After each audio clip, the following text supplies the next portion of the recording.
So I'll officially open the meeting to the public session. Welcome everyone. First day of fall, good day to be inside, obviously with the heavy rain here. We have 4 projects here, so we'll run through most of the day till just past 4 o'clock. I'll do my best to keep on time. So the first item of business is the approval of the minutes. I think they've been circulated to the panel members. Are there any comments or revisions of any kind from anyone? I sent my revisions to Leon under separate cover. Oh, okay. Leon, do you? Yes. You I see it. Thank you, Kevin. Yeah. Very minor. I can make that. Okay. All right. That modification. Just dealt with clarification. 2 projects, the Rekai Center and the Legacy Art Project. So I think they're pretty comprehensive. Hearing no comment, can someone please move the minutes and someone second them? I can move. Eric moves. Seconder? Second. Okay, thanks, George. Okay, review of the day's agenda. As I said, 4 items. 2 for information only, which is the Waterfront Design Review Panel Handbook, which has now been published. Indigenous Affairs Office is going to make a presentation for our information here. We have Lower Bay Visioning for Issues Identification, so there'll be no vote there. And the 4th project is Schematic Design, and there will be a panel vote on that. And the final one is, again, the Legacy Art Project, the Terry Fox Memorial, and that is here for Schematic Design. Are there any conflicts of interest that anyone wants to declare for any of those items? I have the lower Bay Visioning. We're involved at 11 Bay, so I'll just recuse myself for that project. Okay, thanks, Eric. Anyone else? No? Okay. Chris, I guess over to you to report back on last month's projects. Okay, you want to go to the next slide, Leon? Yep. So Rekai Center, we gave that project a vote of full support, which was its last trip to the panel. The proponent actually asked us for a letter of support from the panel, which we issued, which they hope to use to help gain support for the project in some other areas where they're still looking for it. And the site plan approval process is still ongoing. So I think this one really went through really well through the panel. Next slide, please. The Legacy Art Project. We shared all the comments as I indicated, and we think the new design actually really is an effort to respond to the feedback. I know this feels like it was just here, but we didn't have a meeting in August, so it's actually been a couple of months, so they have had time to do some work. And they're coming back for schematic design today. Portland's flood protection, we can just show you a couple of photos. This is some more of the excavation and river valley formation work. And if you go, and actually in the middle there's a kind of steel piece just above and to the right of that big yellow dump truck. That is one of the foundations for one of the pedestrian bridges that are going to cross the river. Next slide, please. And this is the construction of the Central River Valley. So this is all the wood that's being laid that will help stabilize the shoreline and also create habitat. And there's quite a lot of these trees going in many areas where we don't have to have armor stone. It's kind of amazing, I think, to realize how much is going to be underwater. And then the Atlas crane is being stabilized. That's being retained as a heritage element in the landscape. That work is ongoing. And I think that might be it. Are there any more, Leon? Oh, and we got the second half of our Commissioner Street Bridge came in. So the eastern half of the bridge came in late August. And I think our next bridge, which is the twin for the one on Cherry Street, is due to arrive either later this fall if the weather holds, or if things start to freeze up, then it'll come in probably April.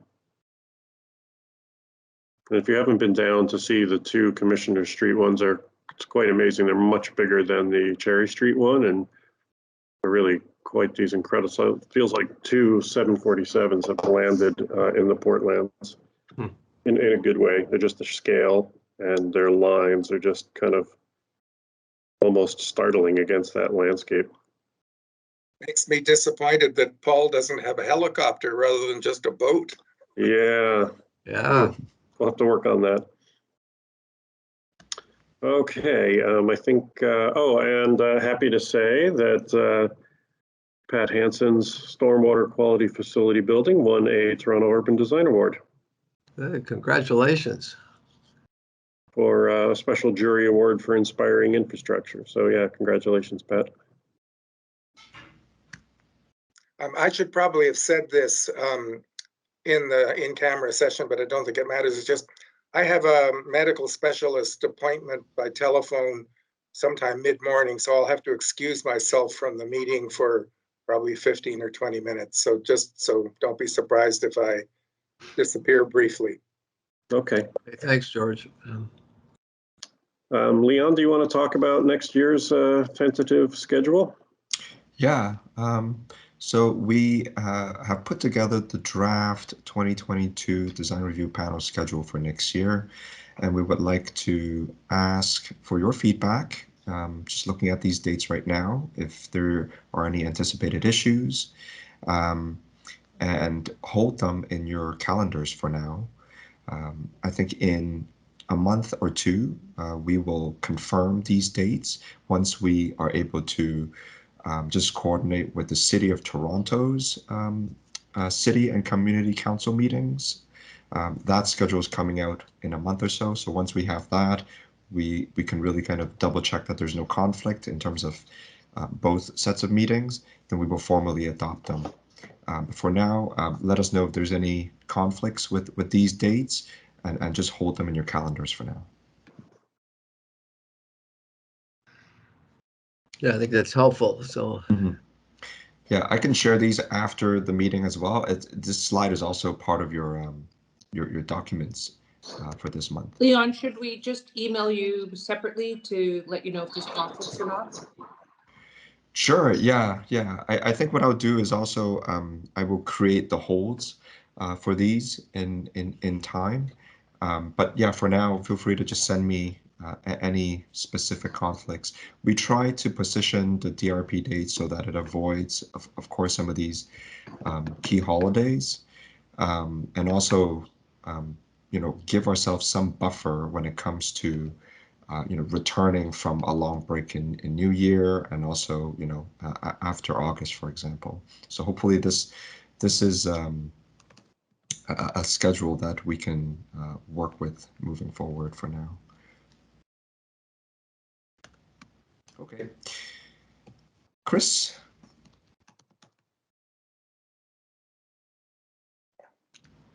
so this is what's coming up for October. Yeah. I don't know if Chris is here. Maybe I'll just walk. Yeah, why don't you go ahead, Leon? Sure. So for October, we are looking at a full agenda. Bentway Bridge, the redesign, is returning for their detailed design. We are also going to see West Don Lands Block 20 for their final appearance, pending approval. Queens Quay East and Cherry is returning for their first schematic design, and we will take a vote on that. And PIC-CORE Urban Design Guidelines, this one has been postponed a couple of times, but we're hoping that this project will appear in front of panel in October for the draft plan review. And there's also two items on the waiting list, 178, 180, which we've seen previously. They might come back for their third review. And also 545 Lakeshore. We saw this one many years ago, actually, for Issues ID, and they're coming back for schematic design. Okay, so that'll be another full day for sure. Mm-hmm. Okay, anything Yes. else? That's the last slide. Yep. Okay, I guess over to me, just a couple of brief comments. I know Leon has tried to get a read on this possible boat tour idea, and I know various people have responded. And it, I think the dates were October 1st, 5th, and 8th. The only thing I would say at this point in time, I'm quite willing to do this because I think what I had in mind was if the weather is good to go around the harbor and perhaps even out around the island and back in through the Western Gap past the Bathurst Quay to see all the projects that have been before the panel over the years, some of which are built obviously and some of which are in progress and others which are still yet to come. The obvious qualification is weather at this time of year. Should have happened in August for great reasons. But right now, I looked at the long-range forecast, and October 1st looks like sunny and 19 degrees, and so does October the 5th. So if it works, it might still be possible. But if not, there's always next summer. So I'll leave it in Leon's hands, and if people are able, we'll see if it makes sense. I'd love to have everybody as opposed to just half the panel. So that's for information. And the other thing I want to mention is my pleasure to welcome Amelia Floro, the new Director of Urban Design for the City of Toronto, who's joining us today. There's Amelia at the top there.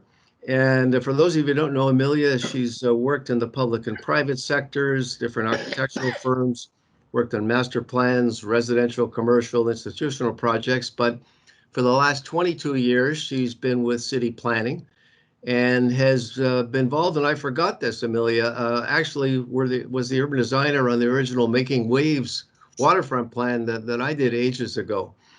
So you're certainly familiar with the waterfront.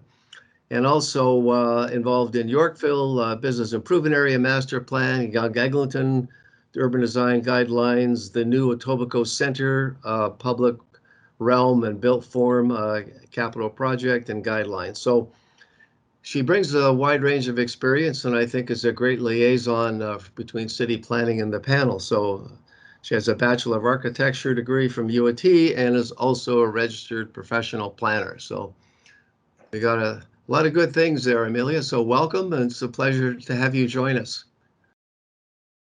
Thank you very much, Paul.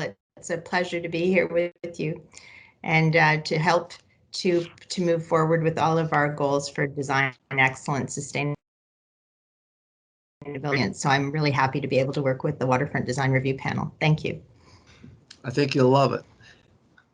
Okay, so we're just almost on time. So Leon, I don't know if our first item is ready for you to move into, which is the Waterfront Design Review Handbook. It's here for information. I don't know if Chris or Leon, who is going to present that. Yes. Yeah, good morning, everyone. I have a very brief presentation just to give everyone an update on the release of the handbook. I just want to take a look at the time. So we're expecting So we got Jennifer 10 minutes. Franks Yeah. in about 12 minutes. Okay, so I will go through this briefly. And Chris, if you have any introduction that you would like to make or anything, just feel free to chime in and interrupt me. Okay, yeah, go ahead, Leon. Yep. So the Design Review Panel Handbook version 2 has been in development for many months since you last seen it. Today we are very happy to unveil it for the very first time, the printed version of the handbook. This is a 60-page document that will serve as a step-by-step guide for all of the DRP processes. And we will formally start using this version of the handbook with all of the future proponent teams. And last month, I actually circulated copies of this handbook to every panel member. I haven't had a chance to check in and see if you got it. If you haven't, please let me know. The digital version of this PDF is also online on our website under the Design Review Panel page. So to quickly recap, we made some significant changes and updates to the previous version of the handbook in 2019. and it was adopted by the panel. Soon after we started to work on this version 2, a graphic production of the handbook, the panel reviewed and provided comments on the final draft last year.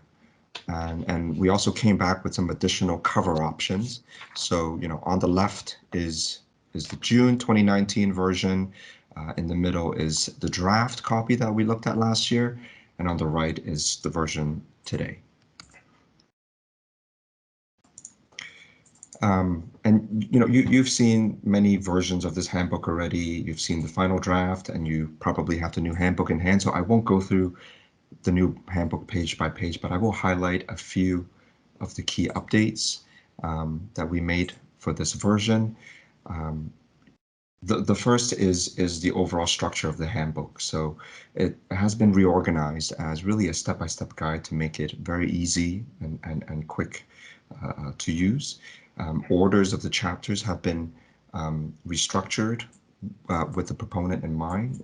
So each chapter really responds to a critical question that will help the, either the design lead or the developer lead to figure out how to approach the next step if they want to come to the design review panel. We've moved some of the material to the appendix at the back to keep the main body really, really tight and concise.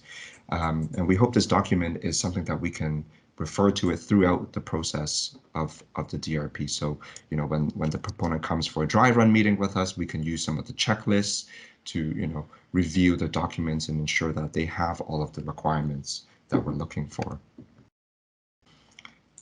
The graphics and images received a really big overhaul.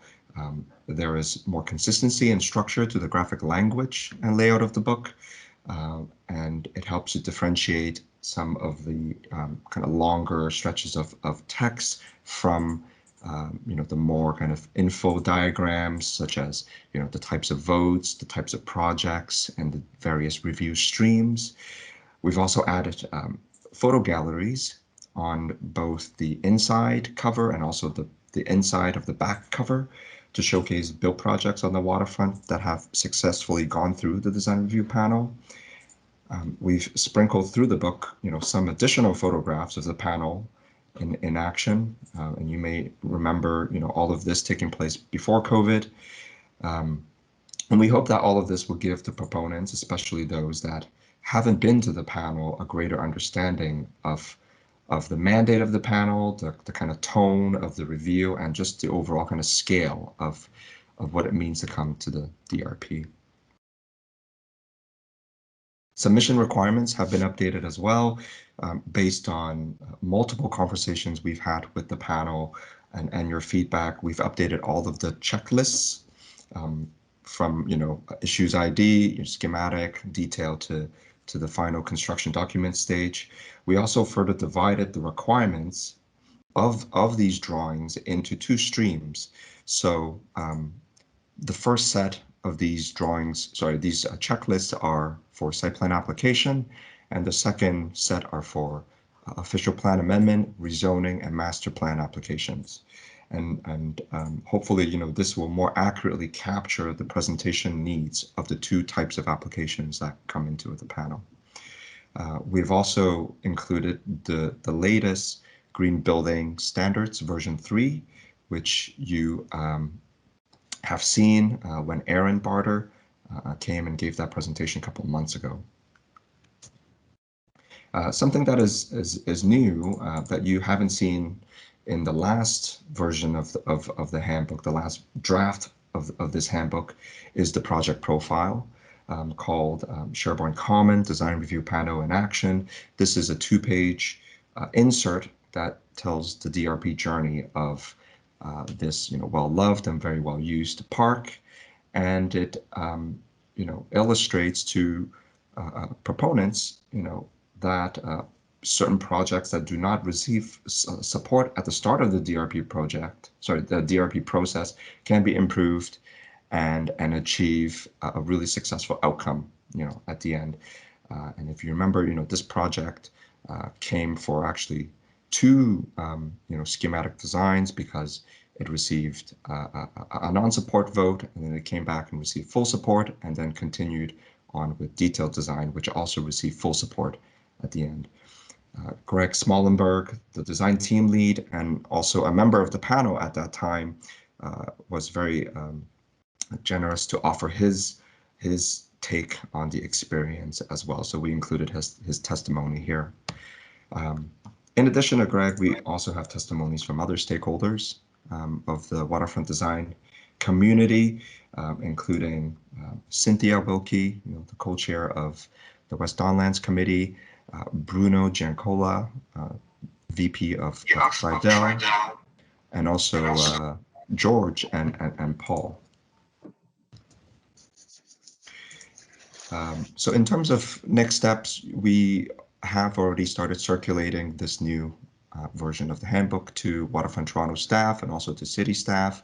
I will continue to circulate this to new proponent teams that are interested in coming to the panel. And we have plans for regular updates to the handbook. One of the first priorities is at the earliest opportunity, we would like to take an updated group photo with everyone. So if this boat tour happens, I will ask the photographer to come and get an updated photo. We've been trying to do that for a couple of months, maybe years now, but because of COVID, that has been delayed. We would like to also further develop the evaluation criteria that is included as a chapter in a section, in the handbook. We would like to make it more kind of specific to the waterfront context and capture some of the reoccurring themes in the panel commentary. And of course, any additional panel feedback and comments are welcome. So this is the release of the handbook version 2, and thank you very much. Okay, thanks, Leon. Are there any questions from panel members on the handbook? Other than at some point, we need an updated picture of all panel members whenever that happens, when we can finally meet in person. Any clue on when that might happen? Chris, any updates there? When we can meet in No, we person? don't have any specific time. We're only bringing our staff in 1 day a week right now, and we're limiting visitors. We may start having things like board meetings in October, but I don't even know if that's going to happen. It may just be 1 or 2 subsets of the board where it's just a couple of people. So I'm not sure when we're going to be having full external meetings in the office again. I would say probably November is the earliest. Okay. Our industry's looking at proof of vaccination and attendance in October. Well, we'll see. Things change. We can always change, but I think until we've got our system worked out, we're going to hold off. We're going to try to get everybody back as soon as we can, but we've just gotten everyone back into the office for a day, so I think until we're a little more ramped up, it might be a bit difficult to actually run the meeting in person.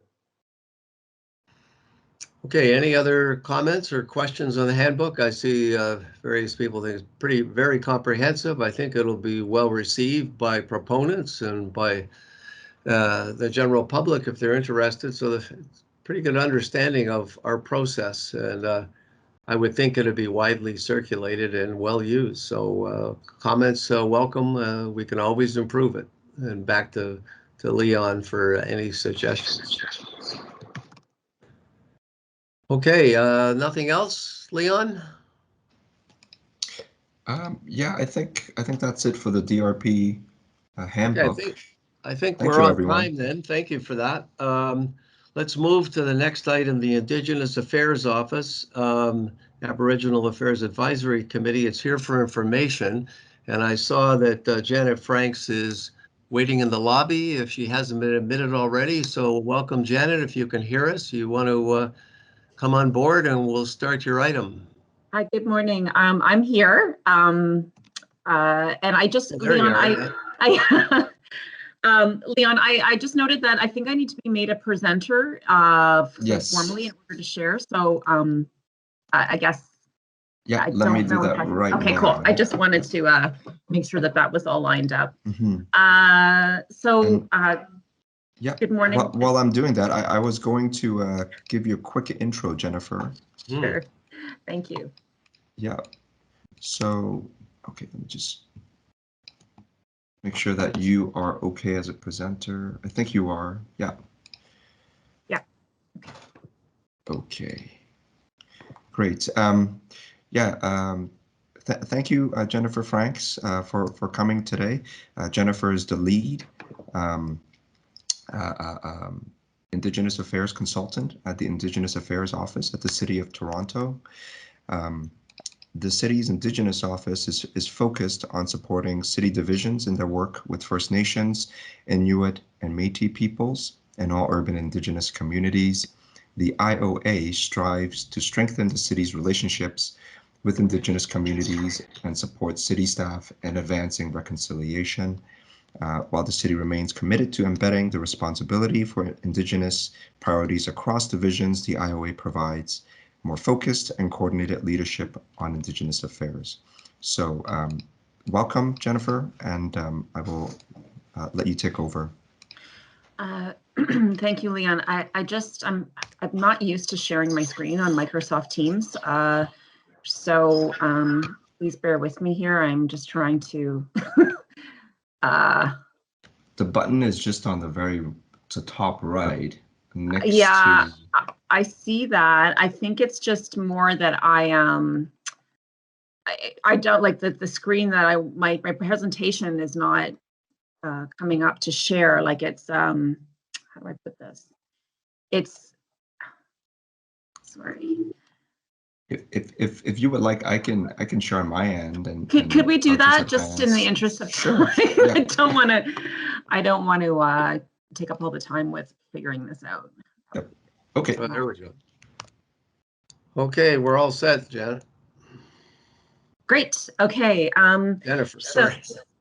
Yeah. Yeah. So thank you very much for the invitation this morning. And my name is Jennifer Franks, as Leon had said. I work in the city's Indigenous Affairs Office. We are a very small office within the city. It's been around since 2018. And our sort of main mandate is to strengthen relationships between Indigenous community and organizations, service providers, and the city itself, the city organization, and to enhance the visibility of Indigenous people within the city. And so my main role at the city's, at the Indigenous Affairs Office is to lead or advance the Indigenous placemaking work within the city. So what's customary for us is we typically sort of introduce ourselves of where we're from, just to sort of ground ourselves into kind of the land that we're on and where we're personally from. So I'm not from here. My mother is Plains Cree. She's from Treaty 6 territory near Prince Albert, Saskatchewan, but I've lived here for a number of years now. So I'm pretty much, I think, been here for just over 20 years. Next slide, please, Leon. I'm just gonna go into talking a little bit for a moment about, so this is a quote which talks about reconciliation and its connection to land. And I know that we often do land acknowledgements before meetings, before workshops, whatever it may be. And sometimes those land acknowledgements are kind of just being words read off a page. But it's good to be able to really reflect on where we are physically located, the people who've lived here for thousands of years, and our relationship to that space. And it really grounds us, especially in work of this nature, where we're talking about land and space and place and development and how people interact with those spaces. So we always try to encourage people that when we're doing land acknowledgement to sort of reflect a little bit on what that is and what that means to them. Next slide, please, Leon.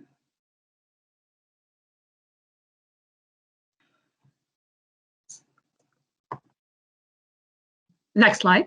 I don't know if you heard me. Yep, we've got it. Is there a glitch? Yeah. Is it working on your end? There we go. Okay. Sorry.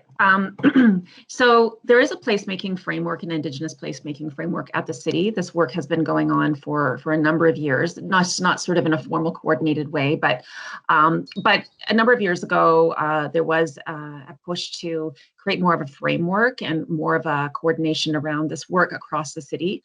So there are a number of goals that are associated with this framework, and I won't read them out. I mean, they're there on the screen, but at a really high level, it's ensuring the commemoration of Indigenous history, the people who've lived and stewarded and traveled through these lands over the thousands of years, but also the contemporary urban Indigenous community here in Toronto, which, depending on who you ask, could be upwards of 80 to 100,000 diverse First Nations, Métis, and Inuit people from across the land. So sort of taking a historical perspective, but also a contemporary perspective as well. We're talking about creating physical space, but as well as space in the processes at the city. And, we really encourage the agencies that we work with and other organizations and institutions to also do this, is, creating space and policy and process also for Indigenous people and Indigenous community and Indigenous worldviews. And the physical space of access to land and water for Indigenous community to hold ceremony and land-based teachings and all of those things that are really so important for Indigenous health and well-being. And strengthening our connections with land and water, and really improving our engagement processes as well. So more meaningful engagement, more purposeful. The whole concept of nothing about us without us. So, we walk hand in hand in these partnerships, as opposed to, having plans and other things being developed, and then just kind of doing the rote sort of duty to consult without really real engagement or partnership. Next slide, please. So this is some design principles that Brooke McElroy, their Indigenous design studio, and some of you may be familiar with the studio. Their Indigenous design studio is based out of their Winnipeg office, but they developed some design principles that are based on the 7 grandfather teachings, which is the Anishinaabe teachings that are intended to really guide us through our lives and how we work together and how we approach the world and how we move in it and how we work with others. And I put this up on the screen because I think it's sort of that grounding of our work and what that means, to kind of, there's a connection to people and community and space. And I just think it's a really, frankly, kind of lovely way of taking sometimes really technical types of work and grounding them in some basic, really human values. And we really want these types of principles to guide the placemaking work through to the city. Next slide, please. There's 4. I'll just start talking there. There's 4 main focus areas in the framework. So there's public art, and these are very, very broad, obviously. Places and naming, policy and capacity engagement, and I'll just talk very quickly about each one. Next slide, please. So with art, I know that there's the Percent for Public Art program through city planning, and so that there's been a lot of public art, through the private sector that's been, and I think there's becoming more and more Indigenous artists that are being kind of brought into that program, being commissioned for those programs or those projects. But there's also, there's a lot of other opportunities. So we have at the city, we've got obviously very temporary pieces, murals, temporary installations. There's the Year of Public Art starting now, and Artworks TO, and a lot of opportunity for temporary pieces. But we also have our public art commission process, and the permanent installations that really honor the significance of place and space. And so we're working quite closely with the arts community and arts and culture division of the city to try to really create a better strategy around Indigenous art. So, more opportunities for young and emerging artists, grappling with some kind of tricky questions around identity and, permanent pieces of art. Should Indigenous artists be from this territory? If they have, these are some questions that come up when we're sort of grappling with them. They're very interesting questions, but they're very challenging because they're very sort of emotional in a way. But we're also leveraging existing programs, so like Nuit Blanche and street art, to create more opportunities for Indigenous artists. And working with city divisions and agencies, for example, Create TO, to incorporate Indigenous art in their new development. So, for example, Etobicoke Civic Center, Create TO has a public art, an Indigenous public art call going on right now for some fairly significant pieces in that building and on that site. So, there's more and more of that occurring across the city. So, next slide, please. This slide is just showcasing a few pieces, just really high level, a couple of amazing murals. The one at the top is the Phil Cote, who's an amazing mural artist and really does the kind of traditional woodland style. Below that is Tanis Nielsen. She has an amazing mural on the Lower Simcoe underpass, kind of commemorating some important Indigenous community members that have really had a lot of influence. And then there's permanent pieces. Michael Belmore, fairly well-known artist who works primarily in stone, and his pieces around in Atanawastana Park in North York.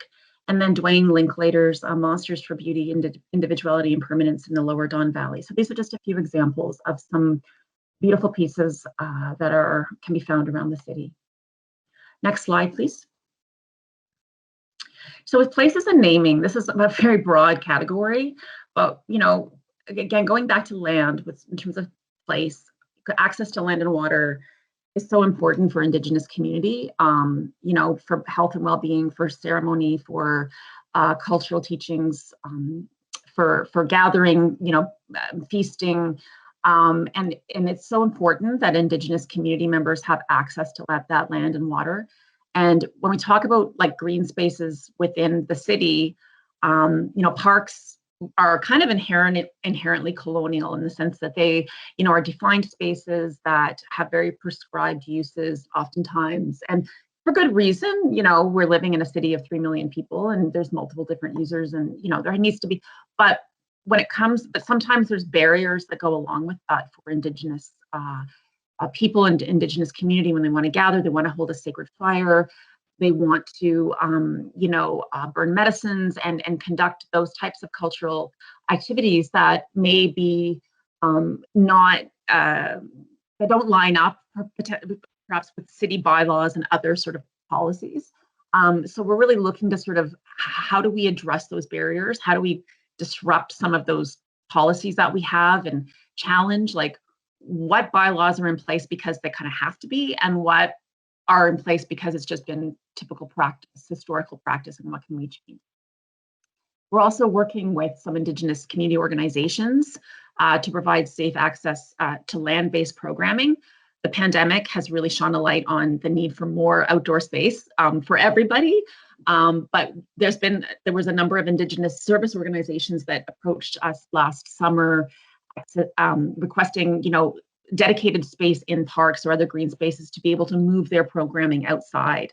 And those proved to be so successful that they want to make those programs permanently outside. And then, I just highlighted some examples on the slide of some, spaces and places that we're working with community and other city agencies to, for the benefit of community. Next slide.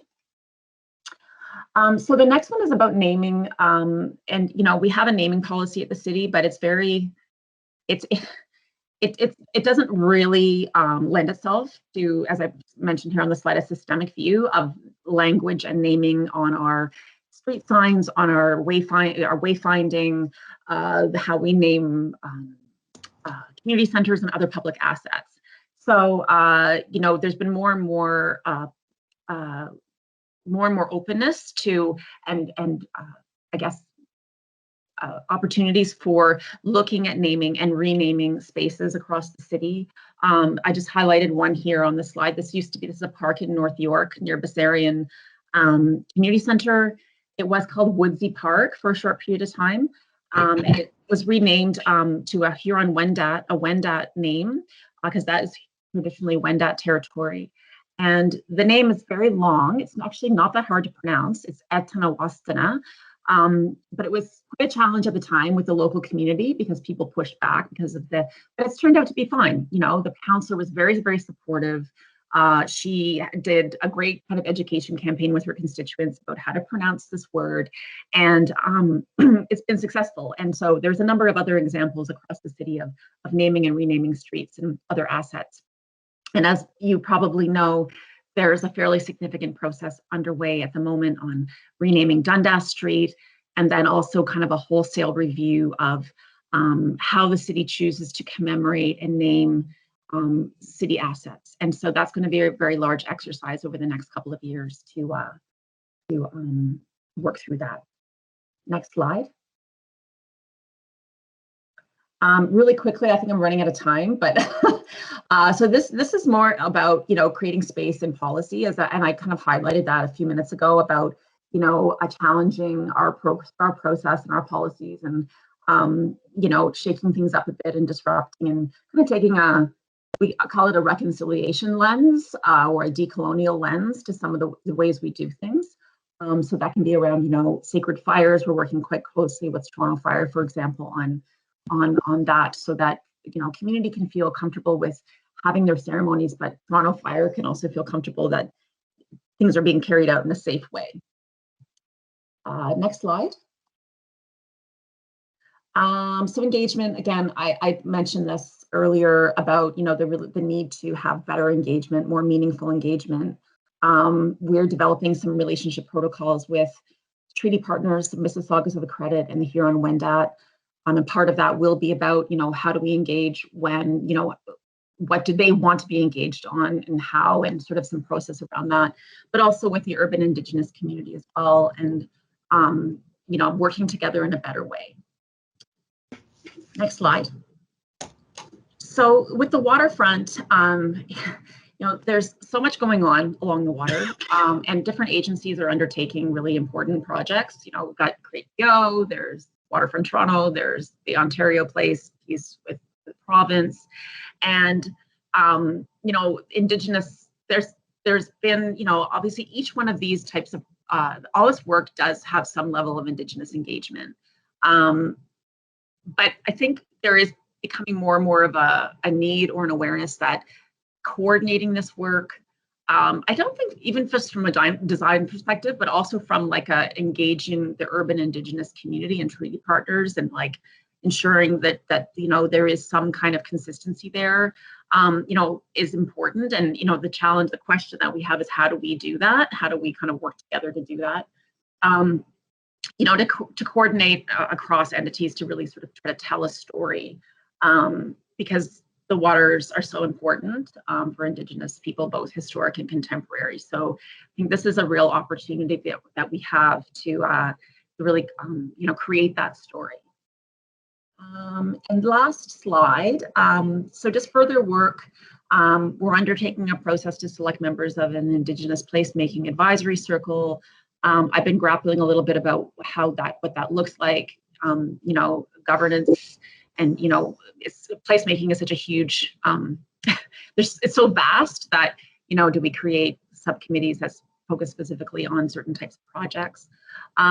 Undertaking a digital mapping exercise, that's something that I really want to do, and I know I have support from other colleagues of working with other institutions like U of T and other agencies that are already doing this kind of work, but undertaking a mapping exercise of all the placemaking kind of activities and projects that are going on across the city, and having it obviously be like a fluid, organic, living map, and using it as a tool for education, but also for us to kind of more of for strategic planning and that type of thing. Better coordination, you know, is always a challenge with large organizations or large institutions. Working with community to develop a placemaking strategy focused on access to land. And then we're currently preparing a reconciliation action plan, which will be going to council in November, which will really speak to putting the statements of commitment that the city has made into action and with real sort of teeth and resources attached to it. So I tried to talk really fast. The last slide is just saying thank you in a number of different Indigenous languages, my email address. And I just wanted to thank you very much for the time. And I don't know if there's time for questions, but I'm here and open to listening. Okay, thank you very much, Jennifer. We do have some time for questions from panel members or any comments they may wish to make. So anyone from the panel wish to lead off? I have a question. This is George. The Indigenous mapping exercise. I would be interested to have you say a little bit more about that. And as background, let me say that I teach a course at U of T called A History of Toronto Urban Form. And I decided there should be more Indigenous material in it than had historically been the case. And so I spent some time this summer trying to find documentation of physical evidence of pre-colonial Indigenous settlement. Yeah. And I had a pretty hard time finding much. Yeah. And I'm just wondering, will your digital mapping exercise address that issue at all? Yeah. Actually, Leon, I'm wondering if we can unshare the screen. Is that possible? Because I can't see anybody. Yeah, sure. I just stopped it. Yep. Okay, thanks so much. Absolutely. So I can get you the names. We've had some conversations with some, I cannot remember where at U of T, but a collective that's made up of some academics from U of T, but also some Indigenous community members that are looking to embark on an exercise of mapping the pre-colonial landscape of Toronto. And so it's really creating a digital map of the city before European settlement. So that would be physical features, geographic features, but also, evidence of like villages, whether there be Wendat villages I think they have advanced it to a certain extent, but they're looking for funding and all that type of thing. But I'm looking to collaborate with them on this, and I think I'll get their information and I can forward it on to you, because I think they have a wealth, because they're working with knowledge keepers, they're working with Indigenous community and Indigenous academics, but also people within the community that have, that have that knowledge and have that access to some of those historical records and that type of thing. So I can dig up their information and I can send it along to you. But absolutely, that is really, my goal would be to have layers to the map where there be those sort of pre-colonial landscape features and sort of before, but then be able to add layers onto it so that we can kind of play around with it a little bit and get and see and be able to kind of use it as an educational tool. Well, that's great news, and I look forward to seeing those results. It'll be very useful addition to my course. Thank you. Thanks, Jennifer. Anyone else from the panel wish to ask a question or make a comment? I just have one observation. Thanks, Jennifer, for this. I think, as you may know, Waterfront Toronto is very concerned with obviously creating a public realm, leading with landscape. We're all about water, land, community. All those things are very, very important to our work, and there'll be a lot of future placemaking opportunities in the projects ahead in the waterfront. My own curiosity was piqued here, and I wanted to refresh my memory on the words Toronto, Ontario, and Canada. They're all Indigenous words. And, Yes. and I bet you most Canadians don't have a clue of their origin. And Toronto, according to sources, a Mohawk word meaning place where trees stand in water, if that is correct. Ontario's Iroquois word meaning sparkling water. And of course, Canada is a Huron Iroquois word meaning village or settlement. So I think there's opportunities to reinforce the origin of those words from an Indigenous perspective in all the work that Waterfront Toronto does. And we look forward to collaborating with you. Yeah. So I just thought I'd mention those observations.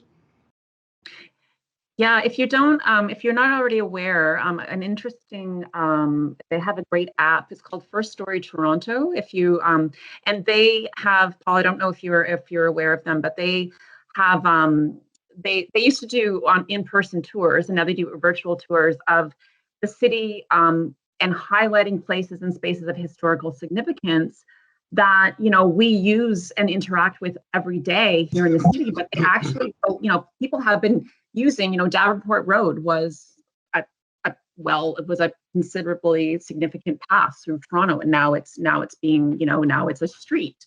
And so it's an interesting way to connect the history with the current, and that the history is still very much living and not, yeah. So that's part of the work that we're trying to do, is enhance that visibility, whether it's through language or other means. Yep. Okay. Well, it looks like unless anyone else wishes to make a comment, thank you again for sharing this information. And we're pretty well right on time we're due for a short break between now and 10:30. So people can grab a cup of coffee, and we'll see you back at 10:30. Thanks again, Jennifer. So next item is Lower Bay Street visioning. This is here for issues identification only, so there will not be a vote at the end of this item. So I believe, Sonia, you're going to do an introduction, and then we'll take it from there. Yep. Hi, everyone. My name is Sonia Vangelli. I'm Design Project Manager at Waterfront Toronto for the East Waterfront LRT project. So today we'll be focusing on Area 1 of the Waterfront LRT project, which is the Union Station to Queens Quay link. That will be the second item on the agenda that we'll be reviewing after lunch. What we'll be focusing on in this review is a concept design for the restoration of Bay Street after the construction of the underground portion of the LRT project. So Area 1 is led by TTC.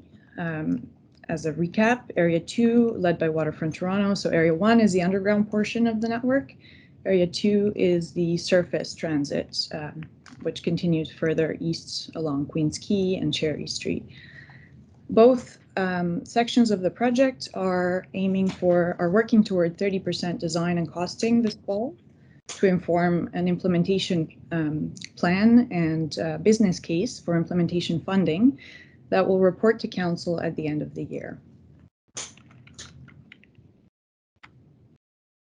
Just as a reminder, the Area 1 scope of work includes significant underground station expansion at the Union Station Loop. So here around Front Street, between Front and Lakeshore, and at the Queens Quay Station. So significant cut and cover work that will require digging up much of Bay Street from building face to building face, essentially, for most of the lower Bay stretch from Front to Queens Quay. Only one block is not as affected by the transit project, so Lakeshore to Harbor Street, but we expect that utility work and road restoration work would still likely need to take place there. So this presents an amazing, rare opportunity to think about how Bay Street should be rebuilt in the future to better address user needs and to create a significant arrival experience to the waterfront, connecting the city, Union Station, to the waterfront and the ferry terminal. We last discussed this opportunity back in March when the Area 1 team came for its Issues ID first stage review. And the panel's advice at that point was actually to give Bay Street significant study, to do an in-depth study of how it should be reconstructed, and to think a little bit bigger and bolder on opportunities for making it a better experience to arrive at the waterfront. So what we're doing today is having two reviews, one focused on a Bay Street visioning study that we've been undertaking over the past few summer months. And in the afternoon, we'll be looking at the Area 1 underground work for its Stage 2 schematic design review.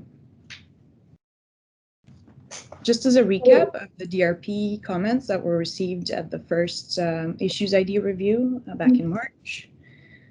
This is a once in 100-year opportunity for a cohesive revisioning of the entire Bay Street as a master plan strategy that connects existing conditions and future development and captures all modes of traffic, thinking about the corridor as a multimodal complete street.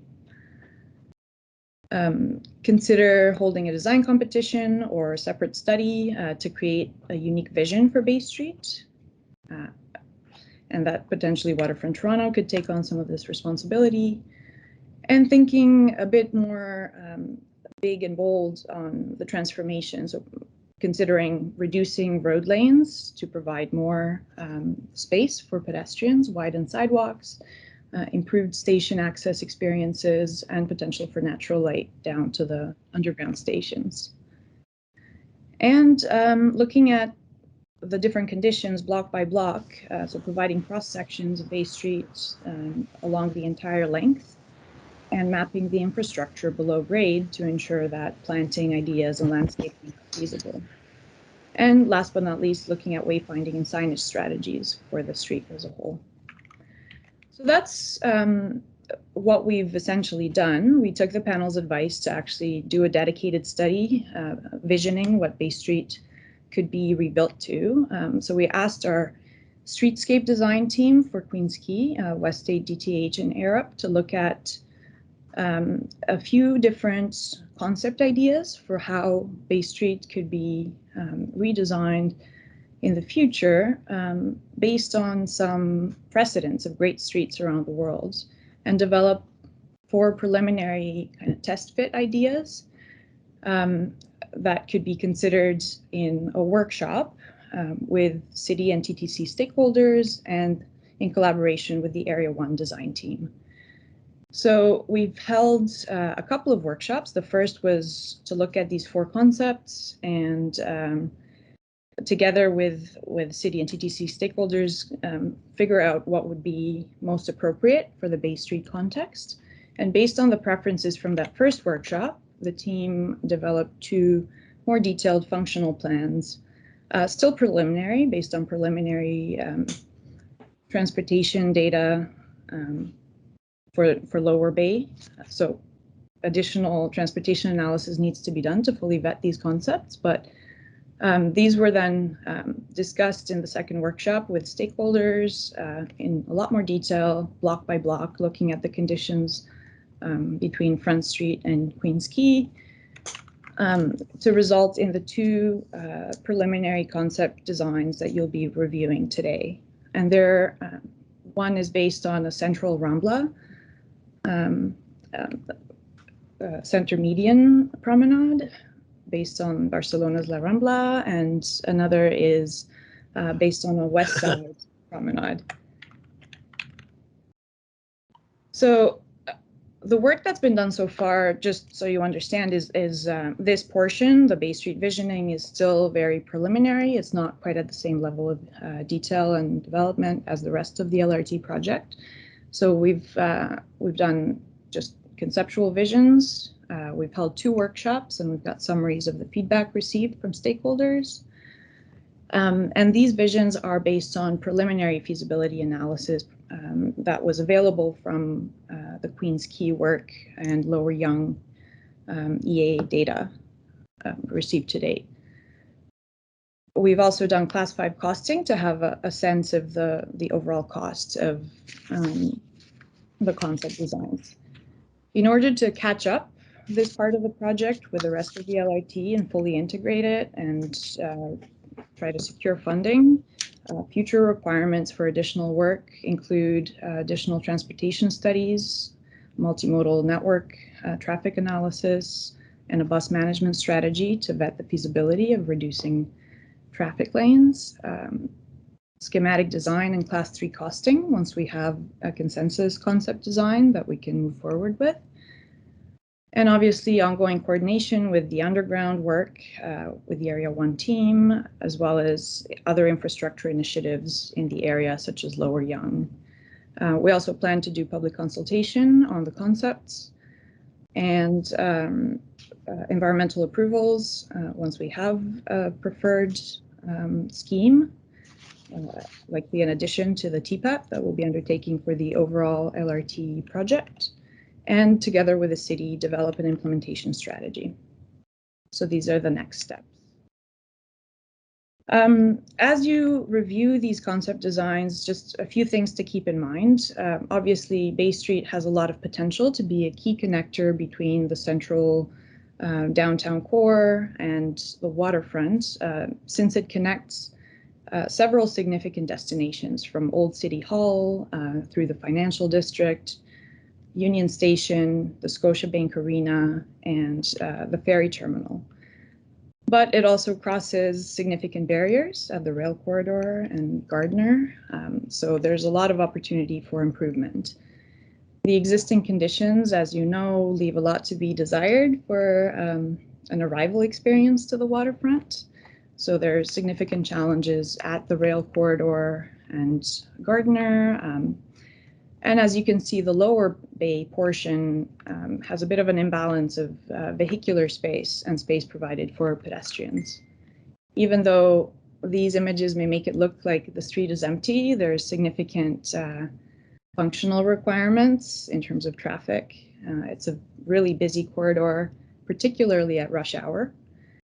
There's significant pedestrian volumes of commuters and also people in the summer going to the ferry terminal, navigating also with all the vehicles that need to be accessing the Gardner, particularly in the southbound to westbound directions.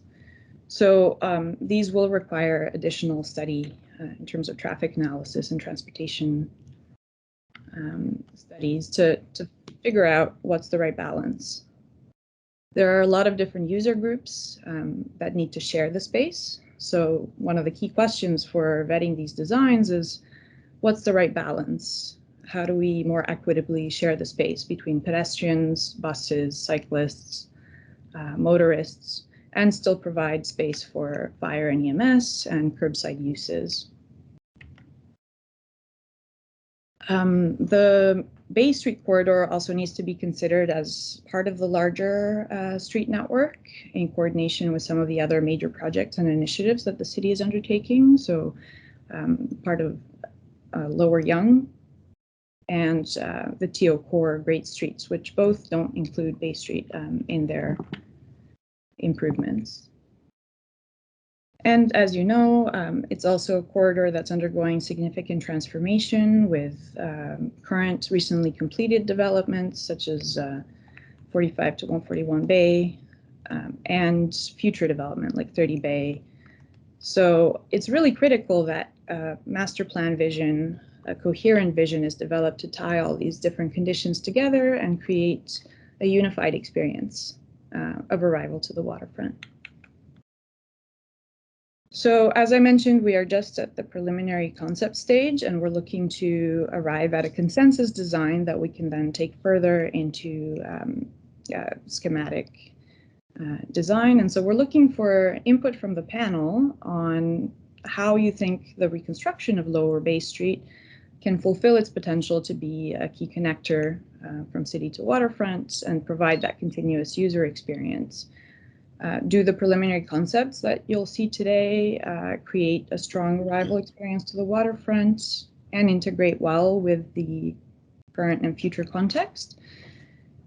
And we're curious to know if you think one of these two concepts is more likely to work better to balance the different uses and functional demands, or if there's another concept that we haven't thought about so far that should be considered and studied in the next stage. And last but not least, are there additional public realm opportunities and integration with the underground work that the team should consider in the next stage of design? So we're eager to get your input and your comments. And before I hand it off to Shelley Long from West State, I just want to introduce also some additional members of the overall East LRT project team and partners from the city and TTC that are here with us and can help answer questions. We have Cassidy Ritz from Transportation Services, I believe Nigel Taher from, who's the program manager from City Transportation Planning. And is there anybody else, Leon? I think you have everyone, Sonia. Okay. We also have some members of our Area 1 design team and the TTC project manager, Vincent Tang, should be joining shortly. Okay, so with that, we'll hand it over to Shelley for the design presentation. Thank you, Sonia.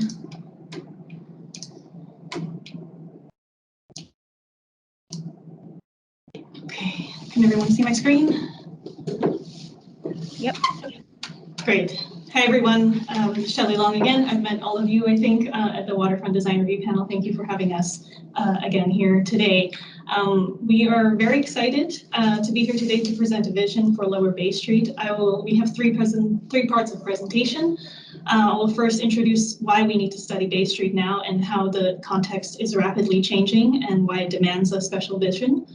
The second part of the presentation is about the workshop outcomes and the design principles that we'd like your preliminary feedback on. And this is informed by our engagement with key stakeholders at the workshops. And lastly, two potential concept design visions to capture your imaginations and hopefully drive a compelling vision for Bay Street for the future.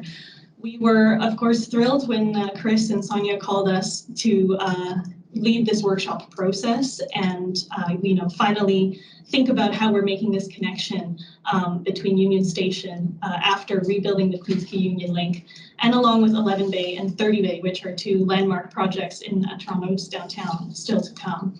The history of the site, before it was the lake, now it is what we see as a potential for a golden carpet that will take the place of the parking lot and the brown garbage-filled lakefront that preceded.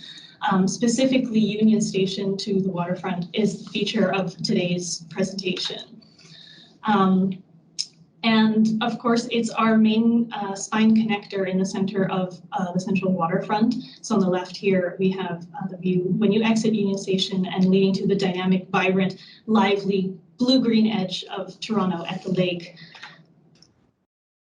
We intersect a number of different east-west streets, starting from the waterfront, namely at Queens Quay. We all know our team actually will be leading the transformation of Queens Quay into a two-lane section with transit, which will attract a lot more pedestrians and cyclists, as well as this already intense and very populated connection to the Jack Layton Ferry Terminal, which has immense volumes of families and people of all ages and abilities coming down to the waterfront.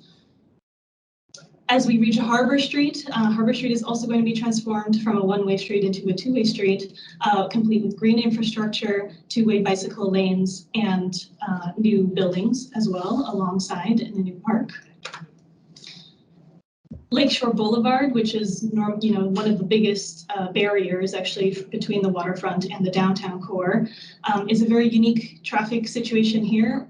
Lakeshore is one way; it only goes westbound, but there are also significant connections that vehicles have to make at this intersection, namely southbound turning right onto Lakeshore, which is coincidentally the highest spot of pedestrian volumes, or one of the highest spots on Bay Street, I should say, during rush hour. And that combined with the overhead columns and the space of enclosure created by the Gardiner Expressway make this also a very challenging east-west corridor. I would like to ask the design review panel to think back to the tens of probably hundreds of times that you have taken the route by foot as a pedestrian leaving Union Station with its massive $1 million renovation and its 250,000 passengers per day to come to Waterfront Toronto's offices pre-COVID.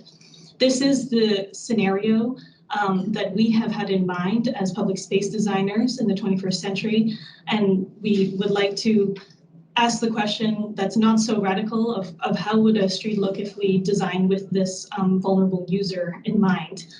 When you leave this welcome moment to Toronto, you're greeted by a heritage structure, in fact, underneath the Union Station rail underpass.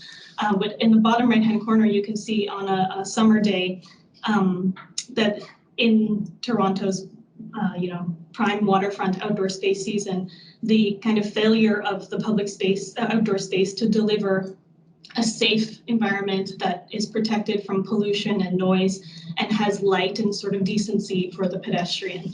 When we move north of Union Station, for context, we have this dynamic and beautiful, architecturally spectacular financial district to the north, which is anchored by Old City Hall, whose design was purposefully non-symmetrical so that this clock tower could align with Bay Street in a great urban design move of the mid-20th century. So what are the dimensions we're looking at exactly? It's basically a sort of residential muse-like condition in the heart of a towering skyscraper canyon. It's a very unique condition, which is maybe comparable only to places like Manhattan. And the project area we're concerned with today has a 27-meter to 30-meter right-of-way, and that does not include building setbacks, which are very important, but we are looking specifically at how we can improve the public realm on public property that is accessible for everybody. Of course, we can't forget about Toronto's wintertime and how we can service the pedestrian and cyclists and vehicles in the winter months, and we'd like to propose some ideas today on how we can do that. So our ambitions are very much aligned with the City of Toronto's ambitions for creating complete streets. We want to make an improved, unobstructed public realm between the downtown and the waterfront for all ages and abilities that has microclimate, is accessible, comfortable, equitable, beautiful, and sophisticated. So how do we humanize the asphalt-dominant, car-centric experience that Bay Street is today? As Sonia introduced, we started by sampling our catalog of 20 or more world-class urban streets.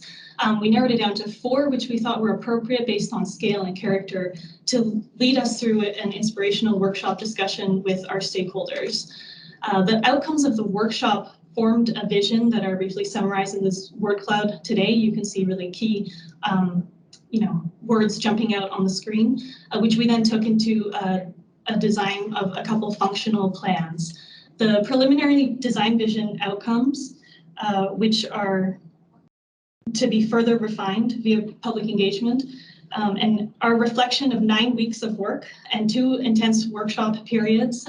So this is what we're proud to show you today. And I will walk you through them one by one in a moment. This slide is a bit less juicy. It shows the preliminary data that our traffic engineers have reviewed to date and what it's informing and what we need to conduct as next steps. It's very important to understand that the role of Lower Bay Street and how we might potentially transform it, namely to a kind of 1 lane in each direction street profile, they need to be evaluated as part of the greater traffic network for a kind of quantitative analysis. And today's presentation is more focused on the kind of qualitative results of what that could facilitate. A world-class pedestrian priority street, I probably don't need to convince anyone on this panel why we need this somewhere in Toronto. Union Station and the waterfront are uniquely connected at Bay Street. York is the only other street where you leave Union Station to get down to the water. And because of the ferry terminal at Bay, the presence of the proximity to Young Slip as well, this is arguably the most important pedestrian connection. It's also really important because people who live on the waterfront are walking to work. And so it's not such a radical, conclusion to say, well, if we take a look at one street in the network, how can we make it better function for the more democratic uses, namely not vehicles first. Some ideas, obviously the first idea that we have is how can we improve the materiality of the street? The financial district and the waterfront have done this very successfully, and here are some reference images of how and what might be used to accomplish that.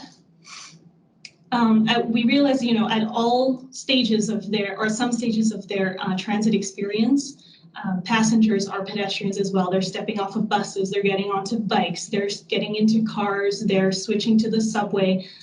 There are two buses that run on Bay Street, one that is a very important backup for the TTC when inevitably the metro has delays. And there's also connections to things like the GO train and the GO bus that passengers become pedestrians for. And one key detail that we have thought about is how do we also improve the bike facilities but have serviceable bus service on the same street, and Sherbourne Street is a very good example of how that's been done in Toronto. We are proposing the introduction of our new green child. She's named Brett. She stands for Bioretention Above Transit. We, in our concepts, are looking at how to integrate bioretention in the form of generous soil volume for great street trees that will create microclimate above the renovated transit project. So taking advantage and being opportunistic about the cut and cover and reinstalling utilities in a way that support green infrastructure. We also have some preliminary ideas about light as the kind of placemaking waterfront arrival element.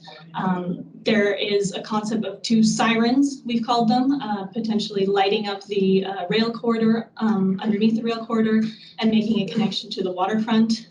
Ornamental, pedestrian, and seasonal event lighting, and daylighting to the platforms below. And I'll show you how those play out in our concepts. Here are some reference images of how those things have been done around the world and concepts that we think could be really exciting for making Bay Street a real place that is celebrated by the City of Toronto.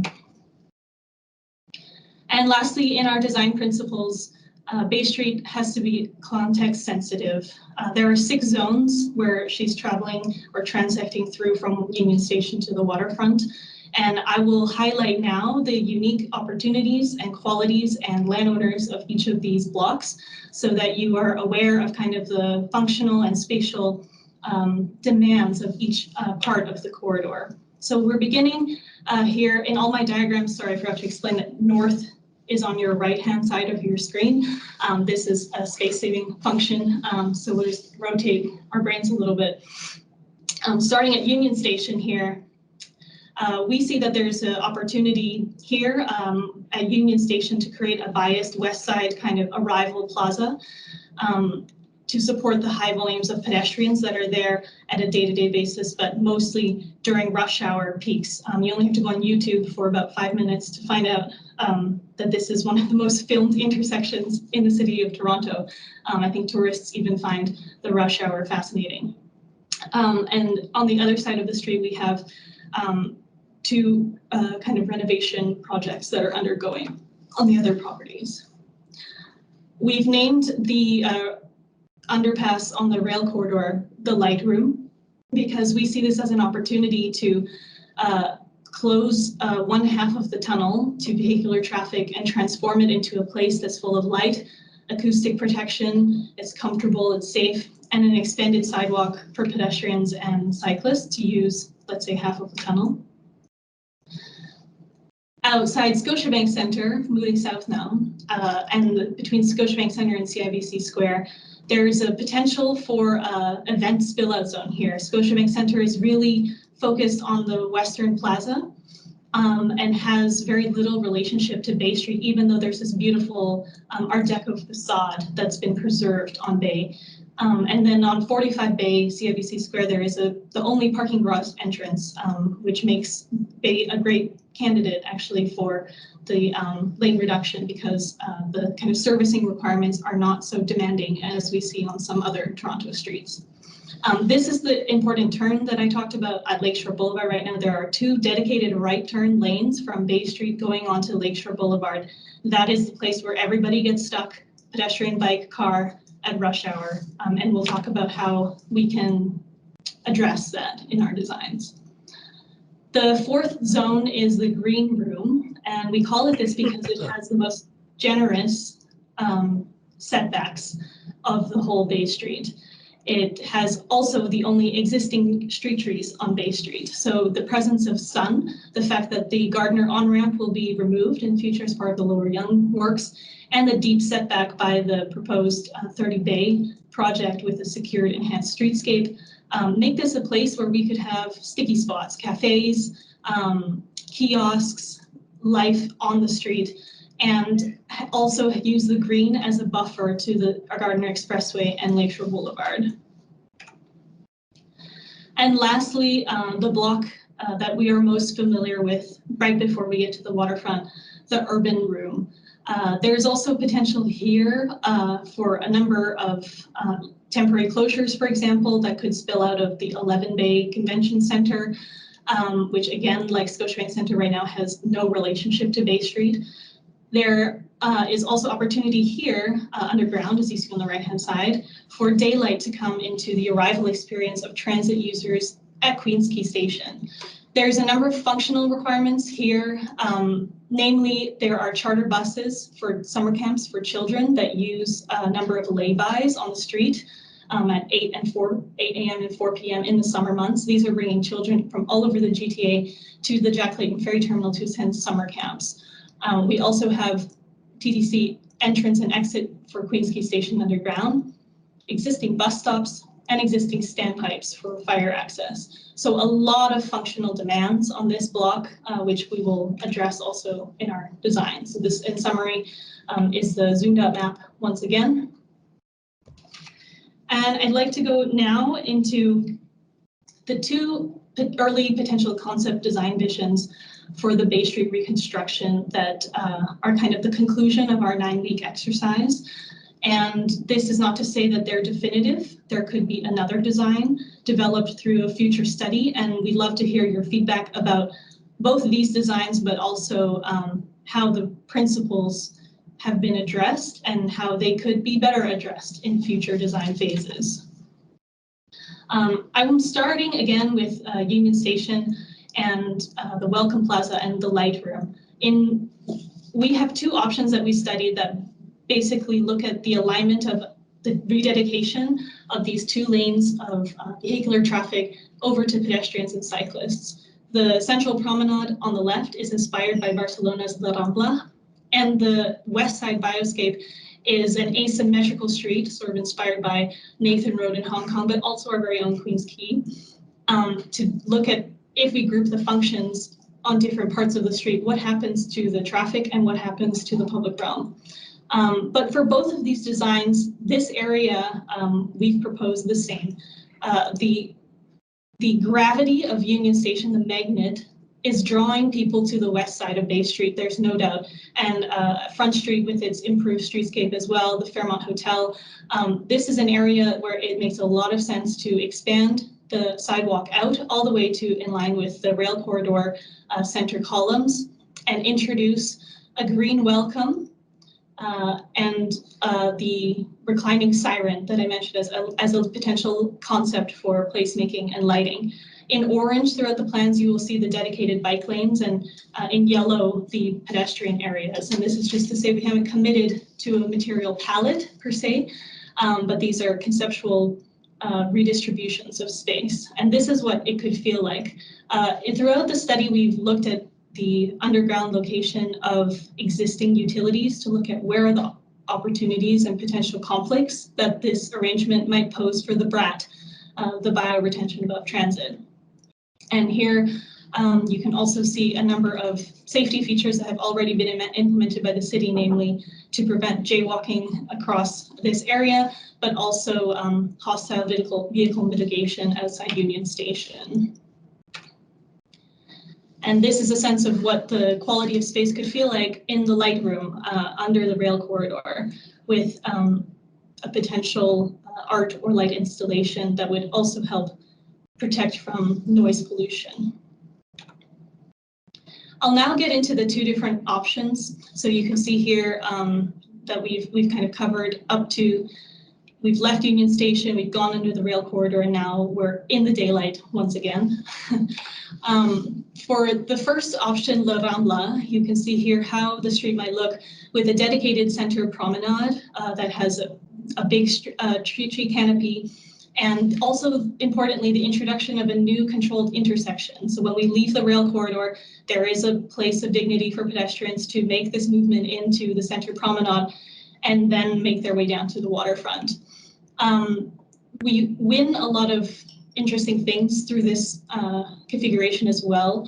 There's the possibility for a flexible closures of this lane as a spill out zone for Scotiabank Centre, and the removal of the pedestrian crossing at that pinch point at Lakeshore Boulevard I was talking to you about earlier, and the shifting of them to a center median actually does a lot to help cars be able to make a free right turn onto Lakeshore Boulevard and have pedestrians cross without being afraid of being hit by a right turning car on a very broad street section.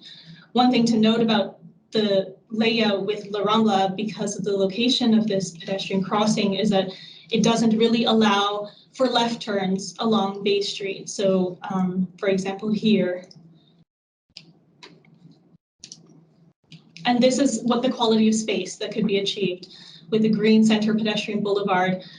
We also noticed with La Rambla option that there's not a lot of utilities running down the center of Bay Street, so it's a very good opportunity to take advantage of this space and install our green infrastructure, especially because the Area 1 team, sort of between this section and the Waterfront Toronto building, are not really doing a lot of reconstruction of the surface works.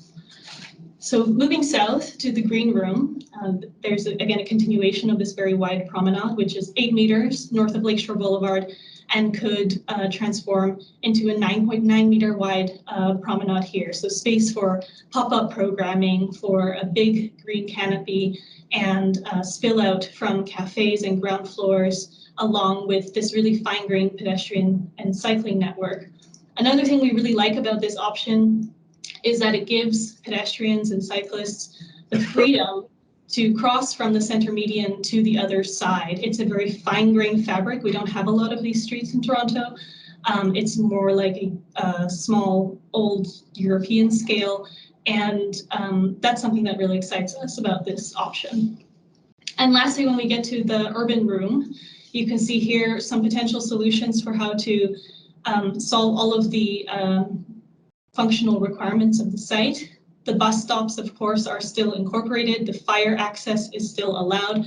And there is a flexible lay-by that maybe becomes part of the sidewalk in the winter months when the charter buses are not there, and is used by the charter buses in the summer when they pick up and drop off children at the ferry terminal.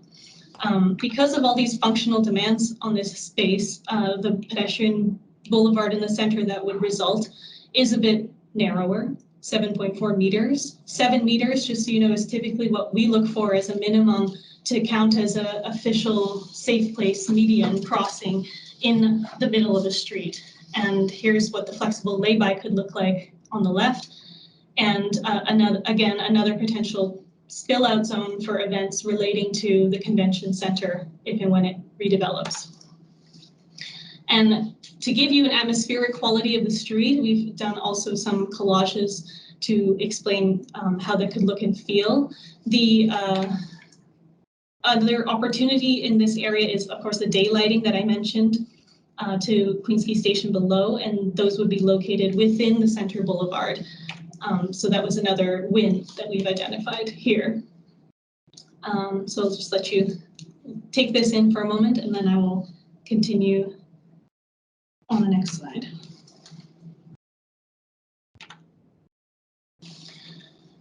So we also tried another layout and resulting functional plan, which looked at grouping all of the extended pedestrian boulevard space on the west side. And this is driven, a lot by the fact that the west side bias, we call it, is present outside Union Station and under the rail corridor. So why not continue it all the way down to the waterfront? So let's dive right in. As we exit the rail corridor, again, there's a new controlled intersection here that could allow pedestrians to cross from one street to the other. Because all of the sidewalk space is grouped with the western sidewalk, we get so much width that we feel confident that we could introduce a substantial, impactful planter on one edge that could, for example, integrate urban seating and create little nooks for people to spend time on the street. But the asymmetrical character does mean that one side of the street will likely be really, really popular, and the other side will have a very different character that's a bit harder, a bit more exposed, a bit more like a typical Toronto street, actually, because it's the road section is symmetrical, the bike lanes are on the outside, so we don't have as much flexibility as a pedestrian to cross from one side as another. The width would be pretty similar to Queens Quay in terms of the roadway.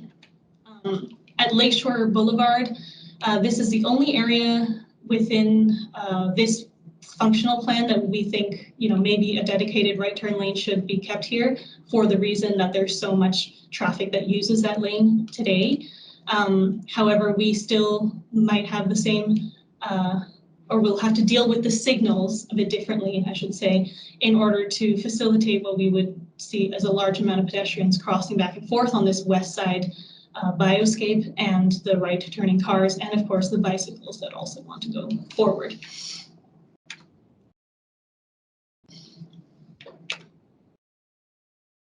Okay, in zone 4, the green room, what we end up with is actually quite a generous green plaza, you could call it, outside 30 Bay. And luckily 31 Bay has a lot of existing street trees outside of it, so the condition would be very similar as today on one side of the street, but then we would have a very beautiful green shaded urban plaza on one side with pocket planting. One thing about the west side bioscape option is that there are a lot more existing utilities in the area that's going to be occupied here, but the opportunistic thing is that the Bay Street surface reconstruction probably won't be done for another 10 years as the kind of closeout of the Waterfront East LRT project. So there's lots of time in between now to coordinate and plan for the upgrades of utilities to match the redevelopment of the adjacent properties and the street herself. And lastly, the urban room. So because this west side bioscape pushes the pedestrian boulevard so far to the east, we do have to introduce a kind of fire route next to the building, but that doesn't really compromise our ability to carry, our double row of trees and introduce a flexible lay-by again for the charter buses here and our bus stops and our bioscape planter. So the conclusion is that both of these designs we think are very feasible. Here's the atmospheric and spatial kind of layout of each of these blocks. There's still opportunity here for skylights for daylighting the station below. They would actually be on the southbound approach. So really when you arrive at the station from Union Station, you would see daylight and know we're at the waterfront. And that's a very exciting opportunity of this layout. So again, I'll let you take in the collage for a moment.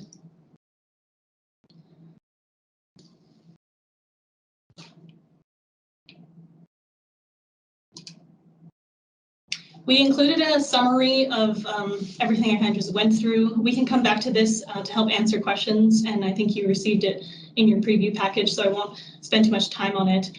But I wanted to highlight maybe the differences between what we explored in these two layouts, and we can happily discuss, other potential configurations. So on the La Rambla, the things we were really excited about were the character of the high pedestrian permeability and the flexibility for pedestrians because they only have to cross one single direction of traffic. There's no vehicular left turns in La Rambla, and the BRAT seems the most compatible in this idea because of the location of existing utilities. For the west side bioscape, the character has a moderate pedestrian permeability with a more typical arrangement of vehicular travel lanes, but more opportunities for open green space as a result. Some shared through right or left turns are included, but this design is potentially also more at risk of adding left turn lanes or right turn lanes in the future. And utility impacts has more conflicts with existing utilities, but those could be coordinated with future works by the city. The implementation strategy is still to be developed. We are inspired by implementation pilots in Toronto, our own on Queen's Quay, but also the successful King Street pilot, which tested the transit only or local, right turn only onto King Street. And we think these models are, great examples of what could be done between now and 10 years on Bay Street to test these arrangements. And to conclude, we'd like to seek your feedback on the 6 preliminary design principles we've developed for the Lower Bay Street revisioning and how they've been exemplified in each of the ideas. And we'd like to hear your feedback on the 2 speculations for the possible futures of Bay Street that our design team have presented today. Thank you. Okay, thank you very much for a comprehensive presentation, and there's a lot for the panel, I'm sure, to comment on and provide feedback. We challenge you to think big and think bold, and I think we're all glad to see that work being done, and we're ready to give you our thoughts. So I'll go to questions first from the panel. I'll just go down a list and let me know if you have any questions. George, you want to head off? Yes, I have 3 questions. The first one is, I had to step out briefly for a telephone call with my cardiologist, so I missed part of the presentation. But do I understand that in the one of these 2 options does not have any, is transit only on the vehicular lanes, and the other one is mixed traffic, albeit with 1 lane in each direction? Have I understood that correctly? And why that distinction? If I have understood it correctly. So George, those were the 2 functional plans we tested in our second workshop. However, either of these options still need to be tested for whether they would function best as transit only or a mixed traffic scenario. I see. Okay, thank you. My second question has, for the west side bioscape option,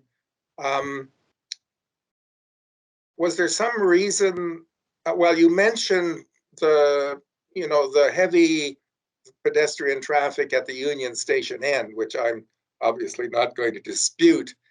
But sunlight and the Toronto, or the coordinates of the Toronto grid would suggest that the bioscape option would work better on the east side. You'd get more sun on the wide pedestrian promenade on the east side than on the west because of the sun angles and the fact that Bay Street basically goes northwest rather than straight north. And I'm imagining, is it simply the Union Station bias that tipped you to only proposing it on the west side?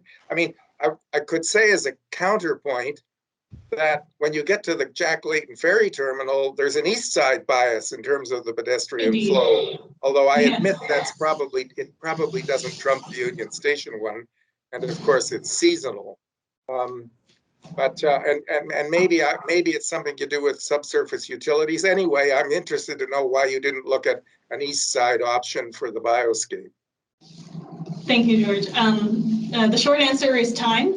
There are, I think, potential other studies that could be done. For example, an east side bioscape after Union Station or after Lakeshore Boulevard. Those were all ideas that came out of our second workshop as well, for many of the reasons you state. The reason we went for the west side is because of the Union Station bias. We wanted to see what would happen if we merged one of the sidewalks in front of the building with the kind of extra Boulevard Rambla. So we moved it over and added them together, and the west side to continue one strong move was the most logical to test for now. But indeed, what your comments about the sun are very valid, and the ferry terminal to boot. Right. Thank you. Those are my questions. Thanks, George. Bridget? Thank you, Shelley. I was wondering, is there a plan of this Bay Street corridor? I guess my question was about the remaining development sites, both on the west and the east along Bay Street from Union to the ferry terminal, and how many of them are left. So I guess we have 11 Bay, which is the kind of Weston related convention center. Yes. Are there any other empty spots, or are they pretty much filled up? So 30 Bay, which is between Harbor and Lakeshore on the west side, is currently a parking lot, as you know, and that has now the city will know the correct wording on this, but there are proposed designs, but it's not a final design, so to speak. There's no construction happening.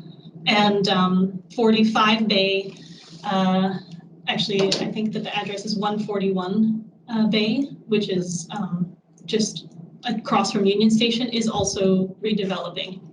Right. And then I guess the one across from where Waterfront Toronto is located, the kind of that small convention center is also a question mark in terms of potential future development, right? That's right. So that I'm just trying to understand the evolution of the adjacent lots on Bay Street over the next 10 years, because that's going to be at play with both the below grade TTC work and then any above grade work happening. And I just think I'm just trying to process the relationship between all of those in relation to the two options that we're looking at. Okay, thank you very much. That's my question. Thanks, Bridget. Betsy? Yes, thanks, Paul. A question about the Rambla proposal. It seeks to retrain the pedestrian flow on the west side of the street. In a way, is there a possibility, or had it been in any of your research, that west lane of traffic could be closed when there is heavy pedestrian traffic, or would that not be a possibility? So just to understand your question correctly, Betsy, are you referring to the entire sort of southbound lane?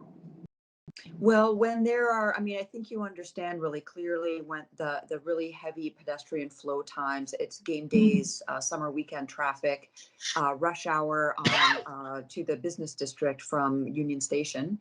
So understanding that, would that be a possibility, or would that not be?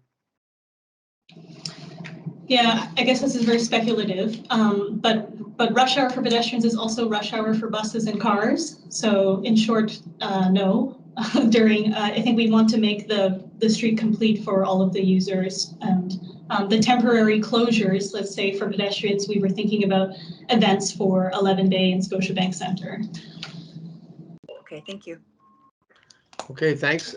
Claude? Yeah, I guess it's a kind of a higher level question. This is a very challenging issues that you're trying to deal and trying to resolve. And are we trying to do everything still in there? And are we at the moment in the city that we may have to rationalize certain streets for certain use and others with other use?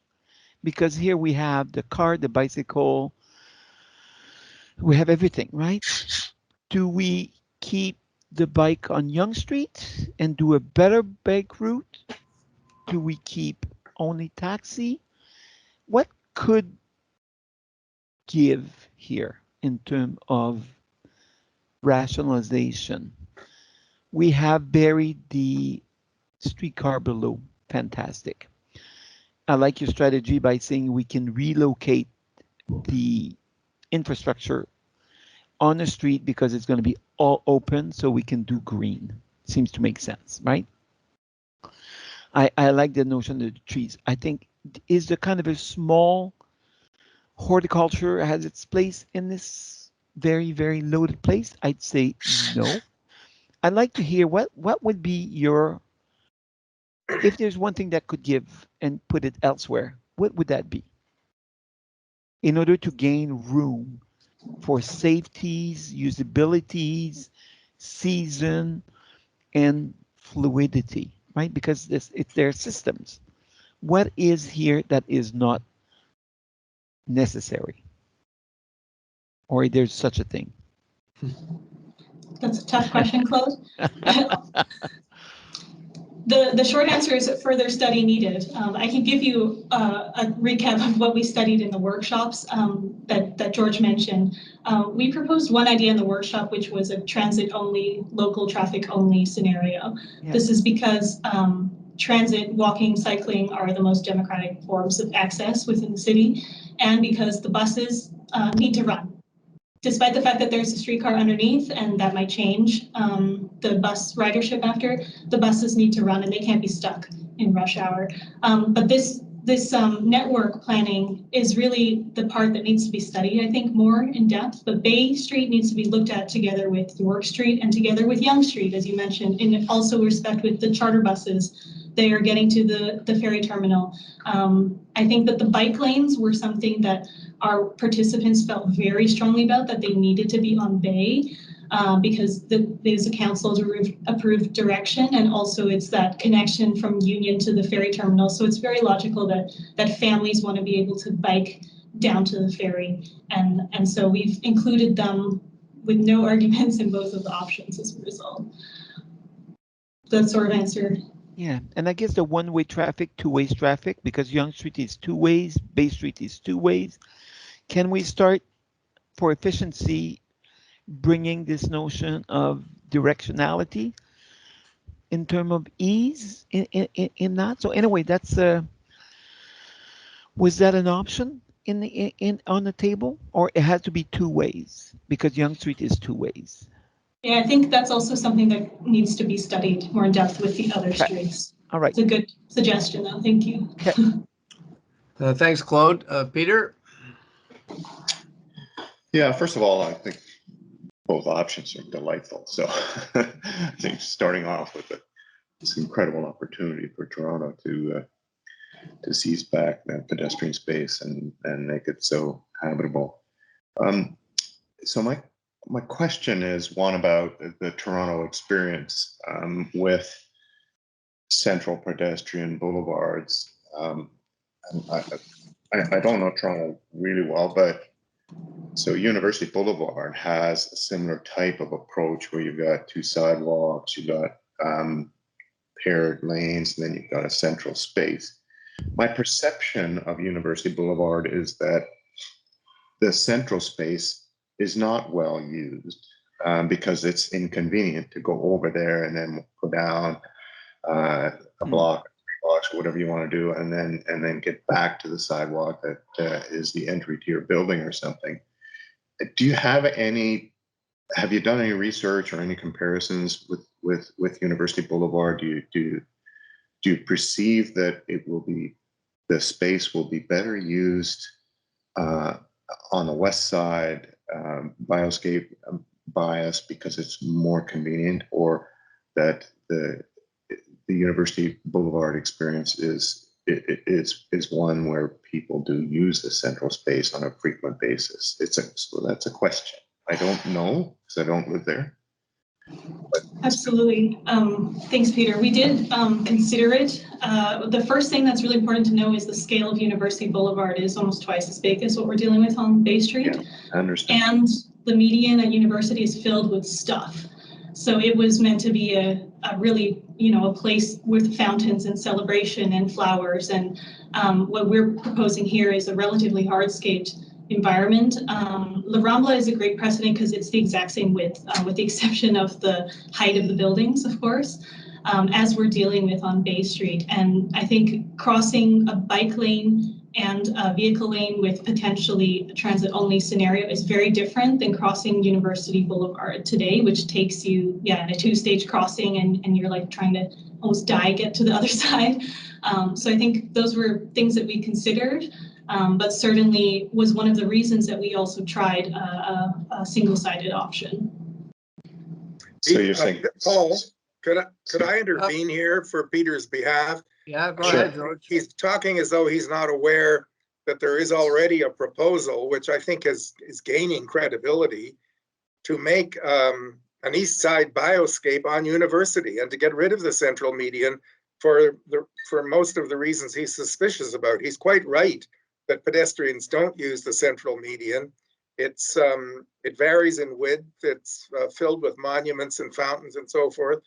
So there is a proposition that would make it, even though it's much wider, that's not in dispute, that would make it more like the West Side Bioscape proposition here, except that in the case of University, it's proposed that it be on the east side, where of course it would get more sunlight. Right. No, thanks for that, George. I was going to add that later, but you're quite right. That idea has advanced, and the mayor is quite interested in it, as well as many other city departments and the councilors. So it's good to know. Sorry, okay, Peter. so you've answered one of my questions by saying that it's a matter of scale of the space itself, and that the university experience is not relevant because of the scale issues, the time it takes to get to the middle and then use it and then get off it again. My second question is about climate change.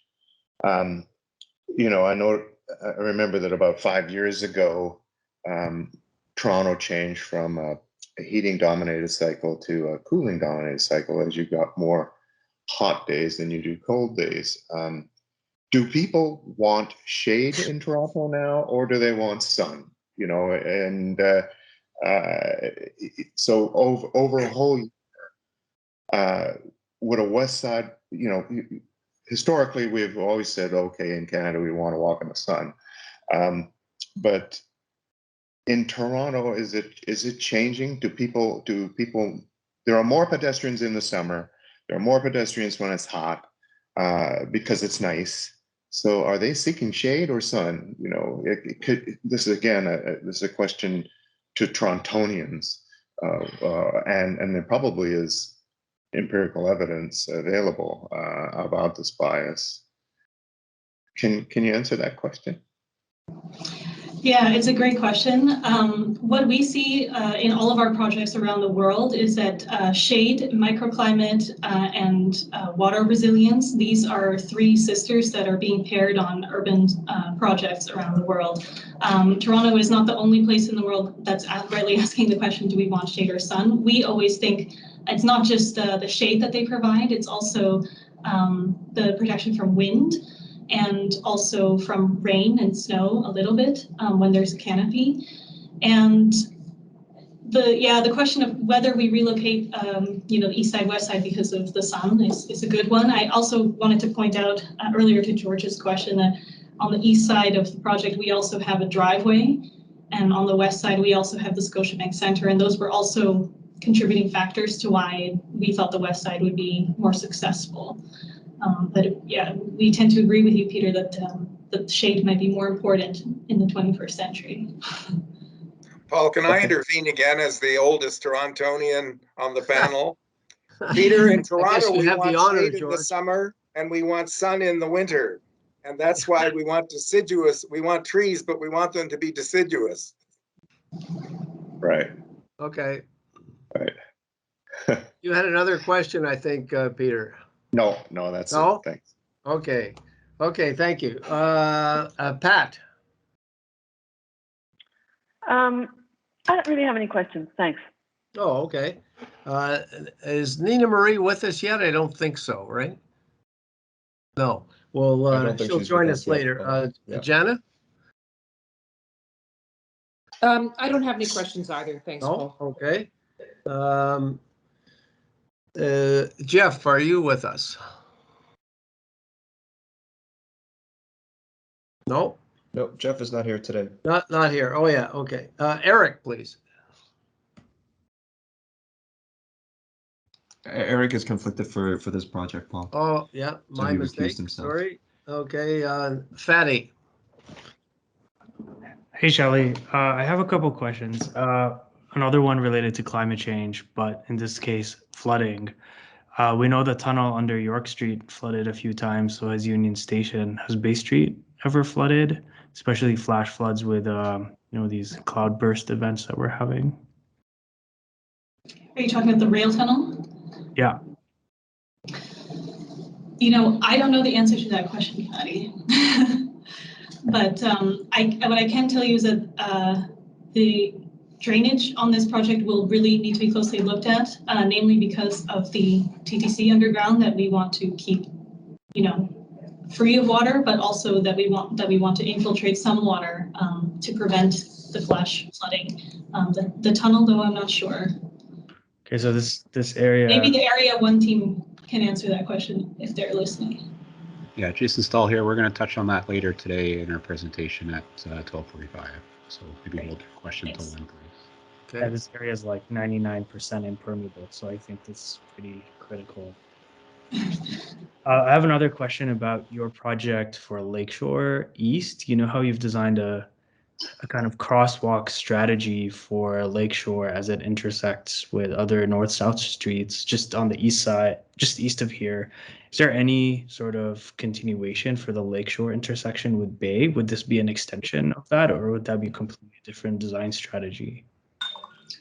No, I think that we would love to carry the same principles through, Fatty, in all of our plans we've shown actually across Lakeshore, sorry, I'm going the wrong way now, super fat pedestrian zebra crossings to kind of accommodate that, and we've even made them a different color on the plan to accentuate this as the main one. And the treatment, there's no reason, I don't think, why the public realm treatments on the gardener herself could also be carried through. Our scope for that project just sort of ended at Jarvis, which is, not that far away. So you have Young and then Bay. I mean, I don't think this is neither here nor there in terms of it has to continue, but I think it should somehow relate to it, at least in terms of the continuation of the strategy. And I had one other question regarding the kind of planting. If there was any discussion of what would be species that you would imagine. I know this is still very schematic and really early, but the success of this project is so highly dependent on the success of this urban canopy that I'm wondering if there's been any thought about what could survive in this literally concrete jungle. To this point on Bay Street, not formally. But we, as you know, are engaged on Queen's Quay and have learned a lot of lessons from that project, which we would be applying to Bay Street for sure. Okay, Fatty. Kevin. Thank you. No questions. None? Okay. Matthew. Thanks, Paul. Just a quick question. I just want to confirm the cutting cover is happening above or north of Lakeshore and south of Harbor only? That's correct. Okay. Any other questions? No? Okay. I think we've gone through everyone. So let's move to comments. This is scheduled to go to just around 12 o'clock. So let's see if we can provide some good feedback. George, you want to lead off again? Thank you. And I have lots of comments, actually. I vote for the bioscape option as opposed to the Rambla option. And my reasoning there has to do with what people in Toronto are getting used to. As you pointed out, we already have Queen's Quay, which works that way. And we're, I think, fairly likely to get University Avenue working that way. We don't, and as Peter Busby skeptically pointed out, the median on University Avenue that currently exists doesn't work very well for pedestrians anyway.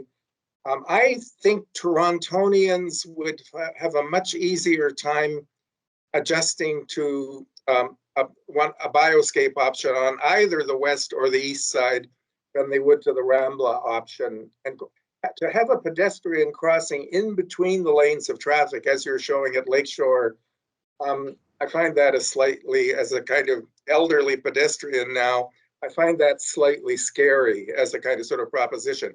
But mostly this has to do with just not introducing too many unexpected conditions into the urban realm, the public realm of the city, so that people develop a kind of familiarity with how things normally work. And for that reason, I think the bias to either the west or the east, as per the bioscape options, would actually, it seems to me it has more promise to become a typical Toronto typology than the Rambla one. Not that I've got anything against the Rambla. I've been on it and it's amazing. I don't dispute any of that. But I just don't think it's as good for us as the other one would be. I vote for the mixed traffic options. And in fact, I want to pick a fight with Claude about making streets too specialized.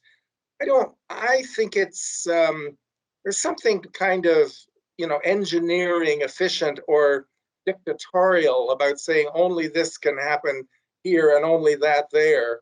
And the whole concept of of complete streets is that there's some of everything on every street.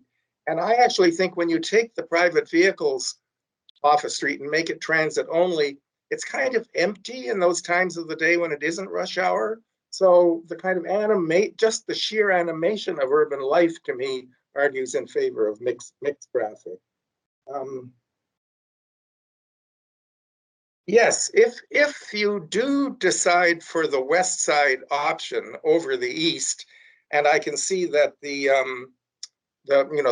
Union Station bias could easily be seen to be so overwhelming as to lead you in that conclusion, then I would suggest you might want to look at whether the entrance to the Jack Layton Ferry Terminal couldn't also switch over to the west side.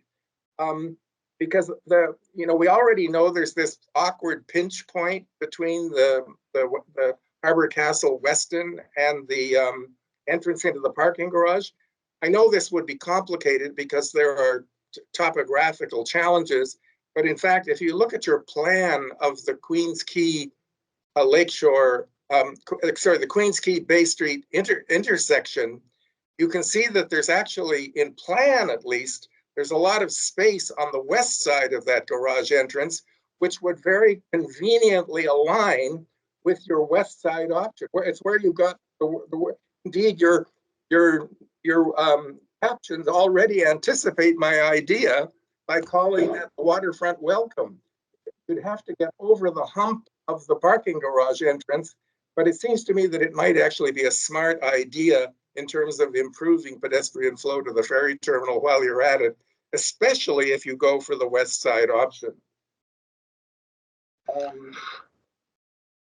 The last thing I wanted to mention is, and this is really just for the traffic guys on your team, because you were talking about, oh yes, I wouldn't have a fit if we had to have some left and right turn lanes. It seems to me that the concept is so powerful that it can cope with that addition without sort of losing its impact. And it makes such a huge difference to the ease of traffic flow that I would actually seriously entertain them. And while I'm at it, because we have a new phenomenon with, we have two new phenomena with traffic lights in Toronto, but it's increasingly frequent in Toronto. I'm, by the way, both a driver and a pedestrian, so I know this argument from both sides. If you're a driver in Toronto now, you're running into more and more intersections at which you're not allowed to turn right on a red light. And it's meant to kind of bias priority to pedestrians. Fair enough. But there are intersections in Toronto where the pedestrian flow is so intensive. The one I experienced myself is southbound University at Richmond Street. The pedestrian flow is so intensive that if you can't make a right turn on red, you basically can't make a right turn at all, because while the light is green, the pedestrian flow never stops. So I actually think, as part of the adaptation of the signalization system, we now need to introduce advanced right turn green.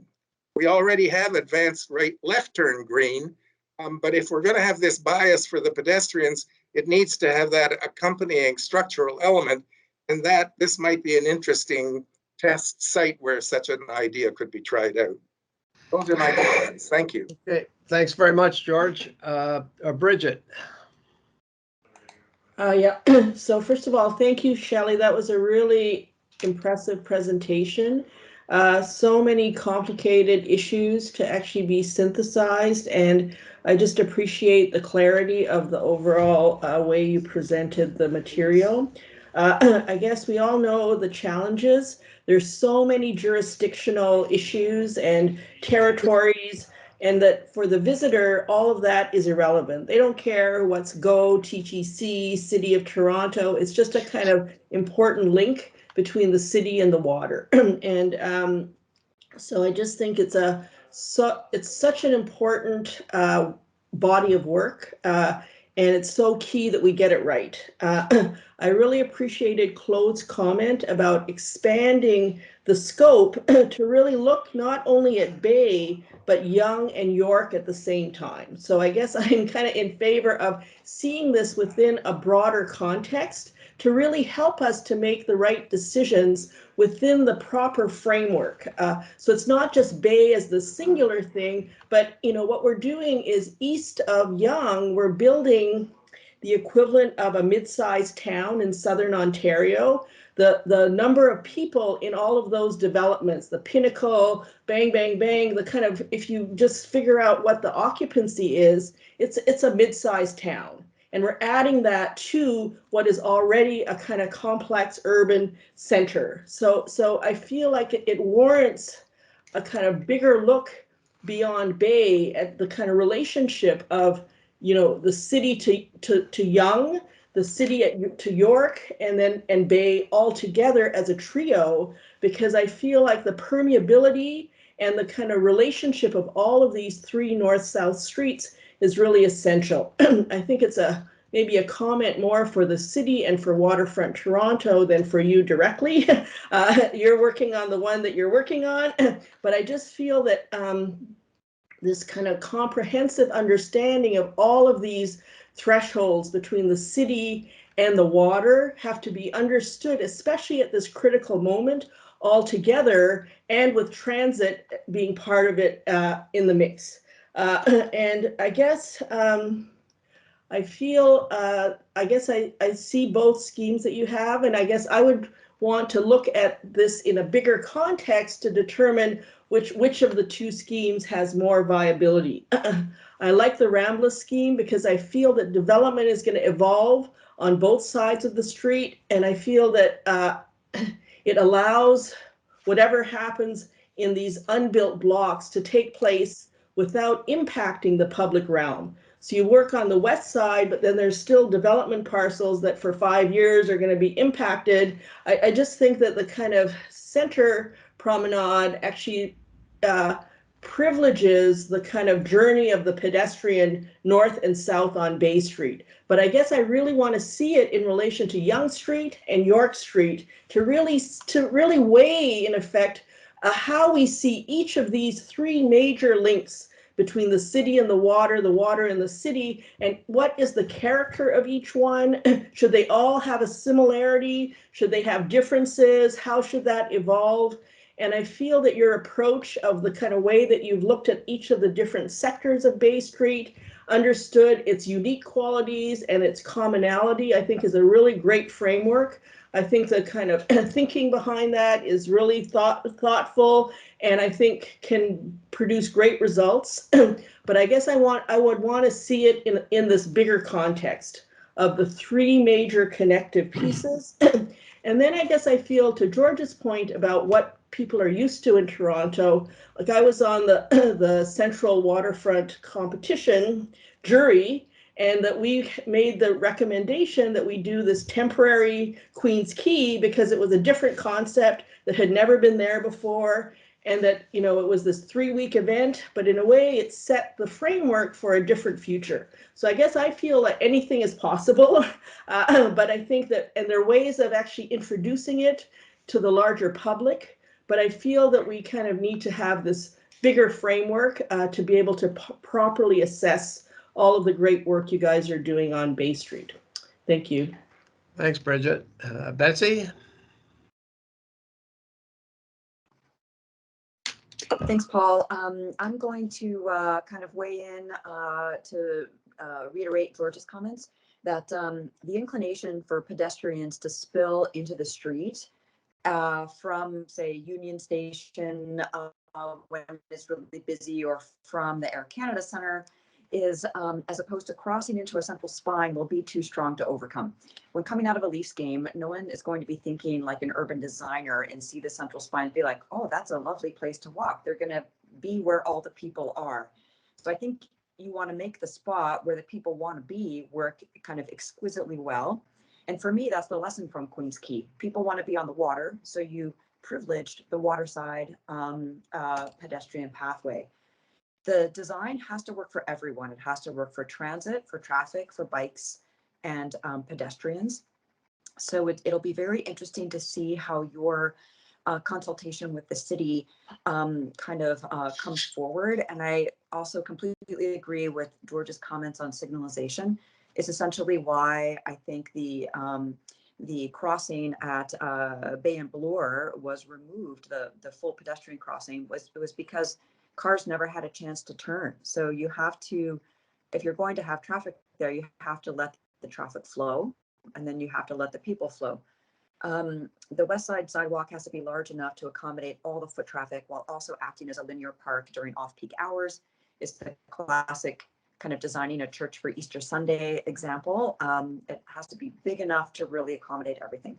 The only suggestion I would have would be to balance on the east side of the street with some trees, green, something to kind of get the feeling of the central spine approach without having to build it exactly kind of everything in the middle. So so that balancing, I think, would give you the same feeling, but not allocate the walking zone to the middle, which I think is not the right approach. But I'm very supportive of the Bay Street work coming alongside the all the other work that's happening on Bay. I think it's the right time to do it, and having a full team together with all the right consultants is for sure the way to go. Thanks so much. Thanks, Betsy. Claude?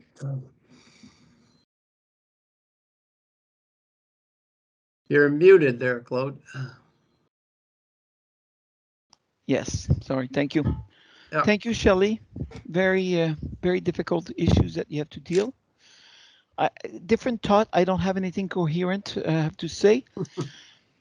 I take expanding the scope on a bigger framework, as Bridget said as well, right? The two ways traffic on the same street seems extremely problematic.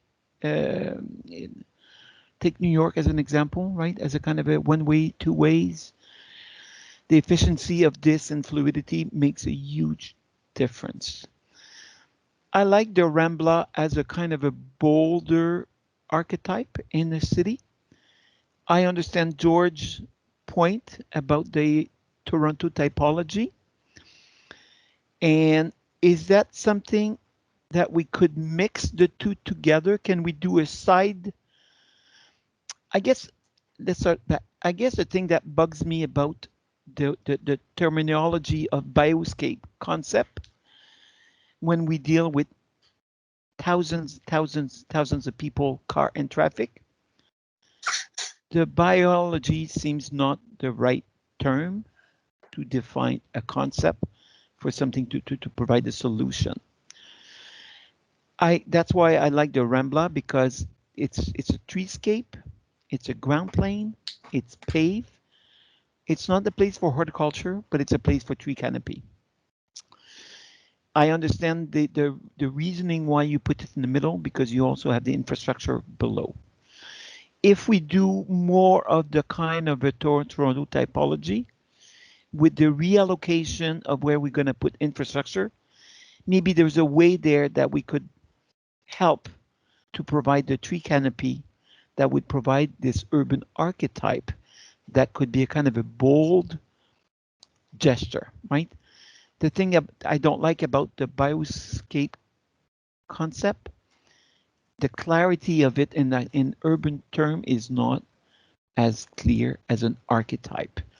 And if Bay Street is one major street in the city, it deserves a strong archetype. So can we put all that together and combine and create one that could be sideways? But I like the one in the middle because it doesn't say the east or the west is better than the others, right? In terms of figure. So yeah, that's all I can say at the moment. Very brave. Keep doing this. Thank you. Okay, thanks, Claude. Peter. Yeah. First of all, I think I favor the west side idea over the central idea for the reasons that have been discussed, in particular Betsy's comment around the fact that the flow of people on the west side is so predominant because of the facilities that exist there already. People would just naturally stay on that sidewalk, and so let's enhance that experience and make it better. I want to squash any discussion of one-way traffic. Vancouver spent 30 years eliminating one-way paired streets. We're down to just 2 remaining, and every time we eliminate the one-way street,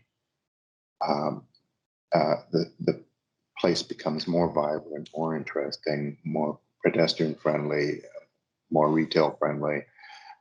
It just becomes a people street, not a street that's designed for flow of cars. And so let's make sure we splash that idea. Sorry, Claude, it's a bad idea.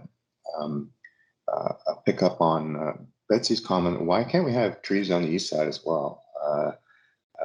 So double row on the west side, nice idea, great, but let's also plant wherever we can on the east side.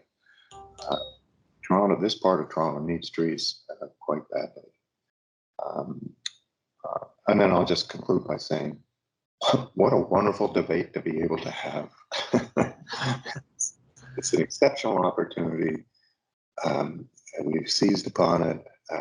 Everything that you can do to get light down to the transit spaces below should be done. It's just a fantastic event if we can pull this off. Thanks. Great. Thanks, Peter. Pat. Sorry, apologies.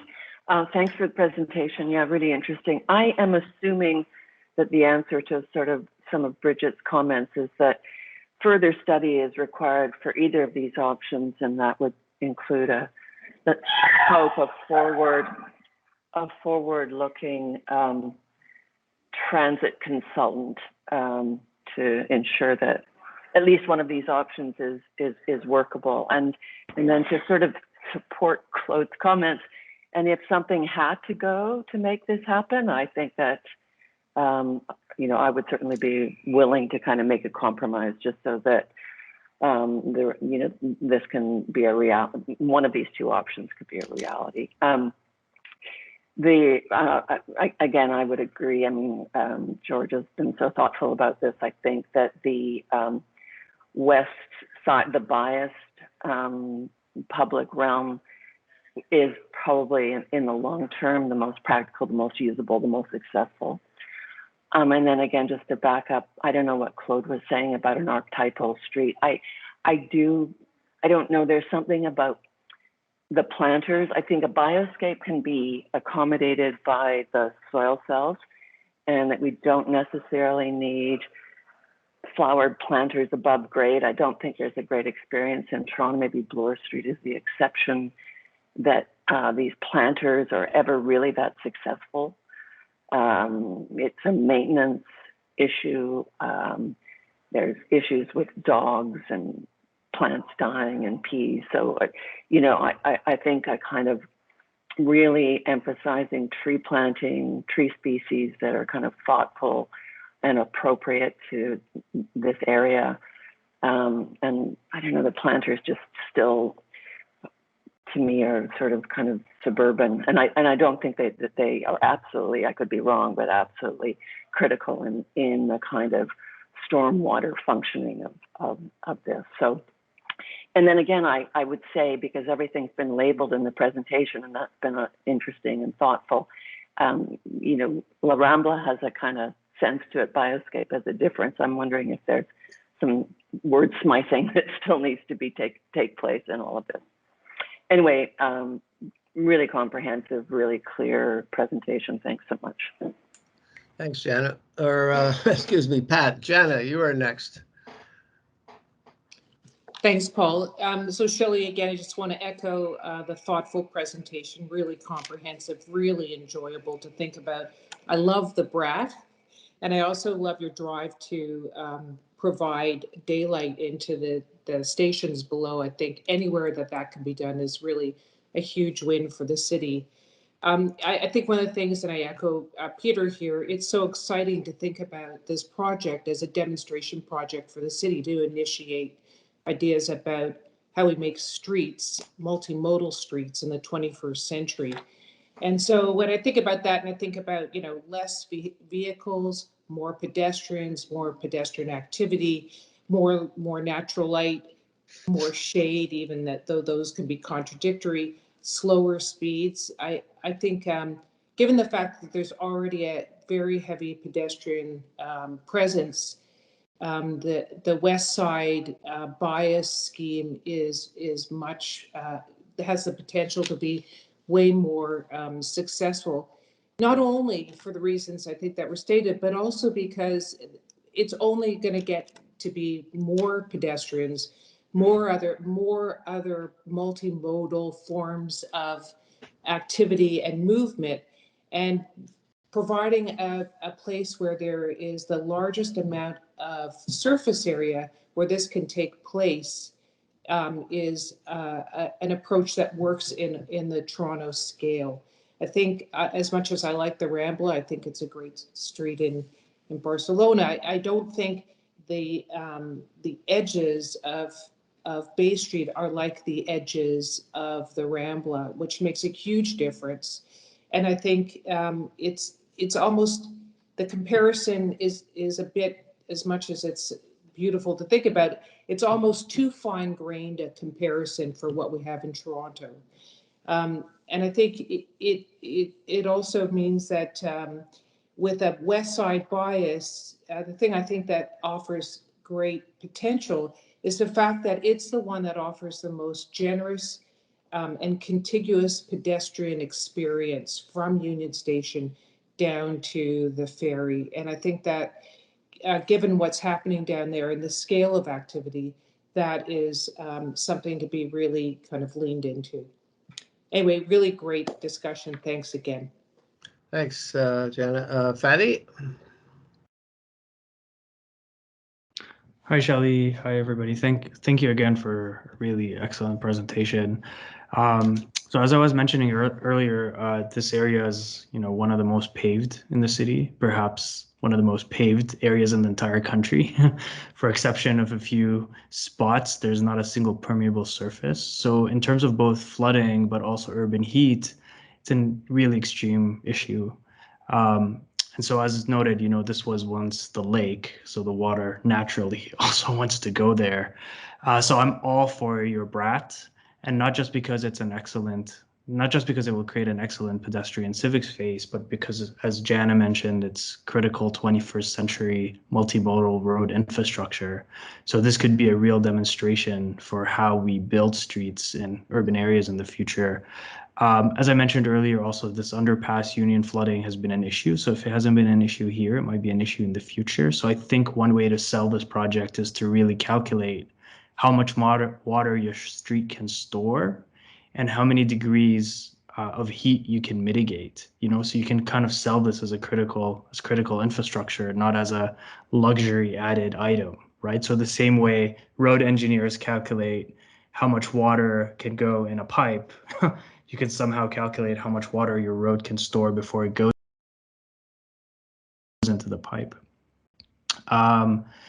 And I'm also wondering if there's an opportunity to couple the project with the TTC tunnels in terms of excess heat, maybe from buildings and HVACs and other systems that support it, that are nearby. And if somehow that could also support the streetscape and help with, the longevity of the vegetation, but maybe also melt the snow or other things, but really capitalize on all this excess energy that is generated in nearby buildings and from the vents right below, and see if there's a way to couple those things with each other. I think your overall principles are good and your room strategies are good. And it's sort of very comprehensive, but also it is really critical to show the relationships to other nearby streets, north, south, as well as, Lakeshore specifically, so that we understand how that fits in the greater scheme of, the lower Bay project. As for the two schemes, I'm actually potentially in favor of a combination of the two. I would definitely not call it a bioscape or La Rambla. So I really don't think the naming of those things is appropriate at all. I know that this is, again, very strategy driven and really schematic, but I think the names suggest very different types of streets. This is never going to be La Rambla, and it's never going to be a bio street, but I understand the ambition of both. And I think finding new names for those things will really help make this way more about Bay Street than it is about other places. And just lastly, the idea of the combination that I was thinking about too might be something as simple as switching and experimenting with curb cuts and paving and closing lanes in appropriate times of the year. So as mentioned, maybe the east side is the one that is more pedestrian and wider in the summer to pick up the traffic from the ferry terminal, but also to deal with the shade and sun situation, and then maybe flip in the winter months to the other side in a narrower way. So the streetscape itself, just south of Lakeshore, can kind of flip back and forth depending on the seasons, and it could be as simple as just deciding where you might put boulders and where and how you might close up the street. And if need be, the whole thing can be closed. So maybe this is where your pilot experimenting could take place in 2 different seasons, in the summer, in the winter, and then see how much pedestrian traffic and also how much sunlight is reaching the sidewalk, and if people are preferring the shady side versus the sunny side more often, and in what season that's happening in. So I would go for a flexible approach that tries to experiment with those, both La Rambla and Bios Street, without calling them that. Thank you. Okay, thanks, Fadi. Just 2 left, Kevin and then Matthew. Thanks, Paul. I think a lot of great stuff has already been said. Fadi, that was great. I agree with a lot of what you're saying, or all of it. In general, I prefer the West Side Bioscape if I had to choose. I think just to reiterate the water management strategies. I think there's a lot of that in what's being proposed, but it's absolutely critical. So thanks very much. Okay, and Matthew.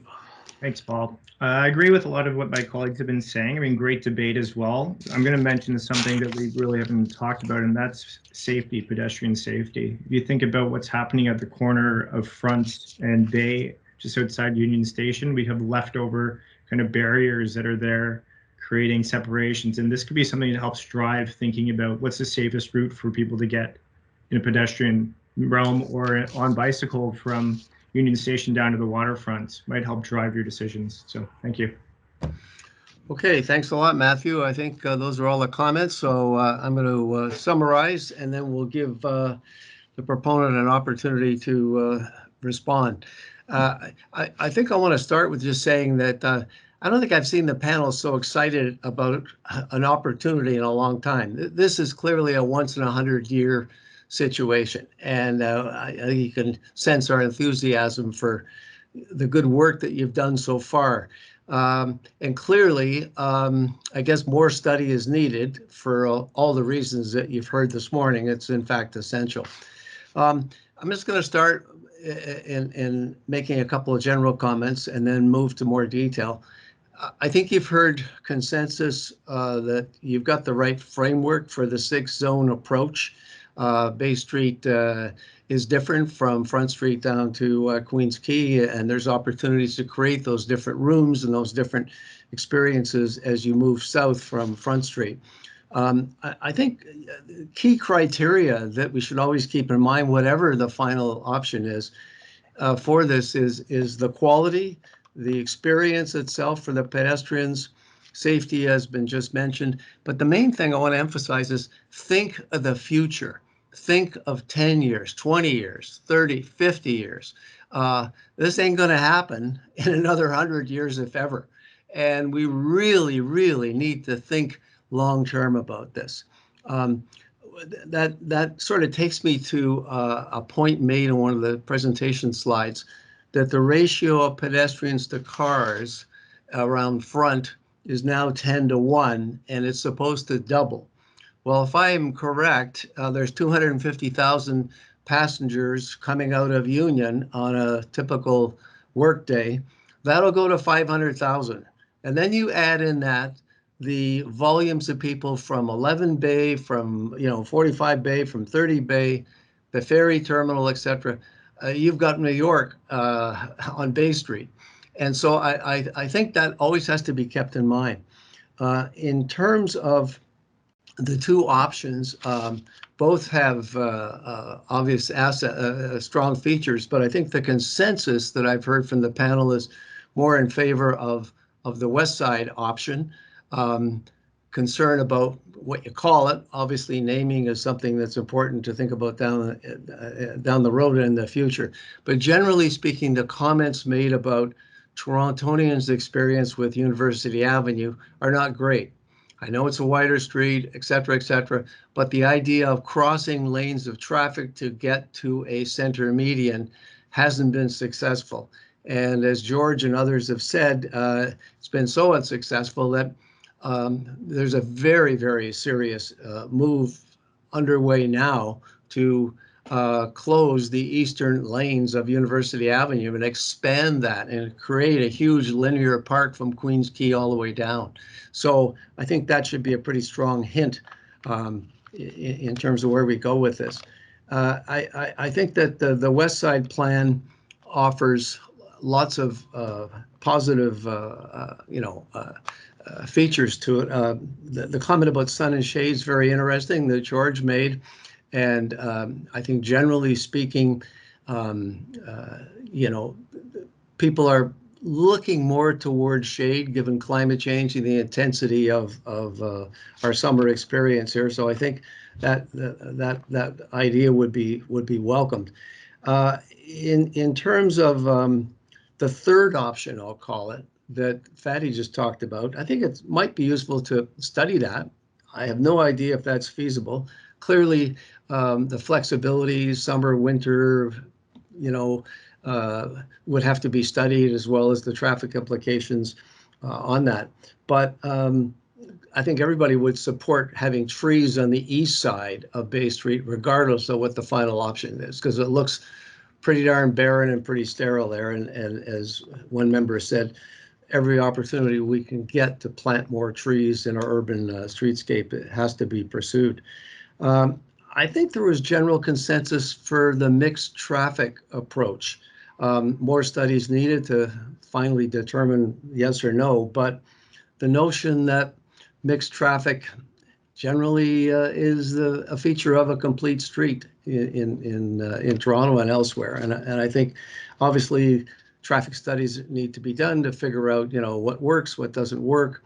Part of that is the idea that I think George advanced about the real, I guess, essential nature to accommodate right turns. And you know, the idea of an advanced right turn is actually quite correct, because in some of the busiest intersections, cars simply can't turn right because of the pedestrian volume. So I think that's important to study in greater detail.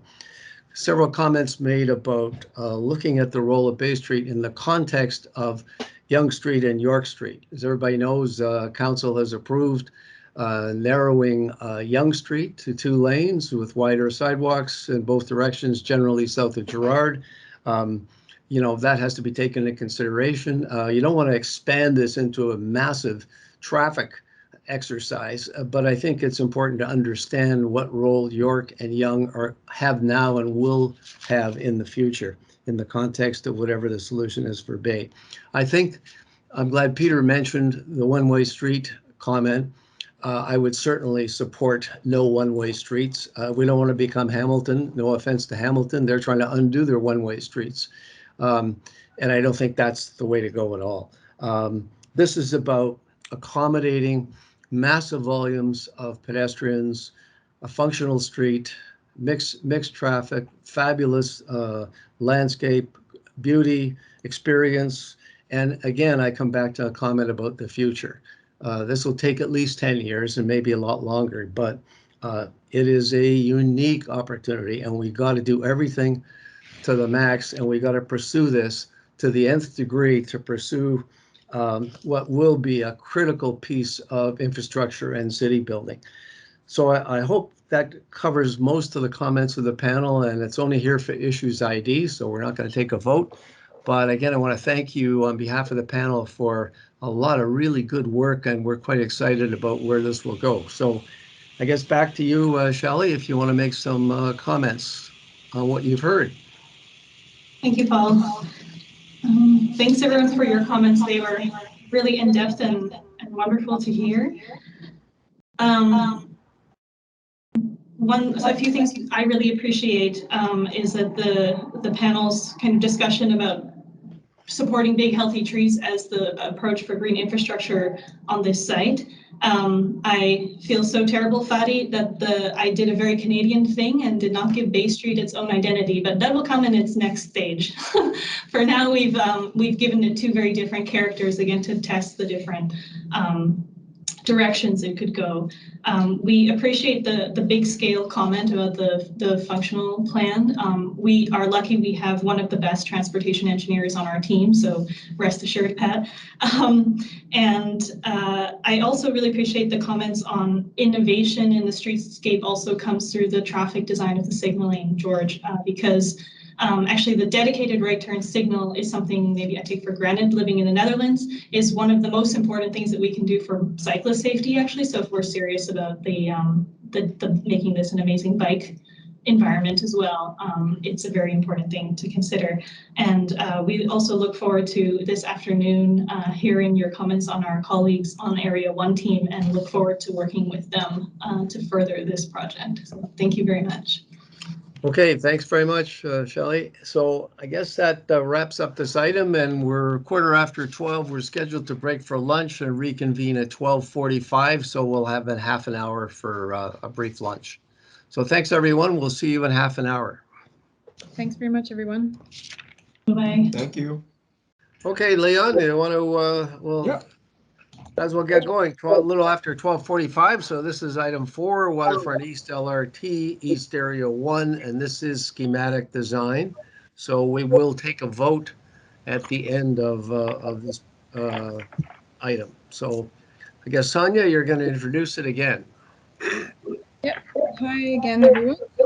We're back to now focus on the underground work portion of the Area 1 scope of the East Waterfront LRT project. So this is the Union to Queens Quay link, the expansion of the stations and transit platforms at Union Station and Queens Quay to service the east extension of the LRT line on Waterfront. This work is being led by TTC. So we have Vincent Tang, the project manager from TTC here, who will be doing the project overview and the rest of the staff presentation. And I will come back at the end to provide a recap of the comments from the previous DRP review and to put forward some questions to the panel. So as a reminder, this project came to Design Review Panel for Issues ID back in March and received great feedback that they have been working to incorporate into the 30% design drafts at current status. So I will hand this over to Vincent to go through the rest of the intro. Great, thank you, Sawyer. Hi, everyone. Again, Vincent Tang from TTC. I will now provide a quick project overview recap for the underground section in Area 1 and speak to the project context in terms of the existing conditions, opportunities for integration with adjacent and public and private projects. After that, as Sonia said, I'll hand over back to her to really provide a summary of the feedback we got from the previous panel presentation in March. And lastly, questions for panel discussion. So within Area 1, as Sonia mentioned briefly, the scope involves significant reconstruction of the 2 underground streetcar stations with expanded platforms, new station entrance connections, new portal structures with canopies on Queens Quay to serve the new service coming from the East Bayfront. So as part of the work, which involves significant areas of open cut excavation along the large pockets of Bay Street, there will be opportunities beyond the current design phase to further coordinate the Bay Street reinstatement scope in terms of road reconstruction and public realm enhancement. Next slide, please. So in terms of the overall status of the design for Area 1, the design team recently completed the draft 30% design submission, and this is currently under stakeholder reviews. The plan is to complete and finalize the 30% design by the end of this year. The project will head into City Council for project funding approval in December. And subject to further project approval and design development, the estimated construction timeline for the underground section is roughly from mid-2025 to mid-2031. So since the March Stage 1 Issues ID review, the underground design team and TTC stakeholders have been coordinating closely and providing input through workshops over the summer months with Waterfront Toronto to inform the Bay Street visioning planning study and concept development. So in the design team presentation today, we will present to the panel some ideas of how the Bay Street visioning opportunities could be further coordinated, integrated with the underground works in the next phase of the design to really fully integrate the surface and the underground scope. Next slide, please. So these next few slides just show a recap of these conditions. We're going to go fairly quickly on these. Okay, so this photo is taken at the southeast corner of Bay Street, looking at southwest.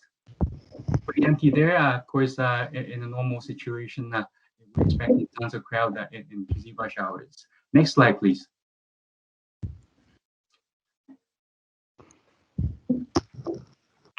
Oh, I'm having a lag here. Leon, perhaps are you on the next slide?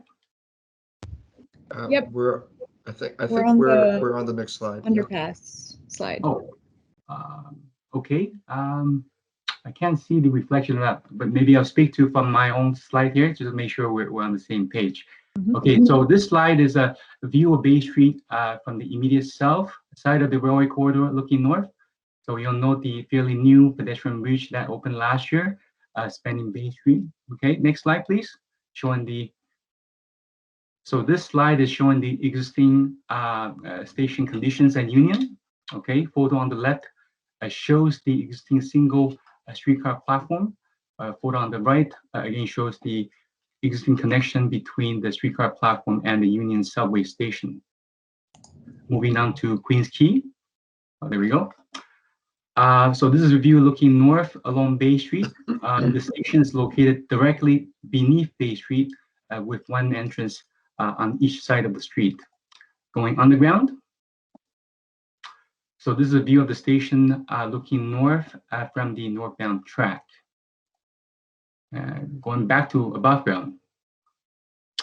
So this is a view of now at Queens Quay West, looking west from the foot of Yonge Street. Next slide, please. Okay, so as part of the underground design development, in addition to accounting for the conditions and constraints imposed by the existing ground conditions, buildings, utilities within the project limit, there are also a number of noteworthy active public and private projects that present challenges and opportunities. So in the Union Station area vicinity, we have the city's Union Station revitalization project. We have the Metrolinx Union Station Enhancement Alliance and Encore projects, the CIBC Square Towers from Hines at 81 Bay and 141 Bay. Moving down to Queens Quay Station, we're dealing with Oxford for the existing office towers at 10 and 20 Bay. On the east side of Bay, we have the proposed 11 Bay development by Quadrio Properties. And lastly, along Queens Quay, of course, the Western Harbor Castle Hotel and the residential properties as well. So again, the design presented today, if I make a note here, is really the result of ongoing design coordinations, meetings and engagements with a lot of these key stakeholders. Next one, please. Okay, so here's the CIBC Square development from Hines.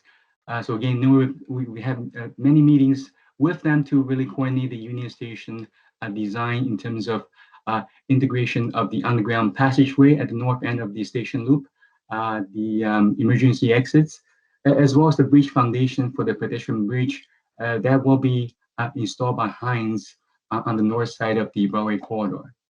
Next slide, please. Okay, so here's some preliminary drawing and rendering of the proposed 11 Bay development.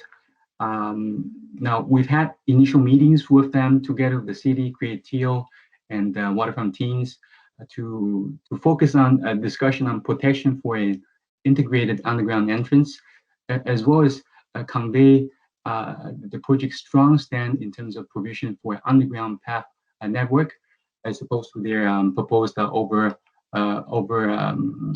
grade bridge as shown in their own idea in their renderings. Next slide, please. So this is a familiar rendering of the proposed Yonge Street slit fill design. The design of the portal and canopies by TTC and the landscape design by the Waterfront team is really, again, a reflection of months of ongoing design coordination since the start of the project. Next slide, please. These two photos show the existing conditions on the south side of Queens Quay at the foot of Bay, noting again the importance of really the location and size of the proposed station entrance, considering sight lines, pedestrian flow, especially in the summer busy months.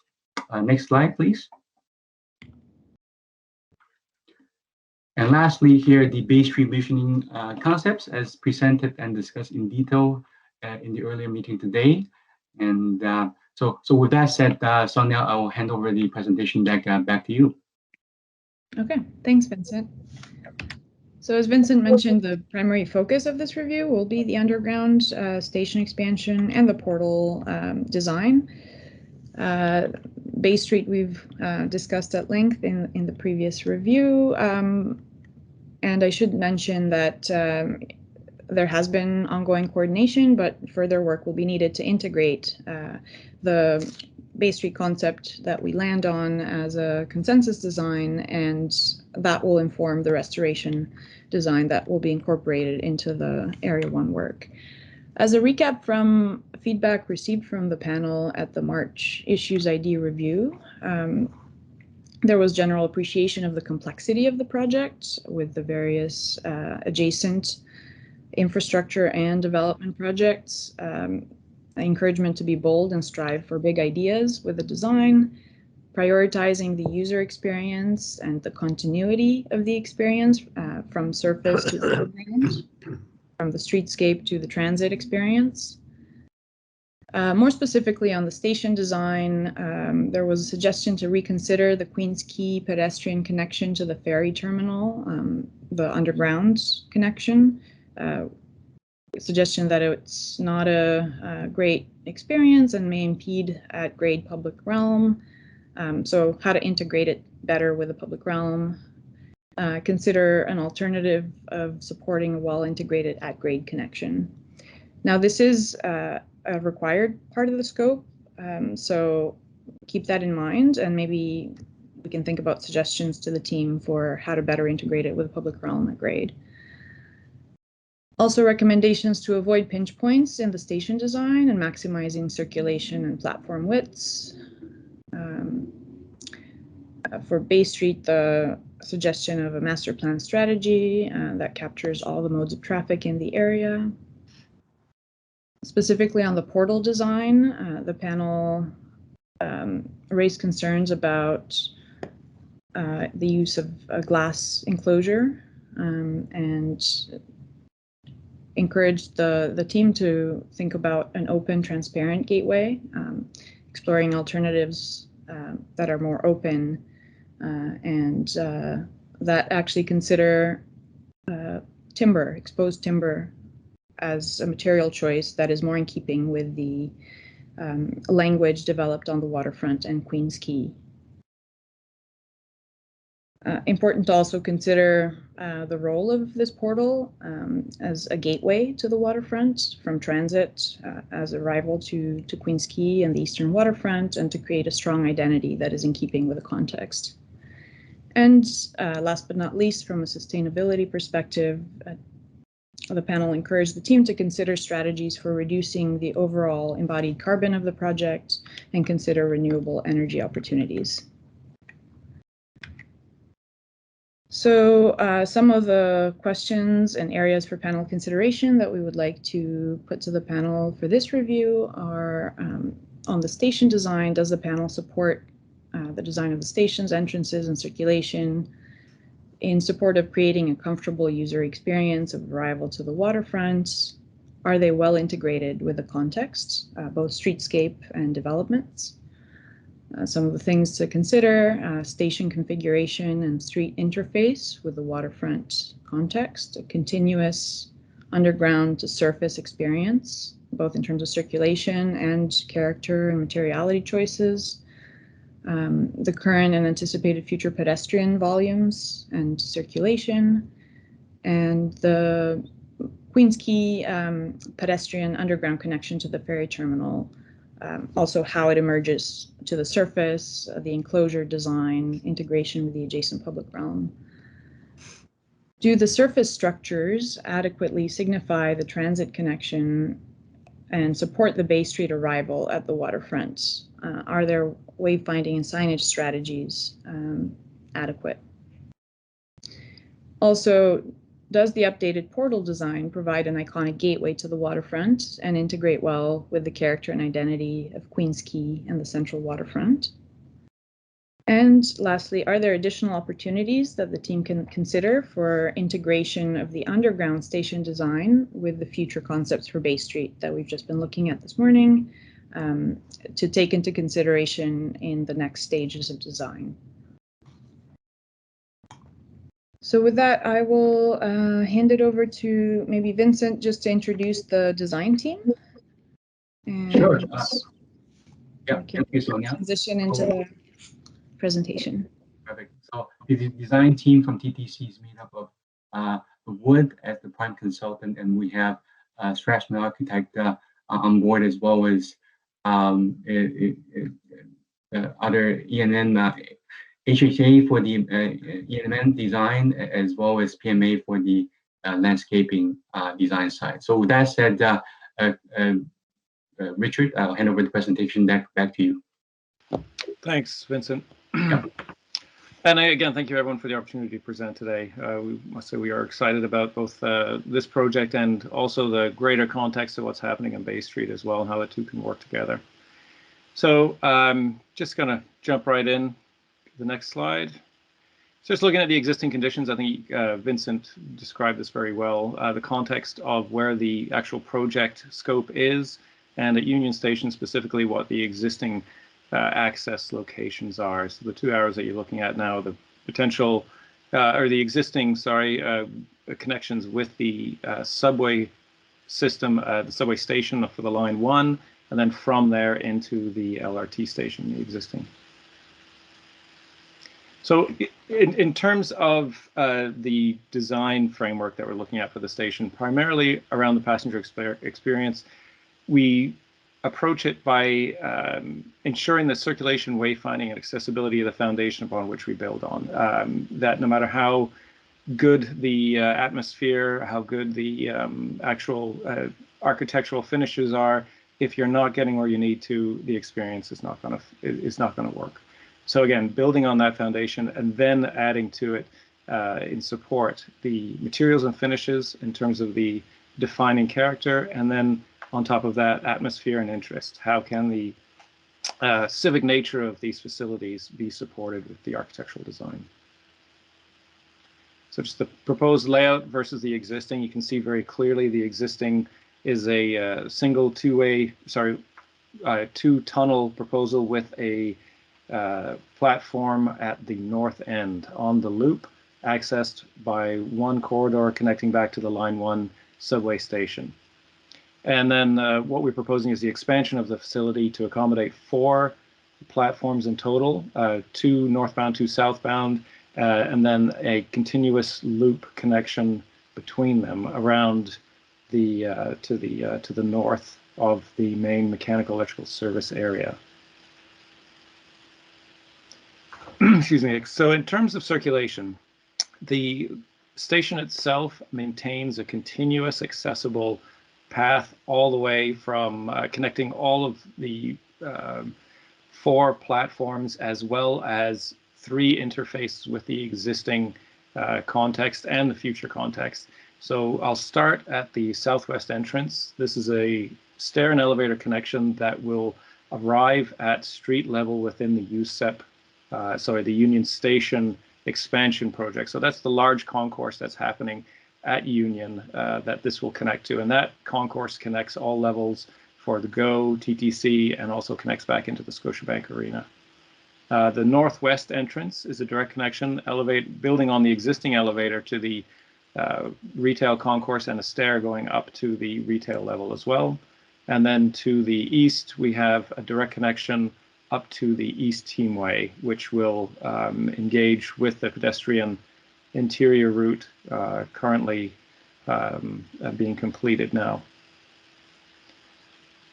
So at the street level, this is where it arrives. So again, I'll start at the East Teamway, connects in with the walkway and provides direct connection south to the 4581 Bay Street and also to the GO bus terminal, and then north up to the 141 Bay and 1 Front Street developments. And then to the southwest entrance, you can see again an arrival at the USEP entrance and the USEP concourse, which will provide full connections to all levels of Union and into Scotiabank Arena, and then the arrival at the northwest entrance for the Union retail.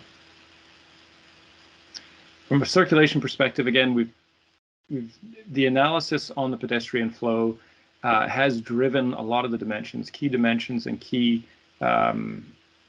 clearances in and around the arrival at the 4 platforms. And what we're looking at here is the level of service diagram that was generated as part of this. And the one thing that we did want to highlight was in response to the pinch point comments.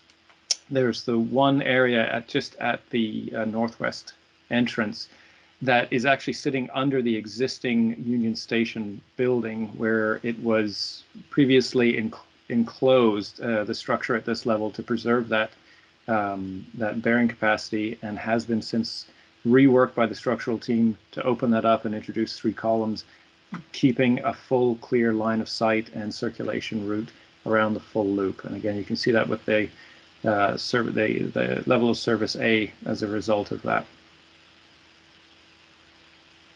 So in terms of the experience down in the below grade structure, one of the things that we were looking at as precedents and examples was the use of light and color, specifically installation pieces. Again, looking at this example at O'Hare Airport, where it does define the character and really creates the identity of the space, especially in a situation where you don't have access to view or natural light. So it's actually engaging that condition as an opportunity to really ramp up the presence of a light installation or light feature.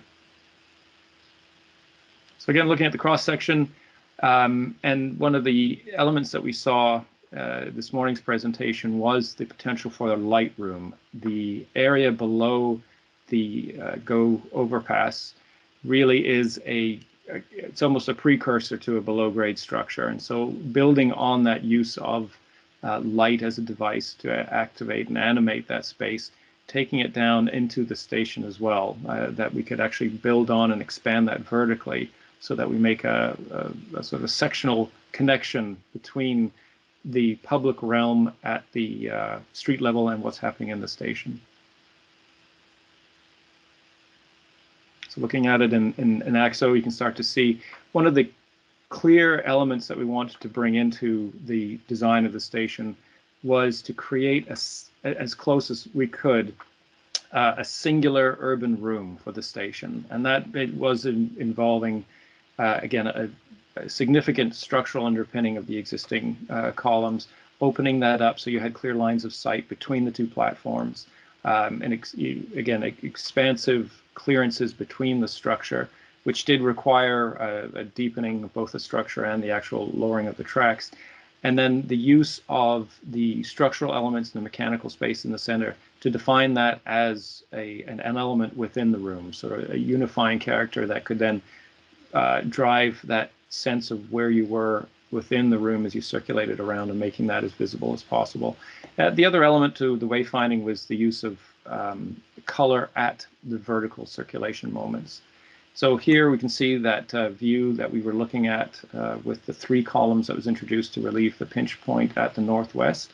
So you're seeing again the use of color at the arrival from the elevator, and also the clear line of sight through a glazed enclosure around the loop to ensure that you could see across the, not only see the vehicles circulating through, but also to the other side. So you're continually engaged at where you are heading with the corridor as opposed to a tunnel. So again, trying to alleviate the sense of compression below grade.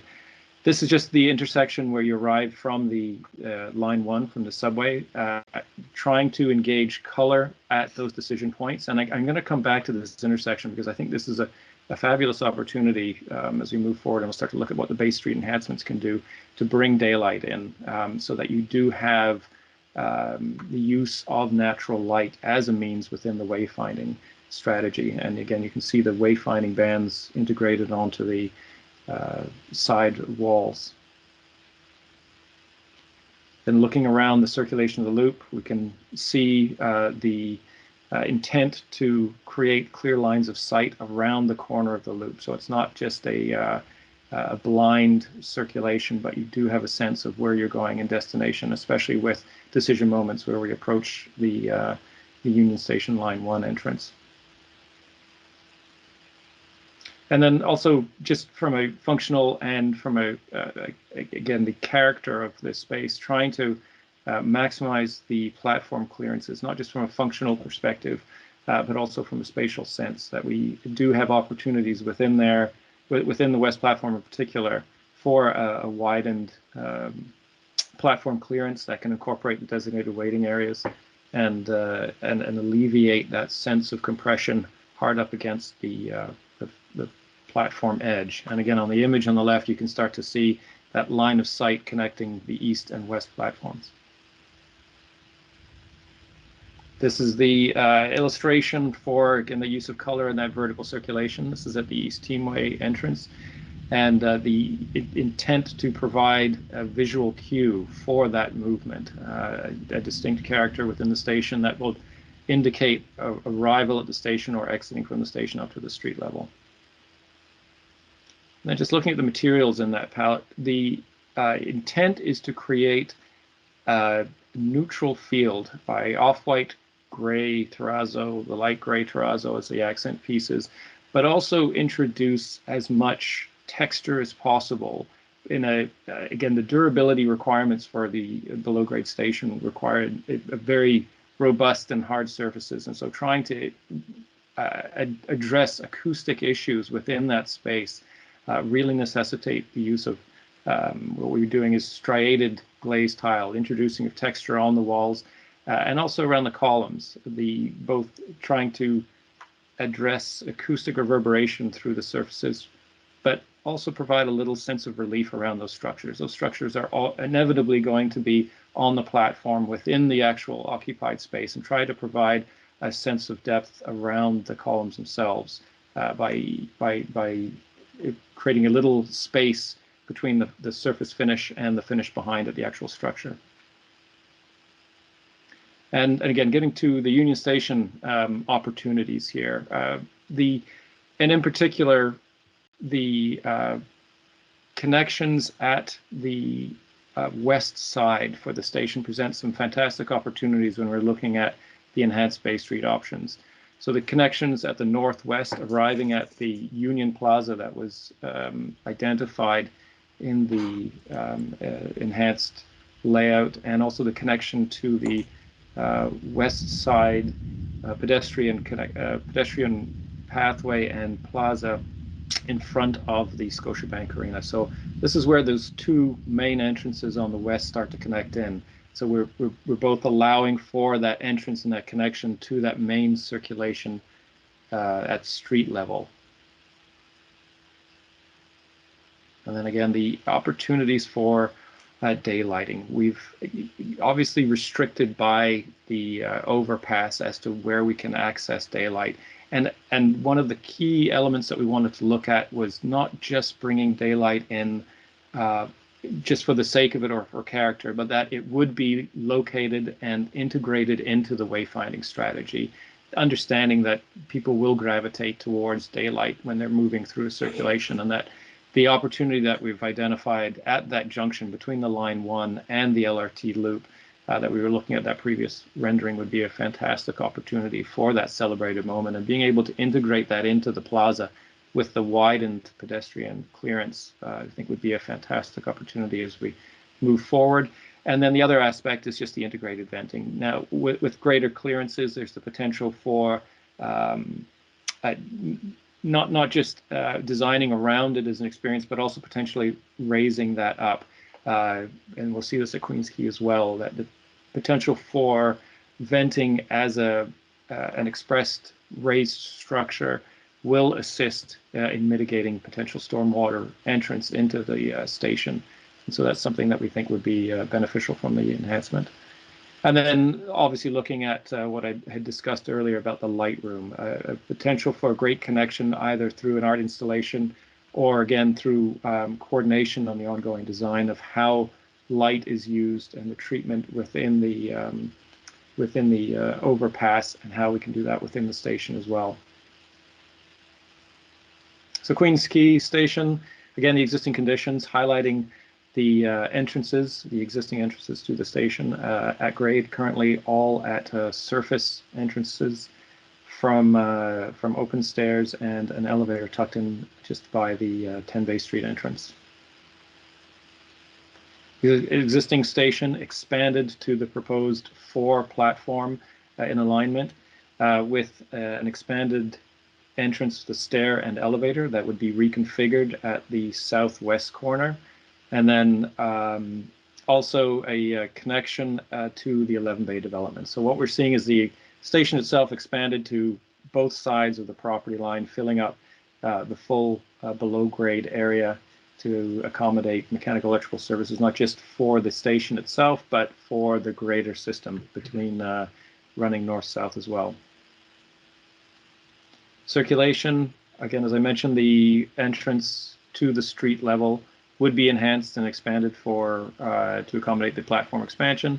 Circulation moving on the 2 platforms, and then the one other aspect on this one was the relocation of the existing level crossing. So relocating that further north away from the entrance to the actual tunnel and portal on the south, so clear line of sight, and also to facilitate movement between the two platforms, barrier-free in the event that one of the elevators goes down.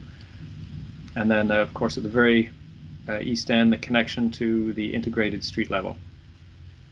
That we can go up. So then arriving at street level, the goal of the access points has been to try and integrate as much as possible with the surrounding developments, especially at the 11 Bay currently under design. And we've had a number of iterations that we've gone back and forth with them to try and resolve how that entrance at the main lobby provides a clear identity and sense of address for the station itself.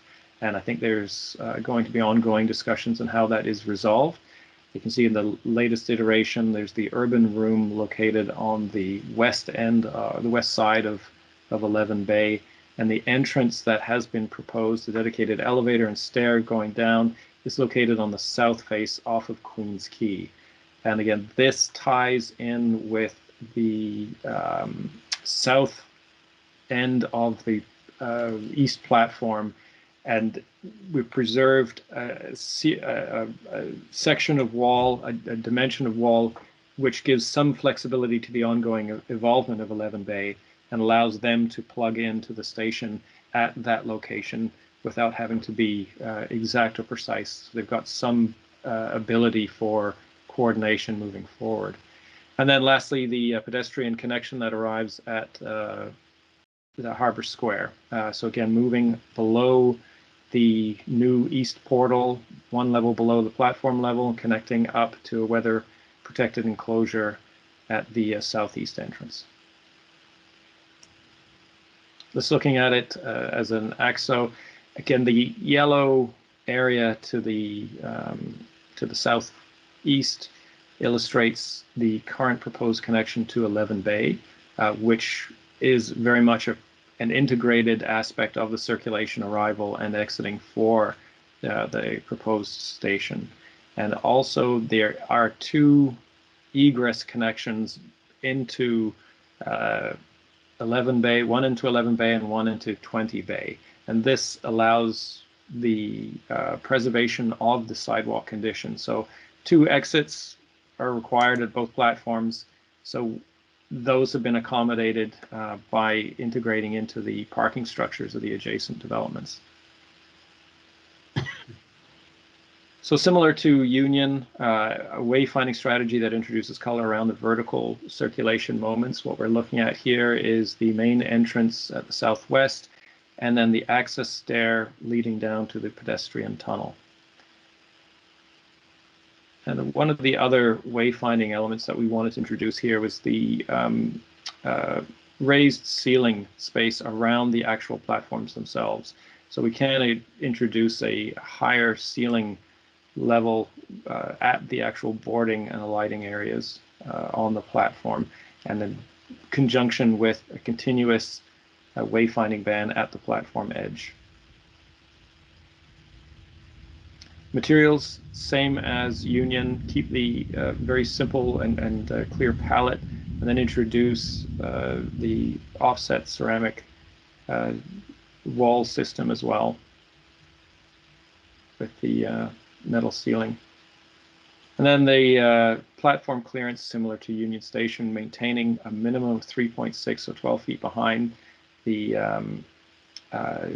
from the platform edge, to allow for accessible boarding and also circulation. And at Queens Quay, this has been tested with pedestrian flow and has demonstrated a level of service A or better. And continuing the theme in public art, the use of light in the spaces, both the spaces below grade, and in the case of Queens Quay, also starting to explore how that strategy can be employed on the structures above grade. Just looking at some examples of temporary installations from existing structures. Obviously the King's Cross Tunnel, very successful, and then the CN Tower, the introduction of a light installation that changed the nature of the existing structure itself. So looking at the pedestrian tunnel, a couple of features we wanted to highlight on this one. One was the redesign of the tunnel to allow for a clear, singular line of connection between the Harbor Square entrance and the platform, so that we've got one single movement and one line of sight connection, and also the widening of the tunnel system, so that all of the connections, both east-west and north-south, have been widened to a minimum of 6 meters to address potential surge capacities, and B, facilitate a more generous and open experience moving through the tunnel itself. So just looking at the circulation, similar to Union, we are looking at the opportunity for integration of, again, light installation, art installation on the tunnel walls themselves. They present a fabulous opportunity to make that transition from the station itself, below grade structure, out to the water's edge. One of the other differentiating features that we wanted to do as you leave the station and start to move towards public space and waterfront was to incorporate a floor finish that echoed the strategies on the urban design of Queens Quay. So bringing in the red and gray granite as a flooring material as you transition out. There we can see that view moving towards the water's edge, and the introduction of a curvilinear form within the suspended metal ceiling as well, that will echo the wave deck in terms of form, but also can be designed and can be refined to start transitioning and signaling that movement towards the water's edge, that it can transition from the straight ceiling into a little bit more of a animated ceiling structure as you start to approach the water. Again, just continuing down towards that entrance up to Harbor Square and seeing in the light finishes come through. And then the southeast entrance structure. And in this respect, we do want to address the proposed location, which is very similar to where we had left off in the past presentation. We did look at 2 alternate locations, one on the moving it towards the east as hard up as to the property line for 1 Harbor Square, and the other moving it to the west side of the ramp. And I'll start with the east side. The adjacency to 1 Harbor Square presented a number of problems, both from an exiting and a fire and life safety issue, with regards to what the imposition would be on the exit condition out of Harbor Square at that location up against the proposed entrance. Then the second aspect that was raised with the reconfiguration of the entrance to 1 Harbor Square and the introduction of the portal, one of the things that was mentioned by the hotel was the potential for development of that edge as a retail interface, either for a restaurant or storefront, and carry that or continue that face around to the west side of their structure, which would obviously be impacted or interfered with if we located hard up against it. On the west side, from a circulation perspective, it worked quite well. We were able to have the tunnel aligned with the main entrance to the Queens Quay station, but it presented significant constructability concerns, as the major utilities vault is directly north of that location. And in order to complete that tunnel would require significant excavation and potentially even a tunneling system to be able to hold the utility vault in place and tunnel underneath it. I think our civil designer exhausted that option until it was deemed to be unfeasible. So this is just looking at the proposed location. We wanted to do a test view of how the structure sat within the context. Again, trying to minimize the presence of that enclosure, providing a transparent, as transparent as possible, enclosure and an envelope around the elevator and stair, the dimensions of which are dictated by the circulation and clearances around the elevator. So just looking at the Bay Street opportunities and the connections, the connection to the future west side, let's call it the west biased circulation, thought worked very well with the proposed surface entrance and the connection, tying into the main surface identity for the station entrance. And then the other opportunity is the proposed location of the Harbor Square entrance. Makes a lot of sense within this circulation route, that if you do have the north-south connection at the west side, and that's the access point and reconfigured through to the ferry terminal, that the new or the current proposed configuration of the Harbor Square entrance makes a lot of sense there. And I think what we really wanted to leave off with is that location, that final location and configuration really had to be developed in conjunction with the preferred option and how the Bay Street enhancement was going to happen. Again, daylight, opportunities for daylighting. We saw that would be fantastic to introduce daylighting at a couple of key locations within the station. One is at the level crossing. So if it was a center Rambla, or we did have access to that center portion of Queens Quay, or sorry, of Bay Street approaching Queens Quay, that it could illuminate that level crossing between the platforms, as well as if it is the west side, providing daylight down to the main arrival coming from the southwest. And the last opportunity is actually at the tunnel itself. If it is a west biased connection and the access to the ferry terminal is on the west side, you do have a potential for expansion of the entrance structure to allow for light well to penetrate down into the end of the pedestrian tunnel at the south side.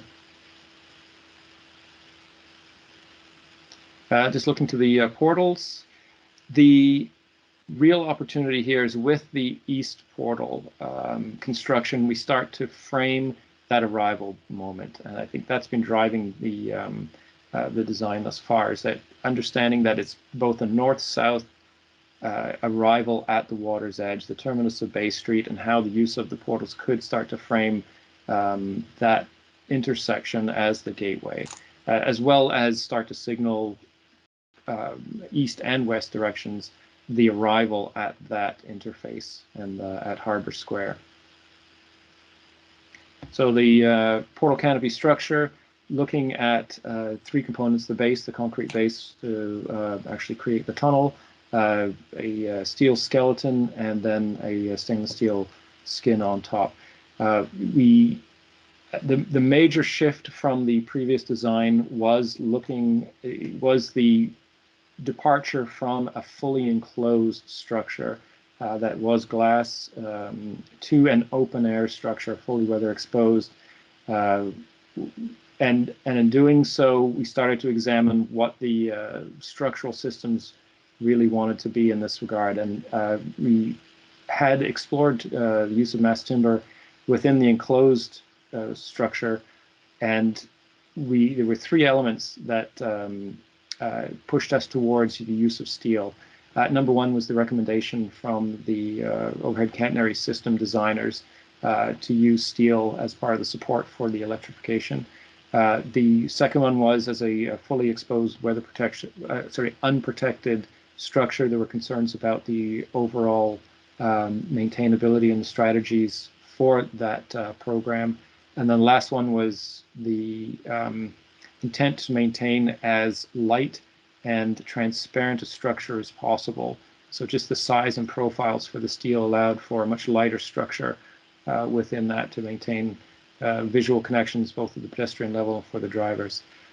And then just looking at the form, how we can take the overall form of the portal and divide it into smaller elements that could be prefabricated as components, and seen as a great example of the Cherry Street Bridge, and also just the use of the polished metal that we were drawing on at the Sherburne Cobham Pavilion. So the skin itself is a proposed stainless steel architectural fabric. It has the opportunity for etching on it. It does allow for a very low maintenance solution, and also a visual transparency while still implying and maintaining the form. Just seeing it in the context, we're seeing the integration of the canopy with the West 8 landscape along the south end with a raised berm and planting. And then looking at how that actually starts to frame the Martin Goodman Trail to the south as well. Just a sense of the space within the canopy, looking at how the material can diffuse light, start to create shadows within the canopy itself, or within the portal, and then also the visual connection that's happening at the street level. We looked at it from One Harbor Square. And then just looking at the west canopy as well. Again, repeating the same form onto the west portal, the reconstructed west portal, and introducing the planting at the, call it the tail end. And then just another opportunity for extending the lighting structure or the lighting strategy onto the above grade structure as well. There's a real opportunity for a light installation that can be either very dynamic or start to integrate how the canopy can be perceived both from street level but also from the high rise, where it's going to be significantly visible for many people above grade. And I'm going to turn it over to Jason. Hey, thanks, Richard. Just going to hit a few more points here. I see we're a little over time here for a presentation. I just wanted to touch on ecology, energy, and sustainability, though, before we go to the comments and questions section. So as far as ecology, there's a big opportunity here with the station going before the Bay Street vision to make sure that the utilities are relocated into a location that facilitates and maximizes the opportunity for tree planting. So we see that as a big benefit from the ecology perspective. Also, as shown on our next slide, we're planning to have a type of system to remove oil and dirt from the water collected in the tunnels themselves and treated before they're discharged to the environment. From an energy perspective, as far as the station operation itself, as much as possible, and as TTC standards and guidelines permit, we'll look at implementing procedures to minimize energy use. Also, the stations themselves will not require HVAC systems for air conditioning and heating because they're exposed to the environment from the tunnels. And sustainability, one of the ideas from the structural engineer that we're going to look to move forward with is when the existing stations themselves are demolished, that waste concrete generated would be crushed on site, mixed with some additives and used as a lean concrete, which will reduce the overall fossil fuel consumption for the construction itself. And then from water conservation perspective, again, as much as the TTC standards permit, we'll look at implementing water efficient plumbing fixtures and water recycling measures in the station themselves. Stormwater management, I guess this is kind of an approach that we're taking specifically for the tunnels and the station. So there's kind of 3 lines of defenses, I think would be a good way to put it. The first line would be to capture the runoff from the portal themselves at 2 track drains, shown in green, 1 for each portal. Those will be sized to capture the 100-year storm event. A secondary measure will be in its station itself because the grading and also the potential for bypass of those track drains will be captured inside the station themselves and conveyed out. Then I guess a third approach will be at the mouth of each portal. There's the opportunity to create a high point in the road profile Queens Quay to minimize the amount of runoff that enters the portals. So that's it. Thank you, everybody, for your time. Okay, thanks very much. A lot there to digest. So we're going to start off with a round of questions from the panel. As we'll go to George, let's go down the list. You're muted, George. Paul, can you hear me now? Yep. Okay. I have a few questions. The first one, and they're mostly clarification, though one of them is more loaded than that. On the clarification, the 4-platform strategy at both ends of this tunnel, that means that the trains load and unload in tandem. Is that correct? And then the front one just pulls out slightly ahead of the one behind? Is that, but it means that you can load two trains at once. Is that the logic of this configuration? Hi, George. Vincent here. Yes, at Queen's Quay, that's the idea. That's double berthing, we call it, for the streetcars. If you can flip to the Union Station plan view, Richard or Jason. For Union Station, though, the difference there is, you'll note that in the sketch here, we do have bypass tracks, we call them. So if you look at each direction, we have 2 tracks in each direction, and these bypass tracks allow the streetcar to operate independently. And there's certainly flexibility to adjust the service levels and which platform is boarding what route at any time to reflect the ridership and conditions at any given time in the future. Right. Okay. Thank you. That makes sense. That all makes sense. My next question is a more subtle one. All of these sort of exit or transition points into adjacent sites. You've got elevators. In all cases, you have elevators and stairs. I can understand the elevators, but the thought of escalators crossed my mind, and then it occurred to me that there are 3 issues I can think of with escalators. One is that if you need an up and a down, you don't have room. So I would ask you, is it a space issue that made that decision? Obviously, the escalators would move people more quickly. The second thought I had was cost. Maybe you just think it's too expensive, although that might be short-sighted given the nature of this project. And then the last thing I wondered about is whether there might be thought to be an issue of safety with escalators, in that, people can get trampled if crowds get out of control and with systems of escalators. So anyway, so I thought it would be interesting to have an explanation of the decision to use stairs instead of escalators. So accepting that the elevators obviously make sense. I have one more question, but I'll let you answer that one first. Sure. I'll take a first crack at it at high level, and Richard, if you can supplement my discussion here in response to George's question. Certainly, as we all know, this is a very tight downtown corridor that we are intending to excavate and build this fairly sizable new transit stations downtown. So with that said, site constraint definitely is a contributing factor to the addition of escalators in addition to stairs that we have everywhere. Certainly from TTC's perspective, we love escalators whenever we can. We like to provide them for customer convenience. So really there's no the cost nor the, although cost is a consideration, but just from a passenger service perspective, TTC in general would like to place escalators wherever possible. So with that said, Richard, would you like to add anything to what I said, and perhaps emphasize or indicate potential locations at Queen's Quay that where escalator could be provided? Yeah, absolutely.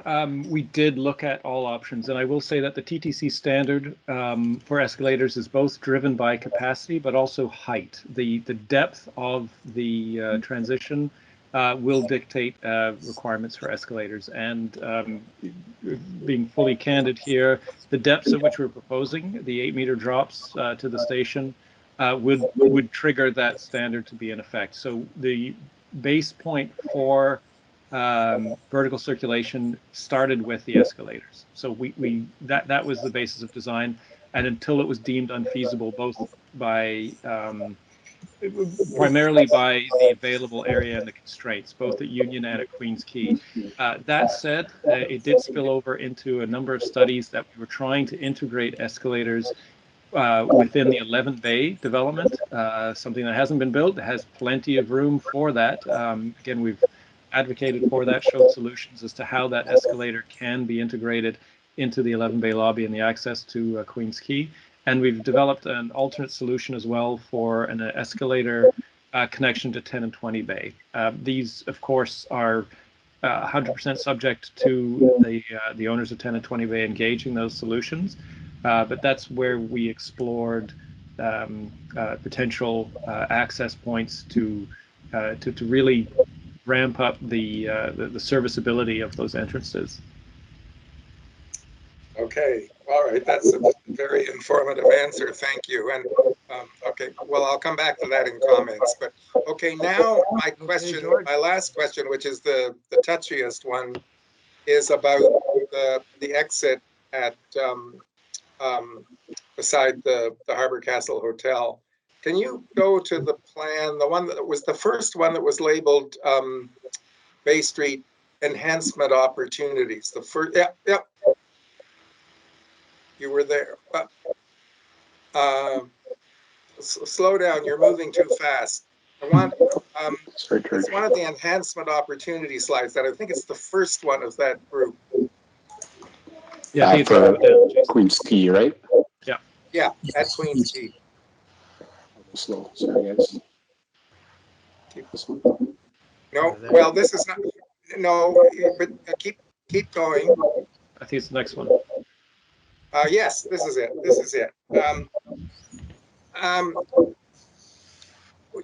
Well, you're aware that in our last review of this, we argued against providing that exit beside the Harbor Castle Hotel altogether. I don't dispute that you've done your best to make it unobtrusive. That's obvious from the drawings you're showing us.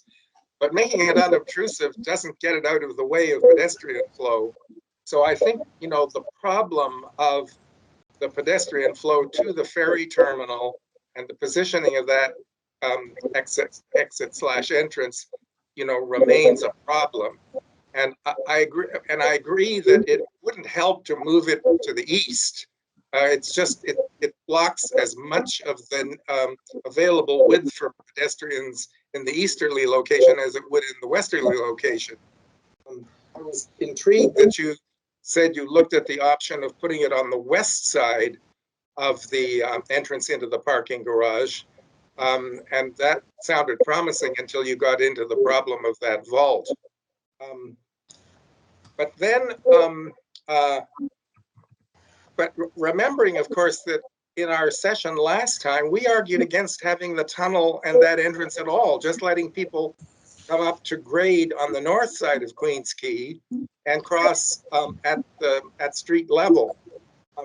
And depending on what else happens, I mean, I can still imagine that that might be the best solution, because impeding the pedestrian flow across down to the ferry terminal remains a problem. So, but that triggered a couple of sort of ancillary what-if questions in my mind. The first one being, is 11, or the proponents for 11 Bay giving you a hard time about how much of the corner of their ground floor you're asking to use? And or couldn't you make you've already talked about trying to put escalators in there, bravo. But it seems to me if you could make a proper exit and entrance in the corner of the 11 Bay project, you wouldn't need to have that entrance exit on the south side of Queen's Quay at all. But then here's the other thing that I thought about. By the way, congratulations on making as many efforts as you have to allow for the options shown in the visioning exercise that we saw before lunch. I think that's very commendable. And given that the general drift of our, it wasn't a total consensus, but a majority opinion on the panel was that the west side sidewalk widening is preferable to the center median. That tends to push the traffic, the pedestrian flow to the ferry terminal to the west side of Bay Street anyway. So I was interested to see in the plan you have on the right-hand side of this slide that you actually seem to be suggesting a new pedestrian path going from the southwest corner of Queen's Quay and Bay past the mouth of the entrance into the parking garage and then bending to the right. I had actually suggested that as a possibility to the visioning team in our session this morning, but you actually have got a drawing that, if I'm reading it correctly, shows something like that. Now, I assume there's some topography there, so I'm assuming that there would be, at a minimum, there would be some regrading involved. And I don't know what the implications are of that in relation to the slab on the roof of the parking structure below. But if it were possible to devise some such pedestrian route as you're showing on the west, on the southwest corner of that intersection, then connecting down to the ferry terminal, then first of all, you could probably put the exit and entrance where you've got it on the east side, because there'd be so much more available width for pedestrians on both sides that it wouldn't be as big a problem as I'm otherwise foreseeing. But it might also be true that you wouldn't need it at all because of the generosity of the path on the west side, which would link with the widened sidewalk to the north. So it seems to me that option of organizing the pedestrian flow on the west side merits very serious further consideration, because it gives you maneuvering room in respect to all these other decisions. So I would just put that back with you as a very tantalizing challenge, which, I mean, it ties your work and the visioning study together in an awkward way, I admit that. But since you've tried so hard to accommodate its possibilities in other respects, I think it would be worth trying to do so in respect to this possibility as well. Thank you. Thanks, George. I'm going to actually take that more of a comment, I believe, and maybe you can come back to it. Yeah, obviously some very strong suggestions there. So let's keep going on questions. Bridget. Yes. First of all, thank you for a very thoughtful presentation.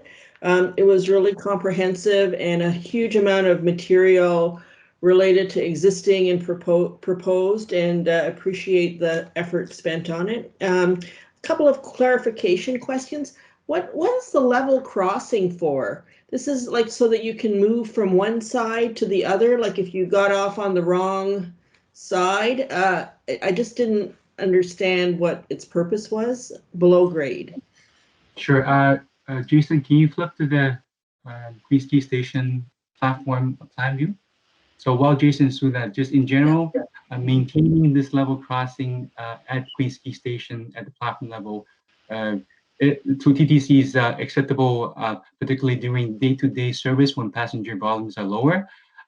This crossing would also provide for redundancy for, let's say, accessibility in the event that one of the elevators to the street level are out of service.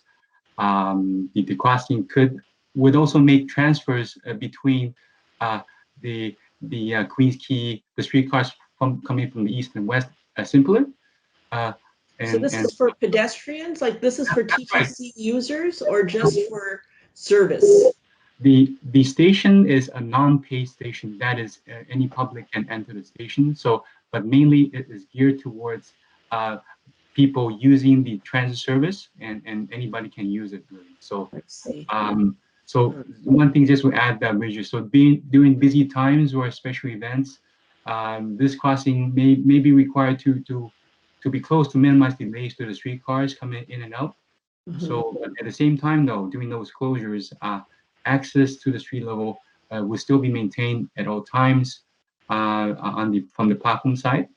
So the crossing is designed such that it can be closed effectively to passenger use as required, and so that's really the high level, the intent for the crossing.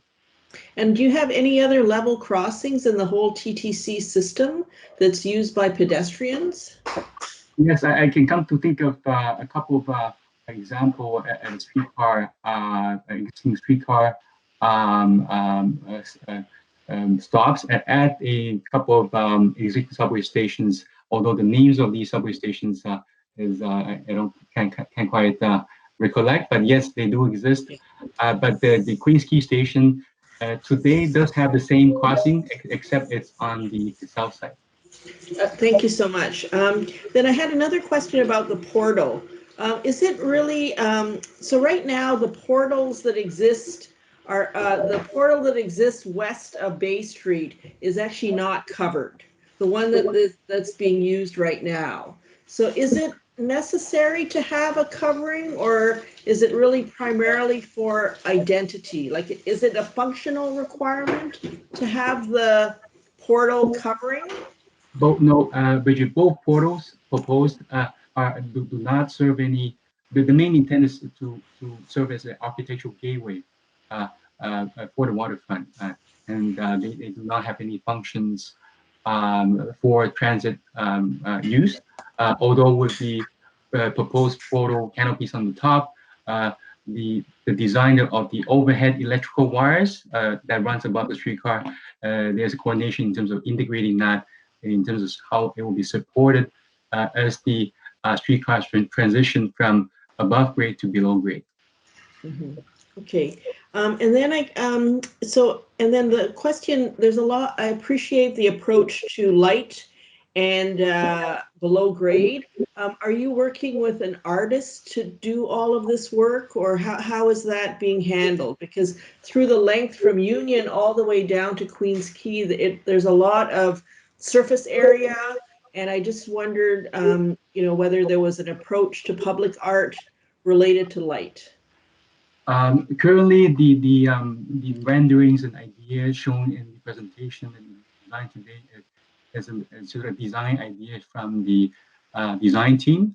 Certainly, TTC, as this project continues, TTC will need to go through a what we call the public art selection process, in which we will formally engage in competitive proposals from artists that are interested in the project, and ultimately one artist will be selected, and certainly the lighting options that Richard illustrated in his renderings is really demonstrate potentials and opportunities, taking advantage of an example here of the canopies, and also I think even underground, in considering the Bay Street envisioning potentials, where we're essentially illustrating potentials and ideas, and of course, you know, the actual artists won't be on board until a later date in the next phase of this project.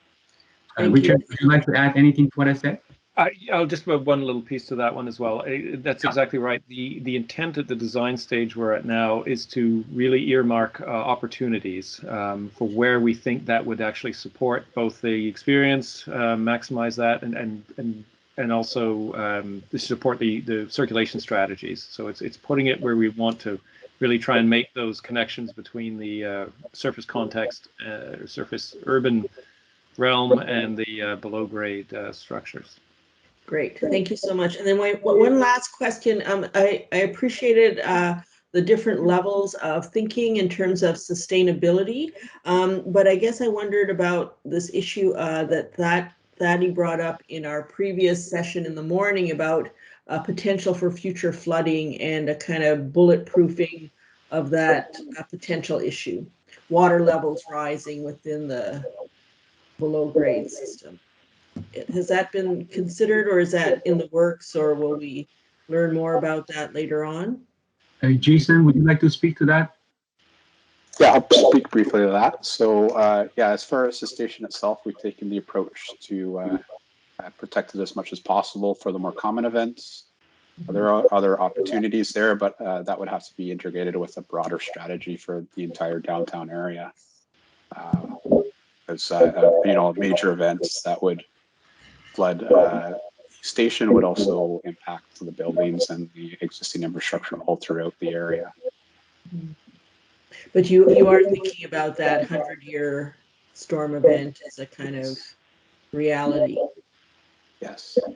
The 100-year, if I can clarify, our design accommodates the 100-year storm event. Okay. So I guess the worst case scenario, if a flood event is beyond that, then just like to echo Jason's point about there's a need for wider coordination in the sort of a strategy to tackle that scenario. Yeah. Thank you. Yeah. Okay, let's keep moving. Betsy, please. No questions. Okay. Claude? No question. Thank you. Okay, Peter? Peter, are you there?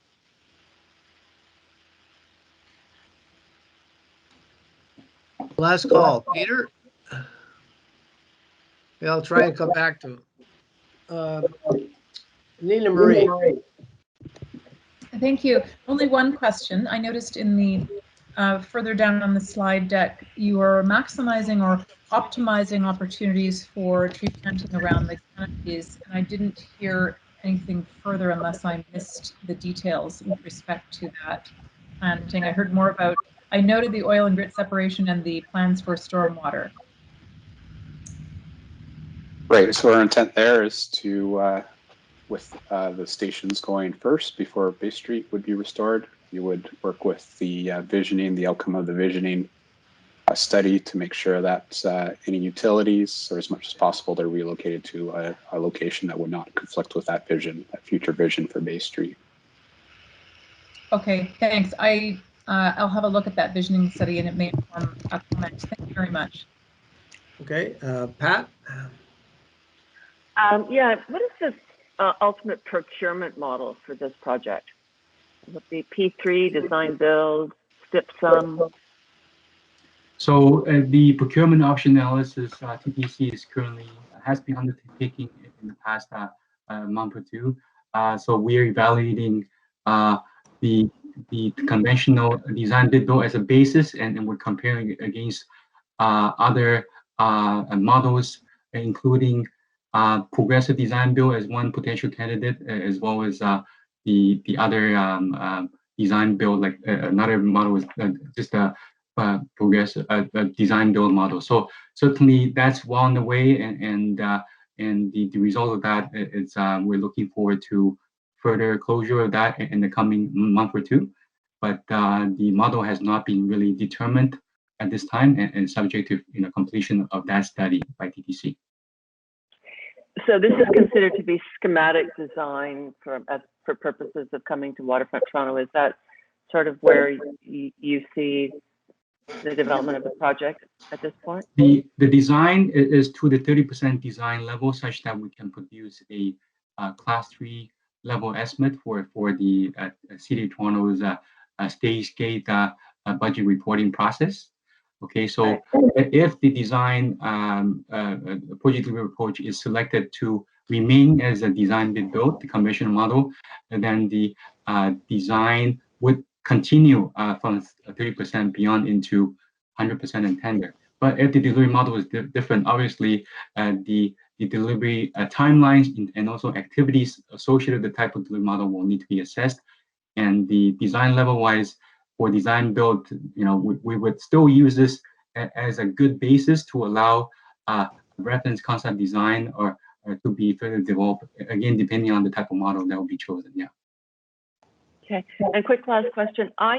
Maybe I'm misremembering. I think there was a comment about natural light being brought down into the station. Is that correct? In addition to a lot of artificial lighting? That's correct. Natural light, considering the potential for the Bay Street visioning. So depending on the outcome of this scope, there's opportunity in the next phase of the design to bring natural light at key points into the station, underground station areas. Great. And I guess you haven't developed any schematic sections to show how that would happen yet. No, not at this time. As we understand, the Bay Street visioning is undergoing continual development. Certainly, the presentation information today is just highlight our high-level review of what's possible, and certainly we'll need to further coordinate and develop further details in the next phase. Great, thank you. Yep. Okay, thank you. Jana, please. Yeah, thank you, and thanks for a really comprehensive presentation. I have two questions. The first is, I think in your questions to the panel, you asked about the current and anticipated future pedestrian volumes in circulation, and have you met that? And I guess it could be that I missed this, but I'm just wondering if you have forecasted what those pedestrian volumes will be and where, and has that influenced the design? Sure, I can take this one, Vincent. Okay. So absolutely. So the modeling was built around the projected to 2041. And then actually for a lot of the Union Station requirements, it was Metrolinx requiring that to go to 2055. So that's an ongoing coordination for those capacities. And yes, the design was twofold. One, we started with the base dimensions, clearances, widths, as per the TTC standards, 4-meter width tunnel, platform clearances, etc. And then that was tested against the configuration where we actually had to end up, and any potential, turns or unanticipated movements that would happen in there, worst case scenarios, peak loads, events. And then the clearances were increased or adjusted, or if we found that there just wasn't the capacity, it was actually reduced back to the standard. So I would say, in particular with Union, all of this was tested. And what you actually see is there's a service area in between the two platforms on the west side. So what you end up with is, and I think if you remember that platform clearance dimension, we had 8.4 versus 5.2. So what we found was that 5.2 for the platform worked, but we were able to increase the level of service by having a wider clearance around the actual platforms on that side. And so it allowed for all this, the platform level surface routes to be introduced, drivers' washrooms, refuse, and combs. Yes, you can sort of see it there, the two pink areas. So that was working within that feedback, so the study and the feedback back into the platform layouts. So just so I'm clear, then that service A level that you're referring to is for 2041 projections. Correct. Okay, great, thanks.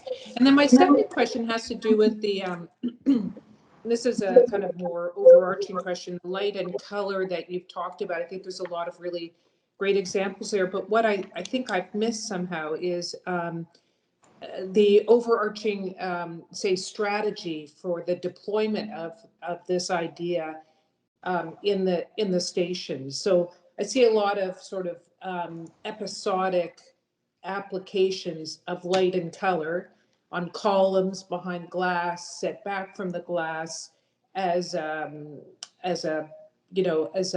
flooring for the level crossing. And I think what I've probably missed is the overall, similar to the presentation we saw this morning, for instance, of the sirens, where they went through and they said, here's how it goes in each one of the conditions that we've identified as an opportunity. And so do you have a drawing like that somewhere? Sorry, I'm just getting feedback in there.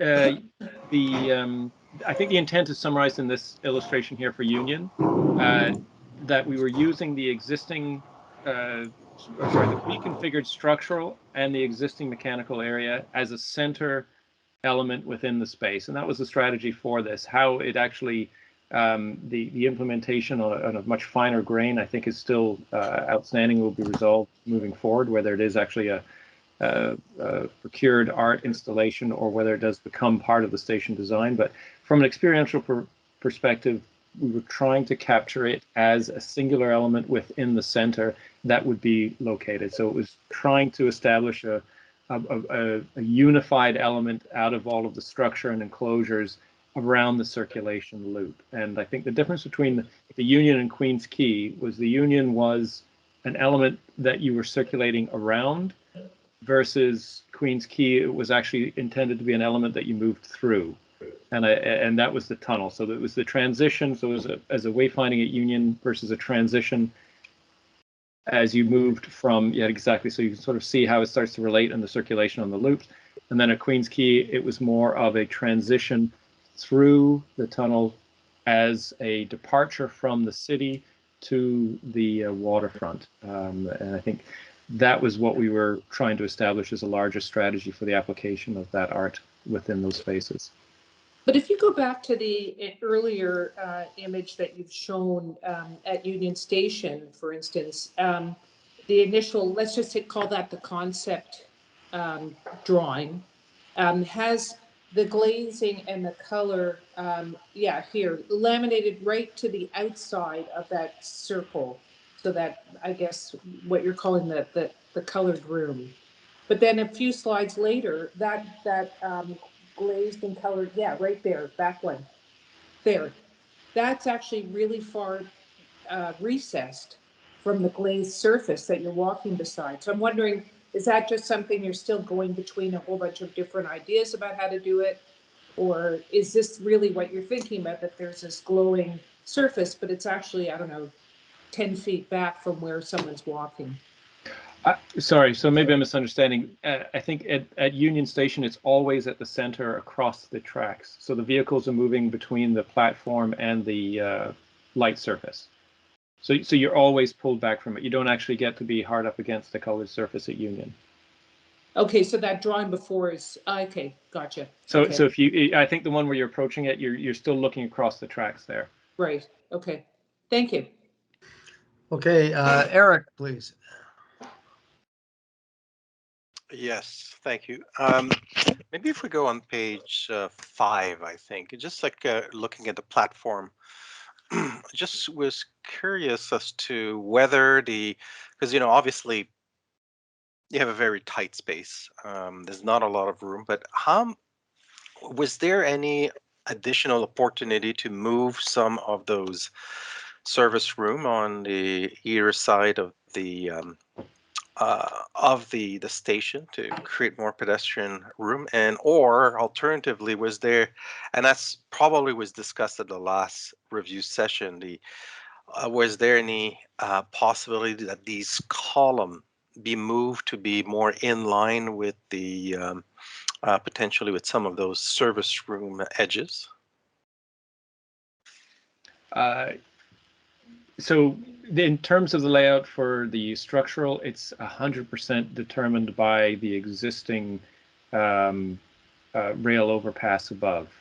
And so we didn't have any opportunity for the existing structure to be relocated. At best, we can determine the size of the column that's being used, and again, that starts to impact the structural depth of everything.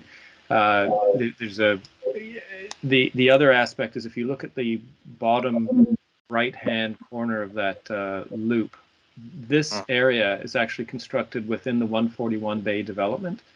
This has been the ongoing coordination with that design team, that we actually have preserved the area to move through and into the station through the lower, I think it's level 2 of their existing parking structure. So they've preserved that area to move through. So again, very constrained by what the structural design is of the 141 Bay development. And that's why we have that little, you can see that little jog before you arrive at the platform in that bottom corner. And again, these are inherited conditions that we trying to work with. But I think it's a point well taken, though. Yeah. And what about the service, the kind of mechanical service room? Was there, for example, an opportunity to that maybe some of them would be in between the tracks, like, in that between those columns at the center? Or I was just kind of curious to know if all of them have to be in these area, or they can be in other locations. The original intent for the center structure was to keep it as transparent as possible between the two platforms. We wanted to maintain as much visual connection between the northbound, southbound as we could. The existing areas, and it's funny, you can sort of see if you look at this diagram, anything that's pink, we basically have been struggling to find adequate area to accommodate the significant electrical and mechanical equipment to service the station expansion, to the point that actually at that center loop, which is an existing mechanical area, we've actually had to put a sub-basement level below it to accommodate the full area. I think it shows up in the section. So any and all available space has been claimed to be able to get the adequate services in there. And we've been trying to minimize the impact of that. Okay. If I may add to Richard's point, can you go back to the plan view showing the Union Station platform? So with respect to the constraints imposed by the railway corridor bridge columns, one observation and one note is that with that in mind, if you notice the positioning of the streetcar doors, we intentionally offset it so that it provides a maximum uninterrupted sort of flow or space in front of the four doors for each streetcar platform. So that's one design idea, considering the site constraints we have. Secondly, regarding your question about the relocation of pink service space from the platform into between the platforms, between the tracks. One concern is that these space will need to be accessed during regular hours as required. So having it in the middle, certainly there's a safety concern. Also, there will be an impact to regular operation of the streetcars, the very busy streetcar stations that will be coming in and out. Okay. And last question, on the portal, I guess I don't really see, and it was kind of slightly raised before, but how the cables, the catenary would be integrated. There hasn't been really much detail work on that, because you kind of see that from some of the perspective, it looks like it's just like tacked on. It's a good question. And I don't think we have a detailed cross-section that illustrates it. So the Area 2A team is responsible for the OCS system up to the face of the tunnel. And so they have prescribed a trajectory, heights well within that. Yeah, you can look at sort of the interior ones. And the connection points for that. The detailing of those connection points has not been not incorporated into the 30%. Suffice to say, the location of where they are, and this is actually not correct at all. I suspected, yes. Yeah, that was a license from the renderer. The connection points are actually, we've worked with the location of the ribs to make sure that the largest structural steel ribs are the connection points. We don't have to introduce any other elements that would interfere with the form or would be an additive in there. So those connection points have been coordinated. The detailing of them is still outstanding. Okay, thank you. Okay, Fadi? Thanks. I just have a couple questions. Sorry if I missed this again, and I wanna reiterate some of the questions that both George and Bridget asked, just so that I'm 100% clear. The first is about your strategy for flooding. You had mentioned the 100-year storm. Is this, so you're basically saying that all the tunnels and stations are built to handle a 100-year rainstorm, and then everything else beyond that is the city's issue or a broader issue? Are there any? Yeah, it's a system issue. Yeah. Sorry. Or pumps or anything? Just because these are super low-lying areas of the city. Yeah, in the station themselves, there'll be a series of pumps to pump the water from the bottom part of the station up into the system, which is at the surface. And also these track drains, there's a pump that's attached to them too. Two pumps actually, is one for the purposes of operations and another as a backup. Okay, and has the current Queensquay station ever flooded? Do we know that? That I'm aware of.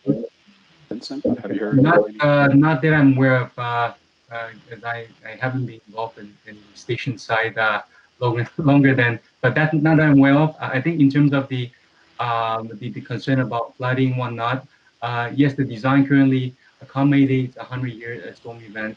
But beyond that, though, I think it's very important to further coordinate with the city and waterfront teams. So for example, in the waterfront teams, create design features on to look at what simple implementation of simple features that can sort of mitigate water beyond 100-year coming in. And certainly there's a wider discussion with the city that's required, and waterfront also about along the Queensquay corridor, what is the overarching strategy that should be considered and implemented down the road.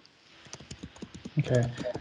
My second question is about the actual entry from the south side of Queen Street. I know this was kind of answered, but I just want a little bit more clarity again. Why do we need a pedestrian tunnel under Queen's Quay to the other side where the ferry terminal is? I can answer that at a high level. So certainly from TTC's perspective, in terms of transit service levels, TTC does not need the tunnel. Okay, but having said that, this is a partnership project with the city and Waterfront Toronto. It is a city's desire for an underground extension of the path network in this area, and that is the reason for the continued inclusion in the scope so far. But having said that, it does offer alternate means of access. Of course, there's a cost to the project, of course, of this additional underground infrastructure. So, but having said that, this is the alternate means of access for people to choose to take the underground as an option, or the people can easily choose an aggregate crossing, for example, on a pleasant sunny day in the summer. And certainly, if I may add to also in Waterfront design team's design of the aggregate features at intersection, I believe one objective will be also to make the aggregate crossing as safe and inviting as possible as well. So really, the tunnel can complement the additional option for people wishing to cross to and from the south side of the Queen's Quay. And do you know how long it is? It might have been mentioned. How many meters? 62. 62, okay. And then, sorry, one last question. It's about the color panels. Is this envisioned to be, I know that it's kind of schematic, but are these like LEDs behind glass? Is this painted? Is this, projections? Like what's, it occupies quite a lot of the imagery of the tunnels and the stations, and I'm just wondering what you envision those to be. I think at this point, it's definitely illuminated as opposed to painted. I think the intent was a more dynamic surface. The balance between whether it's actually projected onto a material versus a backlit or an LED or a surface, I think will be explored. I think some of the examples that we were looking at was definitely backlit, and I think it's going to be answered with a combination of whether it's considered the direction for the art procurement, and whether we provide parameters within which that can be delivered, or whether it is actually part of the station design, and in essence there's another art component to it that this would then have to support. So for example, if we're looking at this wall here, and the TTC's art selection committee it provided, let's say, the interior wall, the one on the right, and that art solution was incompatible with, again, a lighting strategy that we're illustrating here, I think that's how that balance would happen. So it's not a direct answer, I'm sorry, but I think what we're looking at is, I'm trying to move forward with, is that it would be a more dynamic and manipulatable surface and set of conditions, as opposed to a static singular color on the walls. Thank you so much. Okay, I just want to make a comment. We have 2 questioners left, and we haven't even started comments yet, and we're supposed to finish this item in 10 minutes, which obviously is not going to happen. So when we get to the comments, if you could please really focus your key comments as concise as possible, it would be helpful. Kevin, please. I think I can address what I want to say in the comments. Thanks. Great. Matthew. Yeah, just one quick question. I just wonder if you're taking a look at kind of the directionality of the south entrance there. It looks like it's a switchback stair right now, and I'm wondering if there's any consideration into having kind of a straight run and the possibility of even having an escalator on that side, or what the reasoning is for having the switchback.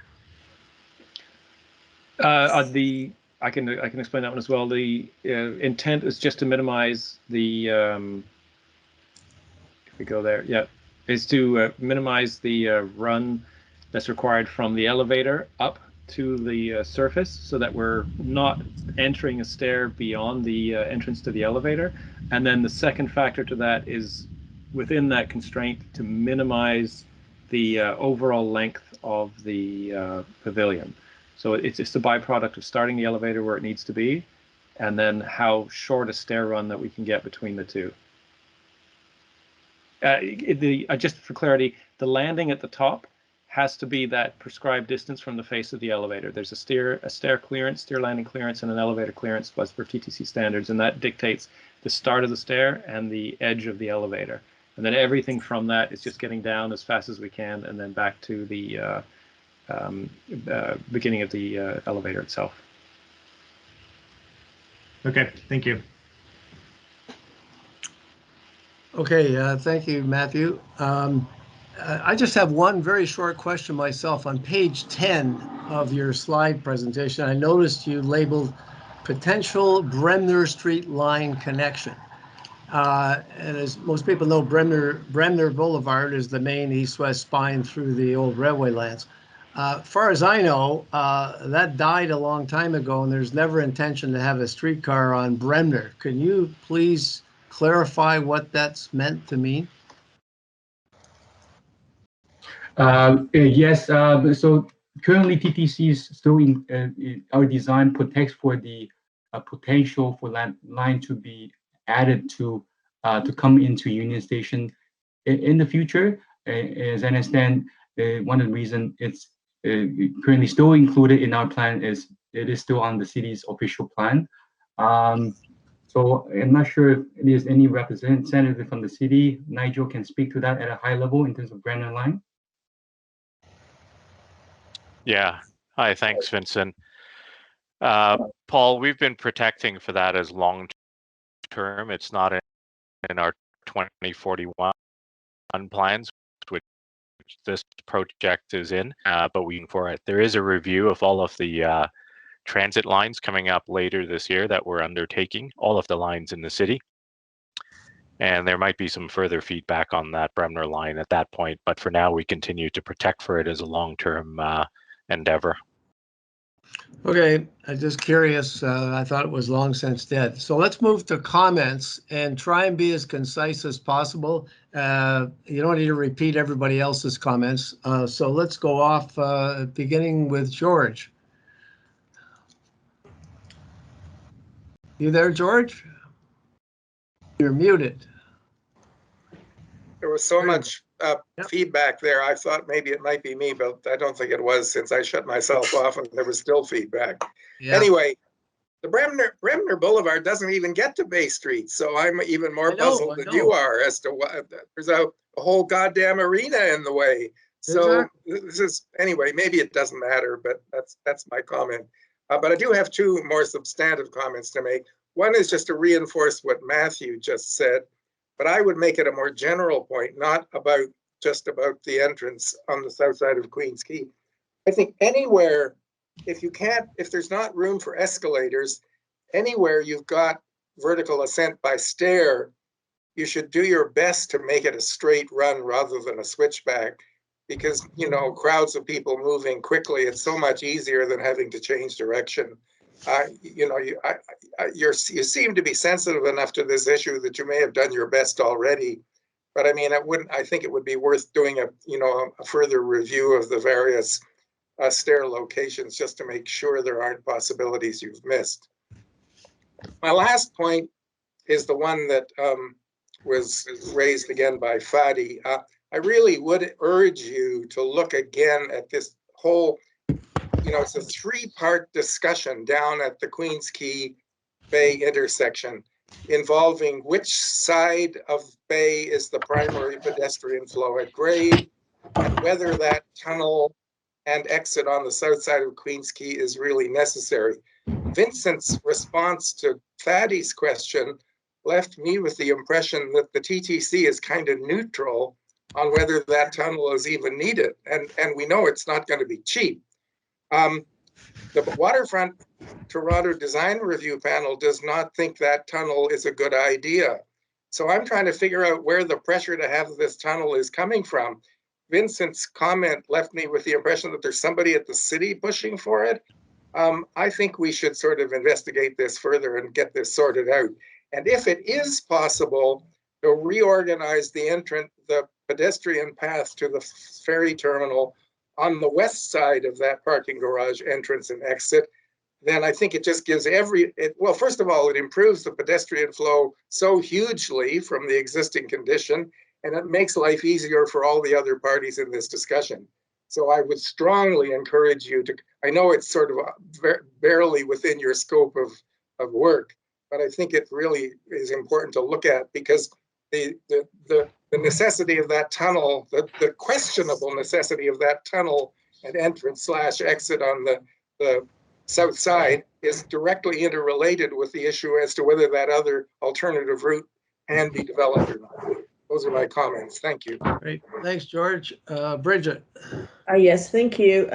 First of all, I would just underline George's comment about the tunnel under is not being necessary, and the issue of the exiting at 10 Bay and 11 Bay Street on east and west side just needs to be as robust as possible. And I think that to have that, it becomes a stopper or a plug for the flow of traffic getting to the ferry terminal. I think that for me right now, we didn't really discuss the portals very much, but I feel that they need a lot more work, and that right now there is no portal for the west side, and the kind of issue of their role as identity needs to really, if you really need them, they better be really great and really important in terms of contributing to Queen's Quay as an idea. Then I would also say that for me, public art is a really important dimension of Waterfront Toronto. It's actually one of the important cornerstones of the public realm. And I guess for me, all of the kind of light art conditions below grade are really important. I appreciate the identification of them and the understanding of the critical role that they play. And I feel that there needs to be a really great process of including Waterfront Toronto, the city, and making sure that it's an amazing public art program at that lower level. You had some great examples globally, and it's a long underground distance that I think could be stunning with the right team of public art people involved and artists. And then I would just say this issue of sustainability and the 100-year flood, I actually think that it's essential that the city, the TTC, Waterfront Toronto, all the groups get together to ensure that what we're designing is beyond a 100-year flood. There are all kinds of contingency plans, and it's the best thing that we can do at this point in time to ensure that something like that would never happen, and that we don't end up on the news. We actually preclude all of that, and that it's kind of, we're doing our upfront homework to make sure that it's not a reality. I know that it's a very constrained project. I think you guys, since our last presentation, you guys have done a great job because you've identified those constraints more clearly. And I think that you covered a lot of material in a very short time. So thank you so much. Okay, thanks, Bridget. Betsy. Yes, thanks, Paul. I'll reiterate, I appreciate your work to make the below grade experience at Union Station clearer and more generous. I long for the day where I can go down into that world and have a great transit experience, and I know it's coming. I'm just going to speak on the southwest entrance. You know, I agree that if there isn't an excellent reason, I support the rest of the panel in not having that entrance. There'll be less foot traffic using it during bad weather because fewer people will be going to the waterfront during bad weather, which is when you would be most likely to use it. So I don't see the logic of it, and it really is a detriment to that public space. On the covers, on the LRT covers, the design has more in line with the Calatrava at BCE Place than it does with the waterfront work. So I don't think it really is gelling with the experience of the waterfront. The white bridges with the red are very much more about like the hull of a ship than they are about like the luminous veil, which in your rendering that had the color, it seemed it was more like the Bloor Street Viaduct veil. So I would have just, again, agree with Bridget, say that to revisit the original heavy timber proposal that we saw ages ago from West 8, which seemed much more in line and tied to the wave decks, and is the landscape feeling of the waterfront. Thank you. Thanks, Betsy. Claude? I don't know if Claude is still with us or not. No, Claude, No? Claude had to Okay. step off. All right. Peter, are you still there? Nope, Peter is not here. He had to leave. Okay. Pat? I think Pat's there. No? Okay, maybe come back. Nina Marie, you're on. Hi, thanks. Just quickly reiterating thanks. This is a very thoughtful and detailed proposal that has changed considerably. Although I wasn't here this morning for the visioning session, I did look through the documents, and I think I understood relative to my question about tree planting. I'll just confine my comments there to say I'd like to echo what I expect were earlier comments. Whatever is decided for the surface planting, wonderful when you can actually align infrastructure to accommodate the infrastructure of trees, which are longer lived than most of our human-made infrastructure. I would hope that they would be planted with that expectation. Most importantly, that you let me advise you kindly to put the biodiversity up as high as possible. So invest in the tree canopy with an incredibly tough, robust canopy that's continuous. Less on the ground, more in the canopy, I think, is where the investment probably would be wisest on this section. And I really applaud that there is that kind of integrated thinking with this plan and with the vision for that street. Thank you so much. And I also would echo my support with other panel members for not having that second underground unless it's super well rationalized. Thank you. Okay, Pat is back, so hope you're there, Pat. I saw her come back in. Pat, are you there? Oh, there you are. There you are. Pat, you're on. Sorry, I've been having some computer problems.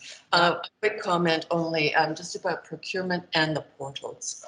So I would vote for no portal if this is not a stiff sum project where you can really control the architecture. If it goes to other processes, there's always this kind of race to the bottom, and I think controlling the quality of the structure will be, and the architecture and the execution of that structure will be really difficult.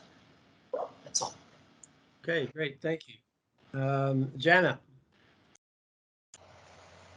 Yeah, thank you. And I agree with what my colleagues have said about the portal, the tunnel, designing for more than the 100-year flood.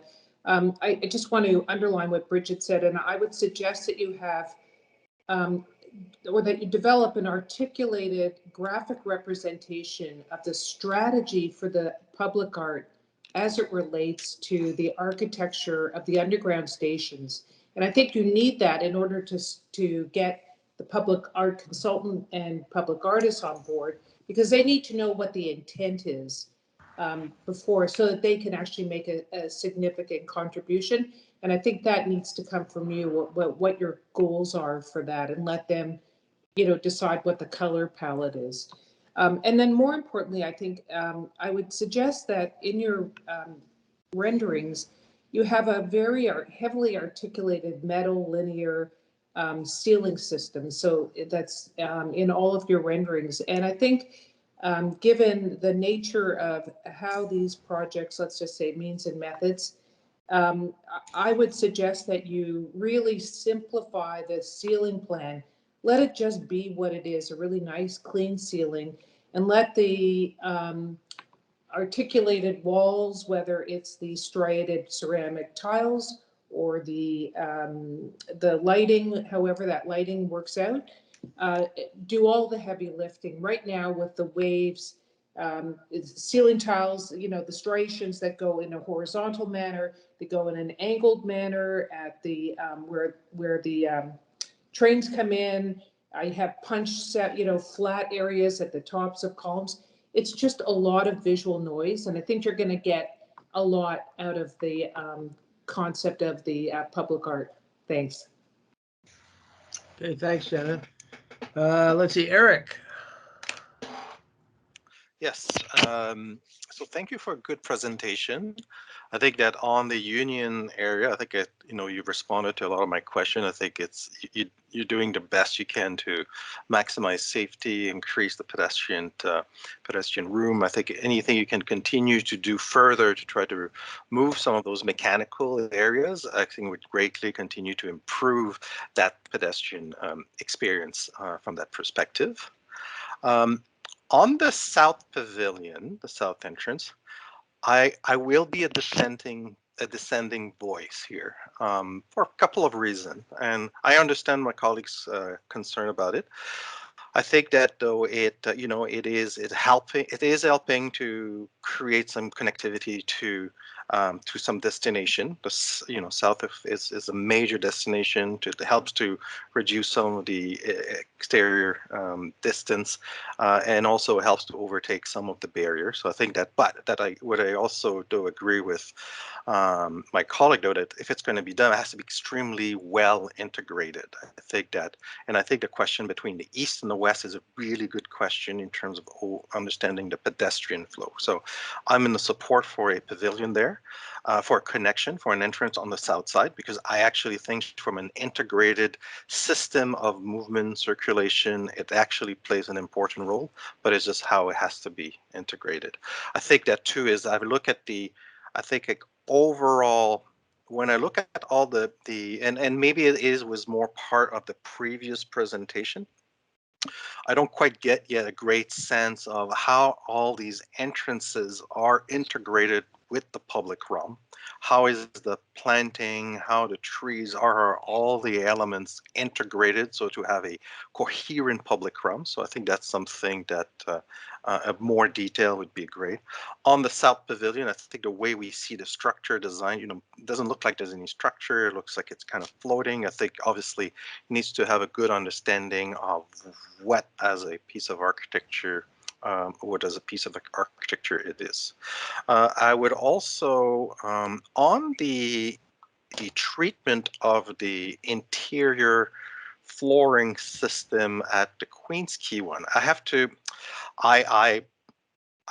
this is maybe a personal, I prefer if there was a continuity within the, not in this case, I found that I don't like the continuity, to trying to mimic, to copy what's on the Queen's Quay public realm. I would actually make it more cohesive within the underground system, and then look at other ways to see how it can actually connect. I would actually support more of a floor treatment that is more in line to what you do have at the union size of it, so that it's the system that's integrated as in this case. On the portal, I think that Pat brought a really good point. I actually, once you start understanding that, it's really more of a sense of arrival, it's more of a symbolic piece. I actually found that it's very heavy.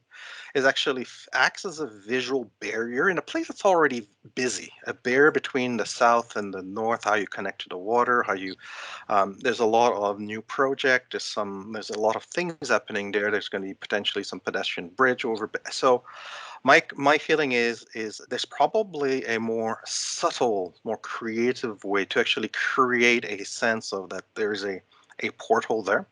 I'm also worried because the cables are not, it's hard to understand how they are integrated, but I think it can be a lot more subtle. But I'm also not quite sure that, especially how we see it right now, that it's actually necessary. I found that the benefits that it brings into the public realm are probably more negative than actually bringing, sometimes less is more, I would say. And then finally, I think that this is just a support that, if you're going, if we're going to rip off the entire Bay Street to actually do this work, I think that, yes, like the integration of the public realm, of making the surface treatment and the cohesive and doing the work all at the same time is critical. This is essential. There's no way that after 6 years of ongoing construction, that if you just put a base case streetscape that you're going to be able for a long time to go and re-disrupt the entire streetscape. So might as well try to do it at the same time. Thank you. Okay, Fatty. Just real quick, just want to iterate that this is much improved and really appreciated since the last time we saw this. So thank you so much. It's really great to see. Just 100-year storms. I think it's a bare minimum. You know, it's really essential that we make sure that we plan and future-proof way ahead of that. The last thing we want is to look like the New York City flooded subway raining water under our infrastructure. So please push for more and you advocate for future-proofing this our public transit system from flooding, especially in this area that's by the lake. 100% agree about the tunnel across Queens Quay. I don't really think it's absolutely necessary. Public art, super critical component of this. So whether it is, even if it's backlit or projection or elsewhere, whatever ends up taking place on these walls is just almost just as critical in terms of user experience as the infrastructure that is surrounding it. So these are my comments. Thank you so much. Great, thank you. And Kevin, I think you have gone now, but if you're still there, I'll give you a chance. No, I'm here. Yeah. Are you? Okay, Okay, well, there. Sorry about that. Go ahead. No, not at all. I think I cannot be, thank you. I don't think it can be overstated the importance of the water management. A lot of panelists have talked about it. So I understand that, we probably can't deal with, the reduction on site, the infiltration won't be there. It's going to be hard to evaporate some of that water. So not even just from protecting the infrastructure from the flooding and shutting that down, but again, you have these large pipes, and I know I'm not saying this is easy, but you're just conveying it to a larger system. These acute storms, it just becomes a broader problem. I just think I'm a big proponent. You need to distribute some of the storage, so that layer, above the station, there's any way in which that can be a, aggregate tank, just some way of, controlling the surge. I think it's super important. It's been talked about a lot. But also I'm just one. I think that I was going to ask about it, but it really can turn into a comment. Low carbon content concrete, I think, should be the basis of specification. A big customer like TTC, they can really push the industry in the right way. So using a lot of concrete, high strength concrete, and if you can develop a really progressive standard on SCMs or other ways of reducing the greenhouse gas intensity, I encourage that. Thank you. Thanks, Kevin. And finally, Matthew. Okay, I'll be super quick. I agree with my colleagues on a lot of things that have been said, and I just want to reiterate some ideas about the canopy. For me, it's not just about identity. As a piece of infrastructure, it should have function as well. So if there's no functionality to these pieces, except maybe preventing people from driving their cars into the tunnels, then we should, if you really think about that approach, what is its function? How is it adding from a functional point of view to Queens Quay? I think you might be pushed in a different direction. So thank you. Great. Thank you very much, everyone. I think that covers everyone on the panel, so I'm going to try and summarize the comments. And then we'll give the proponent a chance to respond, and we will take a vote. Before you do your summary, can I just say that I was very struck by Pat's comment about if it's not going to be design, bid, build, the detailing of the canopies is imperiled. I just wanted to say the very same point applies to the detailing of that pavilion on the south side of Queens Quay. Mm-hmm. If it's not design, bid, build, it's not going to be the pavilion that Eric's looking for. Thank you. Okay, thanks, George. Okay, first of all, I think the panel really appreciates all the hard work that's been done. You've clearly demonstrated that there's a lot of thought that's gone into this, but it's unbelievably complex, and it's got to be done right. So I think that's the general kind of direction that we're giving you. I'm going to start with, I guess, the two big items, and I think you've heard support for obviously this work. The current streetcar system is way out of date, doesn't work. It's not going to meet the capacity of the future. So I think we're all on board for the double line strategy, and it looks like you've put a lot of work into how this will work. Detail, of course, is very important, and a lot of that is to come. But on the two big items, there's, I think, a strong consensus, not everybody, but a strong consensus for you to revisit the need for the pedestrian tunnel to the south side of Queens Quay, and seriously really study and explore the west side of Bay and Queens Quay for a very substantial, robust, at-grade connection across to the south side of Queens Quay. Obviously, you would need to explore how you get that pedestrian volume across over the tunnel into the Jack Layton station. But I think there's very strong support for doing that. I think there are a lot of concerns with the pedestrian tunnel. I understand the connectivity argument, that the TTC has, but the volumes of people that would utilize that, I think both going south to the ferry and coming north after they return to the city would be substantial. And I'm not quite sure that the dimensions of the proposed tunnel would begin to meet that need, especially when you have to realize people have to go up and down elevators with baby carriages and picnic baskets and all the rest of it. So for all those kinds of reasons, I think we're really saying strongly, we're not nuts about the tunnel. We really don't think it's necessary. Explore the west side of at-grade crossing of Bay and Queens Quay. The second major comment is about, I think, the portals. And we're not convinced, I'll just put it bluntly, I don't think we're convinced of the need for the portals, certainly not as proposed or as designed. Various comments were made that the current portals, there's 7 on each side, so a total of 14 of those structures. They look like they're out of place and they don't belong with the vocabulary and the language of Waterfront Toronto.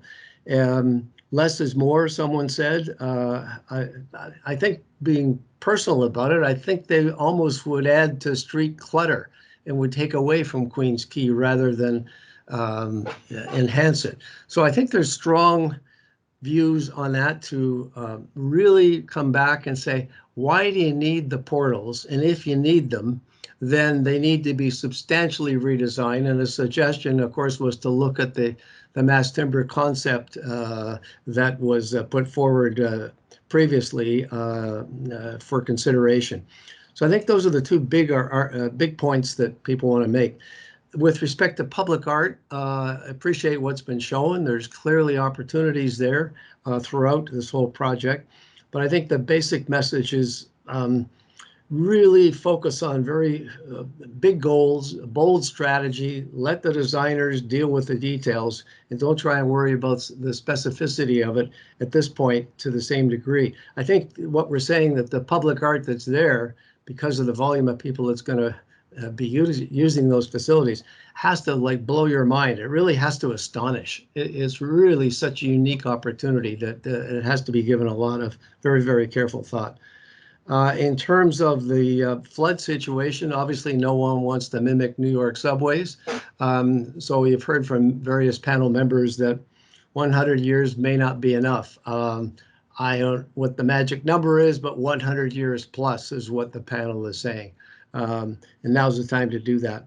Also, a general comment about we would look for more attention to how all the various entrances are integrated into the public realm of the waterfront, and nothing should feel like it's kind of added on and feel like it's out of place. And I think there was a comment made about the pavilion on the south side of Queens Quay, if the tunnel was pursued with the elevator, that it needed a lot more work, if in fact it's needed at all. Another comment about TTC pushing the agenda on low carbon concrete for obvious reasons, and a general comment about lighting, color, strategy, all of that. There's a lot of thought that's gone into that, and I think we welcome color, we welcome a lot of lighting, daylighting opportunities, etc. But perhaps a clearer overall strategy would be helpful for us when we see this again. And I guess a final very small thing, I guess it relates to the question George and I asked about Bremner line connection. Just please revisit that. I can't see that being a reality, and I don't think it's needed. If it's going to be deleted, then obviously take it out of the plan. So I think that's generally reflecting the consensus. Not everybody is totally in agreement with that, but I think at this stage of schematic design, I hope those comments are helpful to you as you work through this further. So we'll give you an opportunity to respond to what you heard. I'm not sure who wants to do that. I can start, Vincent here, KTC, and then if I can ask Richard to add from your perspective. So I'd like to thank. Sorry, we're having trouble hearing you there. Sorry. Hello, how about now? Yeah, a little better. Yeah. Okay.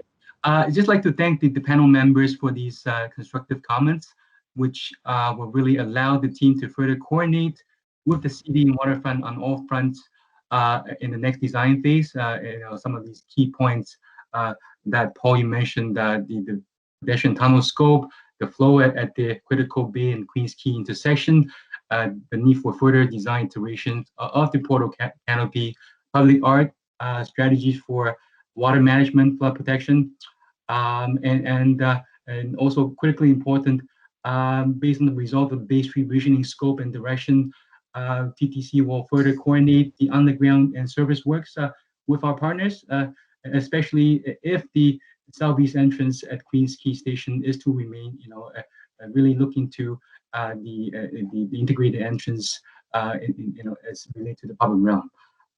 So I do want to also appreciate the panel recognizing that the design team has done a lot of work since our last meeting in March. So thank you very much. And with that said, Richard, would you like to add quickly your perspective? Yeah, I'll keep it very quick, just in the interest of time. Again, I want to thank the panel for their comments, and again, especially the fact that you were very constructive with them, very pointed as to things that we can take away and actually start to work with. So thank you for that.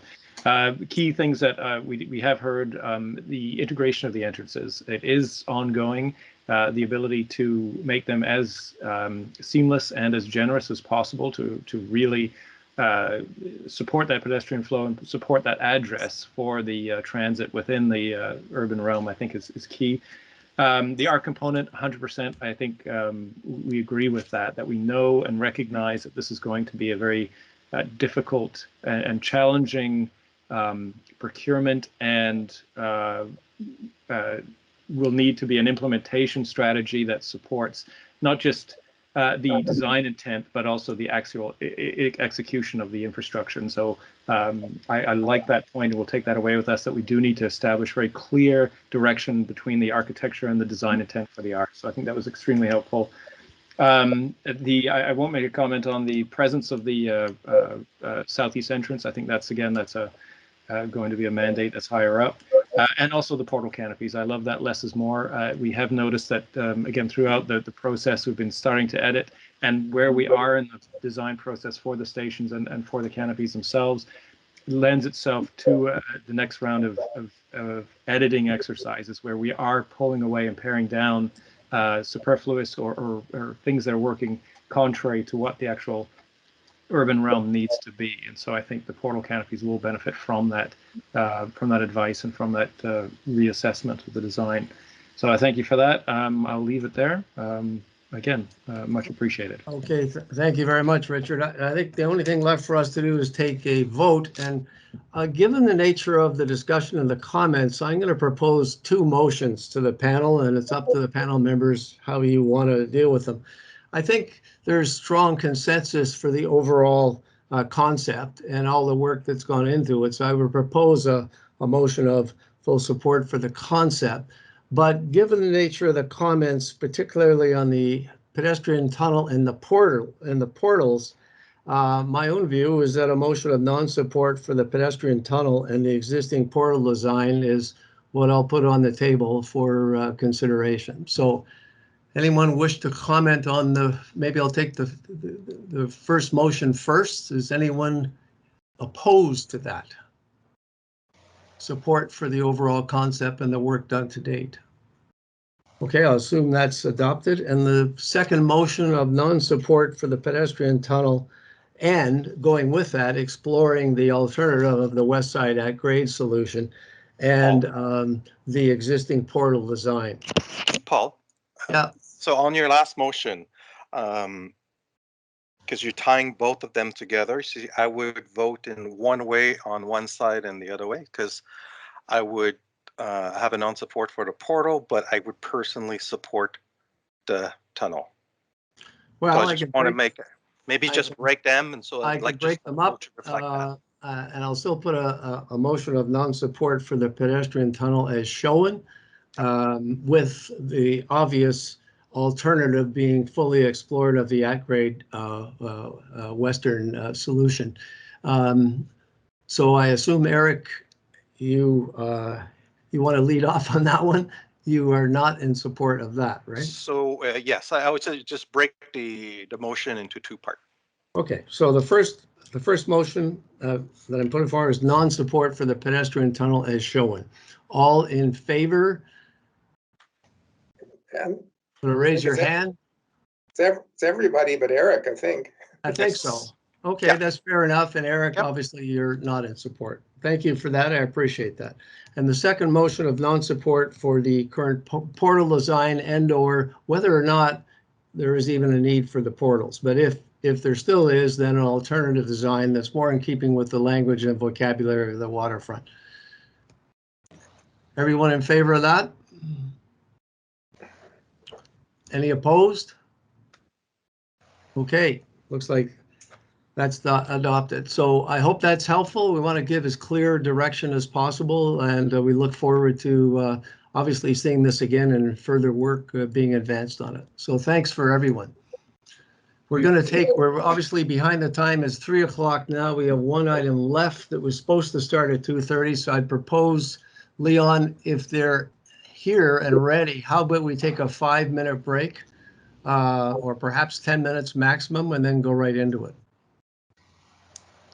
Does that work? Okay, yeah, I think they are all here, so I would suggest a very quick break. Let's just do a 5-minute break. Yeah. Let's come back at 3:05. Apologies for being a little late. We're going to kick it off. And this is the Legacy Art Project here for Schematic Design. And Adam, I believe you're going to introduce it. Yep. So good afternoon. My name's Adam Novak. I'm a design project manager with Waterfront Toronto. We're pleased to be back with the Legacy Art Project for Schematic Design.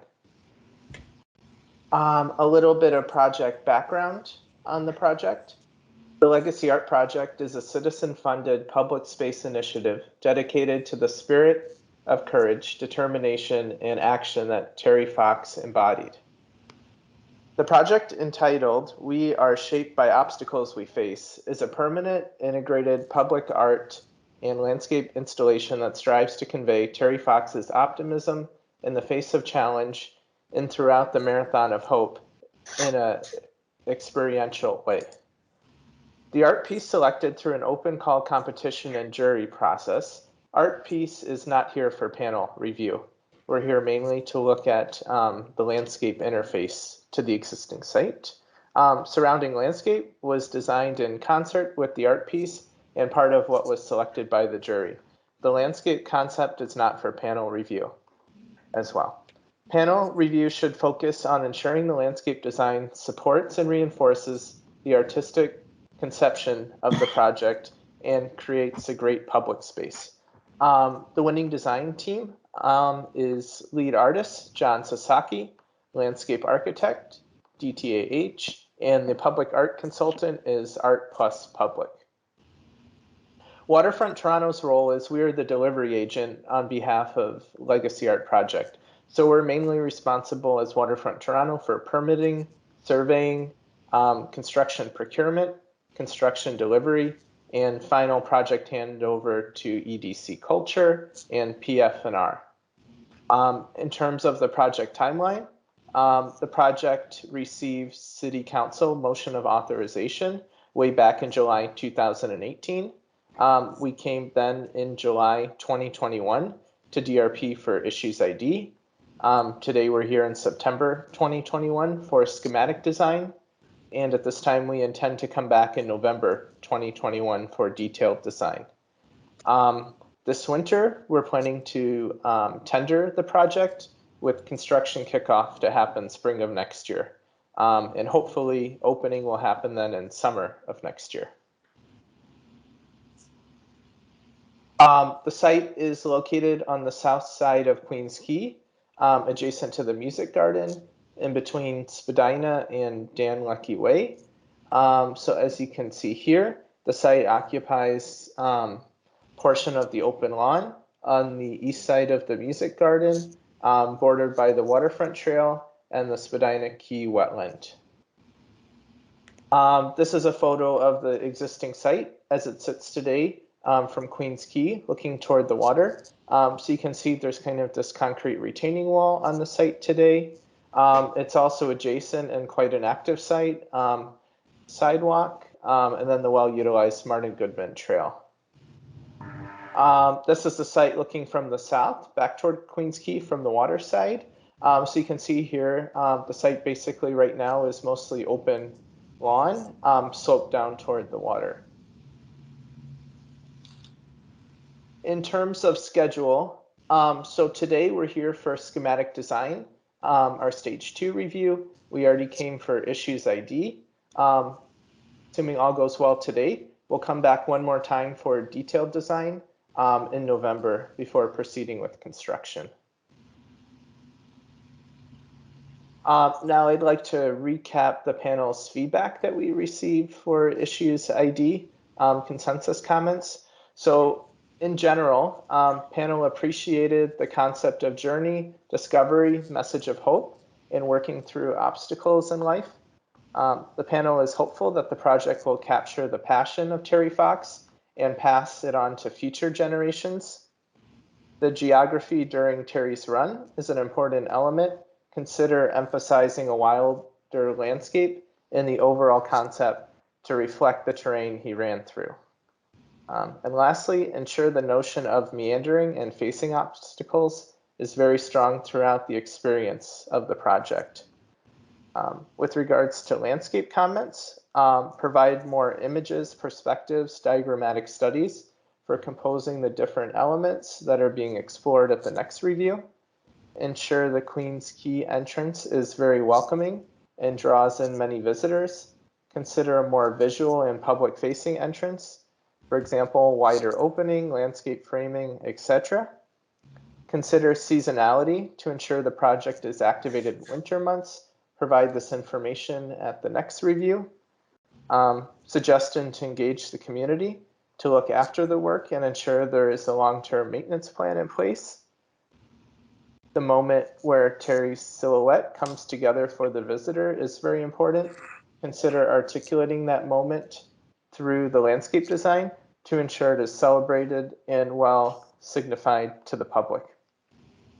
Various suggestions on the planting species selection include avoid decorative grasses, consider rougher, wilder, more resilient planting palette, consider local and native species, and consider utilizing low carbon concrete for the foundations to substantially improve the carbon footprint of the project.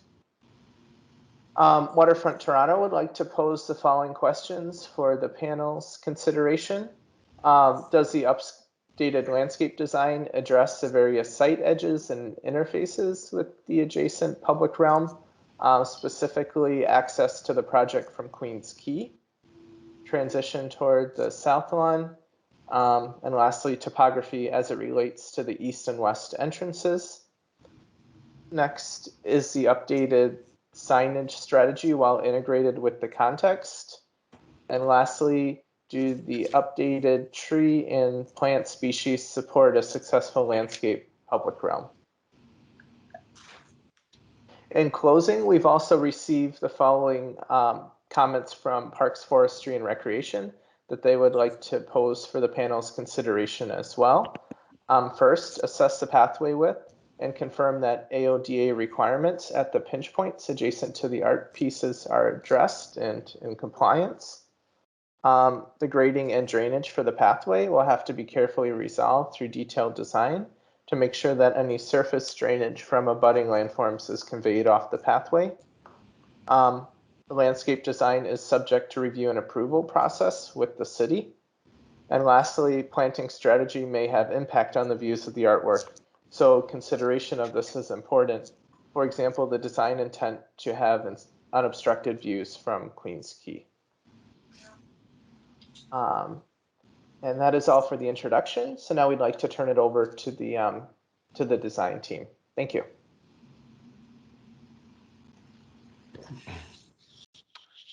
Great, thanks, Adam. Elnaz, Yes. I think you're going to share the slides. Yeah. Leon, do you mind allowing me to share my screen? Yep, I think you have that ability now. Thank you. Actually, Chris Paul? still has his hand up. Yeah, Paul, I just wanted to make a brief clarification. I think Adam noted that the landscape concept isn't up for panel review, and I just want to make sure everyone understands that the concept is the idea of a pathway weaving through obstacles and through a landscape to reinforce the artistic conception, but the panel is being asked to help fine-tune the landscape and make design adjustments to the landscape as appropriate, which I think the team's already done in response. So I just didn't want anybody to be confused about that. Okay, thanks, Chris. Thank you.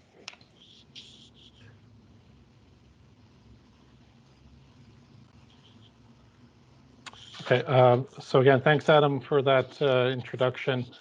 And myself and John are going to do a presentation, and very excited to be able to present to you the evolution of the design since the competition entry. And I'm not going to get into these points right now since Adam went through them already, but just wanted to thank the panel again for their comments, and they're very instrumental in us and how we began to fine-tune and continue to fine-tune the plan going forward. So again, I think we're going to be able to tackle a lot of the points that were raised today, with one or two items being like the detail, kind of the signage strategy, and also some of the drainage details and such the parks had. That will be something that's going to evolve over time, of course, during DD. But I'm going to pass it to John to walk us through the beginning of the presentation. Yeah, thank you. I would also like to echo that. Thanks for the great feedback from the last round. It was very helpful, and it was actually like this really valuable opportunity to sort of see the project with fresh eyes. And yeah, James and I sort of went down to the site not long after that meeting, and we were really sort of energized and sort of thinking about the ideas that had come up and revisiting it and figuring out ways that they could be applied. And I think the sort of first and foremost, we kind of revisited that entry point, and it was initially going to be cut into that concrete wall. And the idea, of course, was to sort of funnel people from Queens Quay onto the path, like the eastern trailhead of that pathway. And you know, we were sort of really thinking about the comments that came up during the meeting, and we realized like it made a lot more sense to revise the entry point and kind of incorporate it into the existing entry point at the east end of the park. So yeah, a couple of shots of how it looks now. Of course, that would sort of change, but the view looking southwest from Queens Quay and the view looking south from Queens Quay, it seems like as an opportunity to kind of maximize the pathway and the journey. It seems like kind of the best solution. This was the previous location, just to sort of refresh your memory. Again, like that entranceway cut into the wall. There was sort of a rationale behind this. We wanted to kind of preserve this little grove of trees and not have to remove any if it was not necessary. But you see the next also, John, sorry, there was a challenge there, the first option with the initial grade coming into the site. to get below 5% to get to the kind of midpoint. So it would have been a bit of a challenge, but sorry, John, I just wanted to jump in and just add that one point. Thank you. Yeah. And then the next slide is sort of how we're seeing things at this point.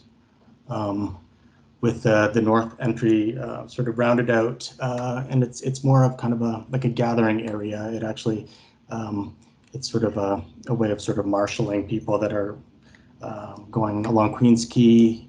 We'll have some signage to rope people in, and of course there's this this bronze sculpture of Terry Fox sitting on a bench facing westward. That I think will be like an attraction and sort of a starting point for people. It's also like a much larger area than what we were envisioning, cutting it through the wall. It's a larger area, so for groups of people, or for people with bicycles coming off the bike path, it's sort of a place to sort of safely prop up a bike and start to engage with the site. There's one tree that would by necessity have to be removed, but we sort of see so many advantages to doing it this way. Yeah, this is another view of the Terry Fox figurative bronze statue, and again, this is the life-size bronze of Terry before his challenges. So teenage Terry Fox facing kind of the path ahead, and yeah, another view. And getting into the sort of fleshing out the topography that I think James is going to touch on in more detail. And the pathway coming off the east side would be much less than the 4.5%, 5%, be roughly about 3% coming off that new entranceway. Mm-hmm. So yeah, so the views basically they are that we just John walked through. We are starting to model the different topography landforms, and there are different the landforms begin to touch on and begin to address several different components of the design. The positioning of the landforms will continue to be refined to respond to the artwork, also respond to the context with regards to the views, which I'll walk through in a few minutes on sections, from the pathway to Queen's Quay, from Queen's Quay into the site, and from the pathway down to the lawn and to the promenade. In that respect, it's going to create and enhance the views and frame views. So there's a multitude of different experiences as you begin to travel along this pathway with the sculpture, of course, but also with the adjacent spaces. It will also work hand in hand with the planting strategy as well, and but also controlling the initial access and movement into the site, where you get to the kind of a high point in the pathway where you can then spill out a little bit onto the lawn to the south side. Next slide, please. The planting strategy, and I think the comments we received about developing more of a robust, kind of rougher planting palette. We've embraced this, and we've looked at different projects we worked on also recently that have been completed, where we've looked at different meadow mixes and also shrub planting in a way to raise questions on the seasonality, different kind of color range, textures, not looking at very high material. The shrub material might be in the lower kind of valleys between the landforms, whereas the kind of meadow kind of grass is more the rougher material would be on the higher points. And to get that kind of rougher texture with the concrete walls, with the kind of wood elements. So that's something we're going to continue to develop as we go along.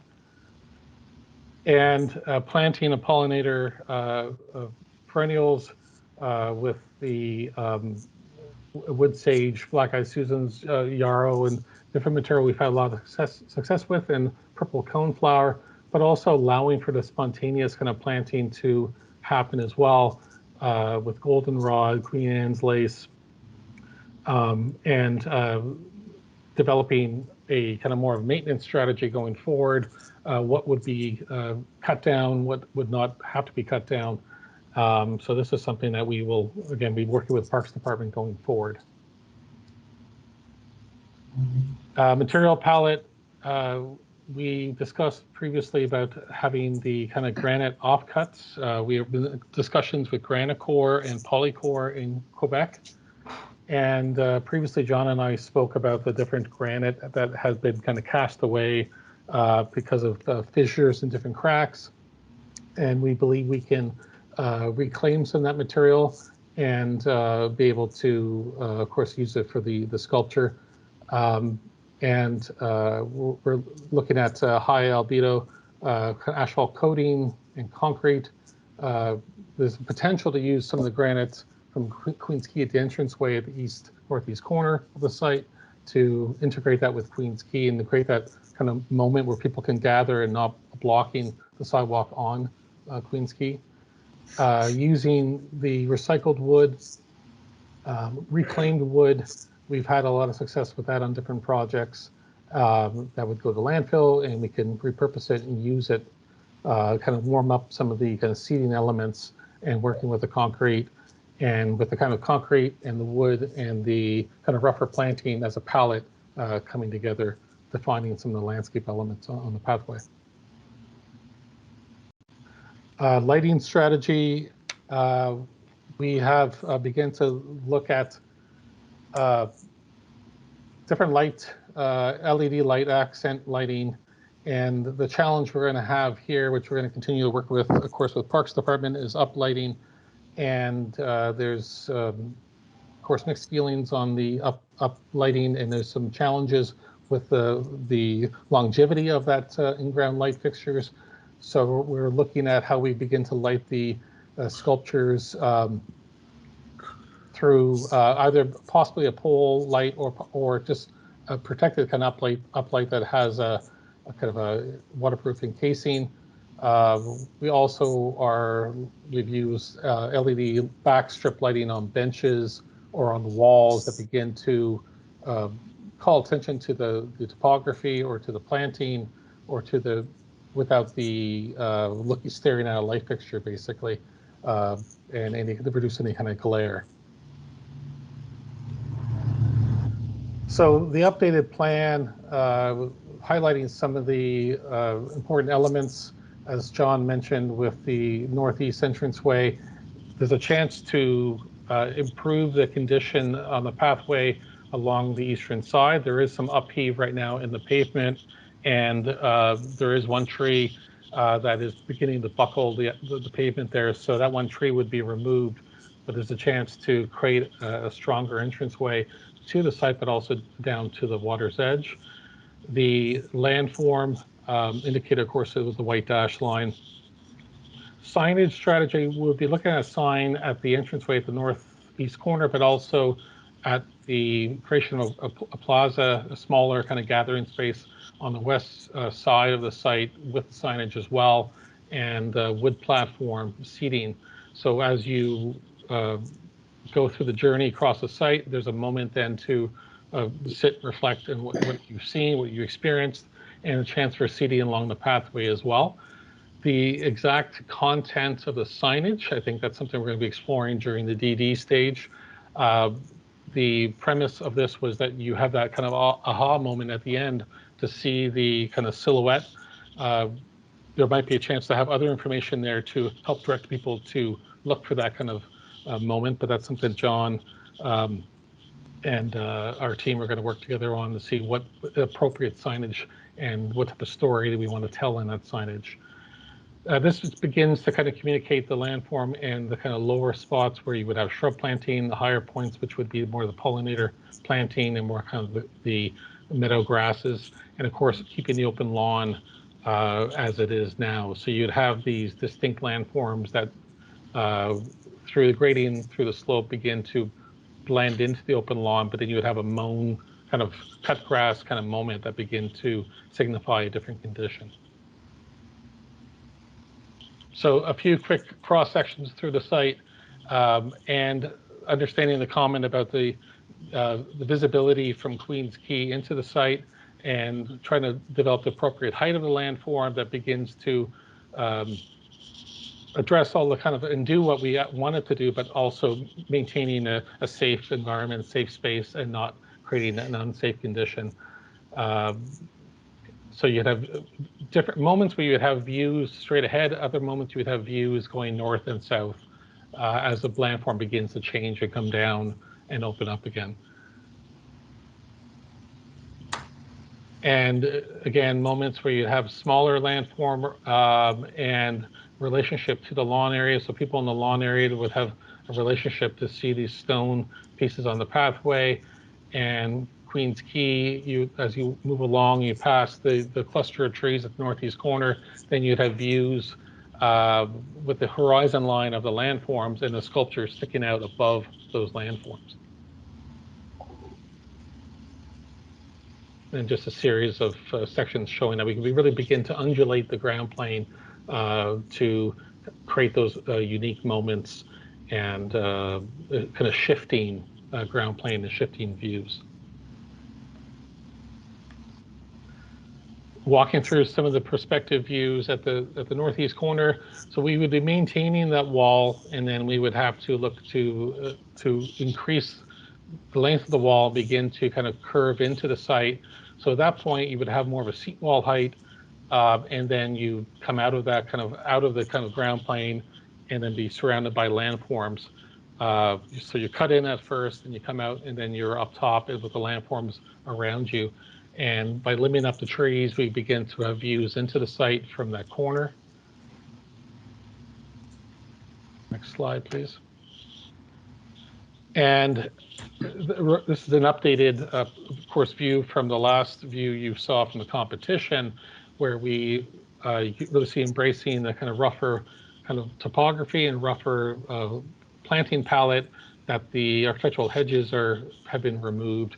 But it's less garden-like. It's more of a rougher seasonal kind of pollinator kind of landscape with a silhouette and winter shot that begins to explore how we could again have the accent lighting on the stone with the seasonal, the red twig example of the dogwood, but also the landform with the grasses, kind of the rougher look of the grasses poking out through the snow. So it's going to have that kind of rougher feel through all the seasons in different colors within the planting through all the seasons as well. And I believe actually John was going to show a video that John's going to speak to. This is a mock-up that I sort of threw together a couple of winters ago. This is cut out of plywood. These elements are less than half the final size, and so the final granite pieces will be much bigger and much more widely spaced. But I wanted to, it's just sort of just to see for my own eyes and for the camera how these things can actually kind of meld together into this silhouette, and I was really pleased with the result. Just wanted to sort of throw this in as sort of a proof of concept, I guess. And the one thing, as we develop the grades of the pathway, where the stone is situated, the height of the stones to achieve John's goal there, I think that's our next exercise, to really explore the longitudinal grades along that pathway. So just want to say thank you for listening, and also if there's any, hopefully I touched on some of the landscape items that in the comments, and if I went over things too fast, I could always, of course, provide some clarifications. Okay, thank you very much. So we'll move to questions from the panel members. And I think we'll start off with Nina Marie this time. If you're there, Nina Marie. Yes, I am. Thank you very much. Just one quick question, and thank you very much for this presentation, which has really come together. When you say, I think there's a question for James, when you say spontaneous planting, my understanding is you're really talking about emergence, plants that emerge spontaneously and are not actually, in fact, planted. So it's not designed as much as it is informal, and then you curate. Is my interpretation correct? Yes. Exactly. Okay, I think sorry, I think it's putting things in motion and to let it evolve, and to, I guess there'll be a kind of maintenance. I guess it's more of a parks question too, on which species will be kind of embraced to remain, and which species would be removed.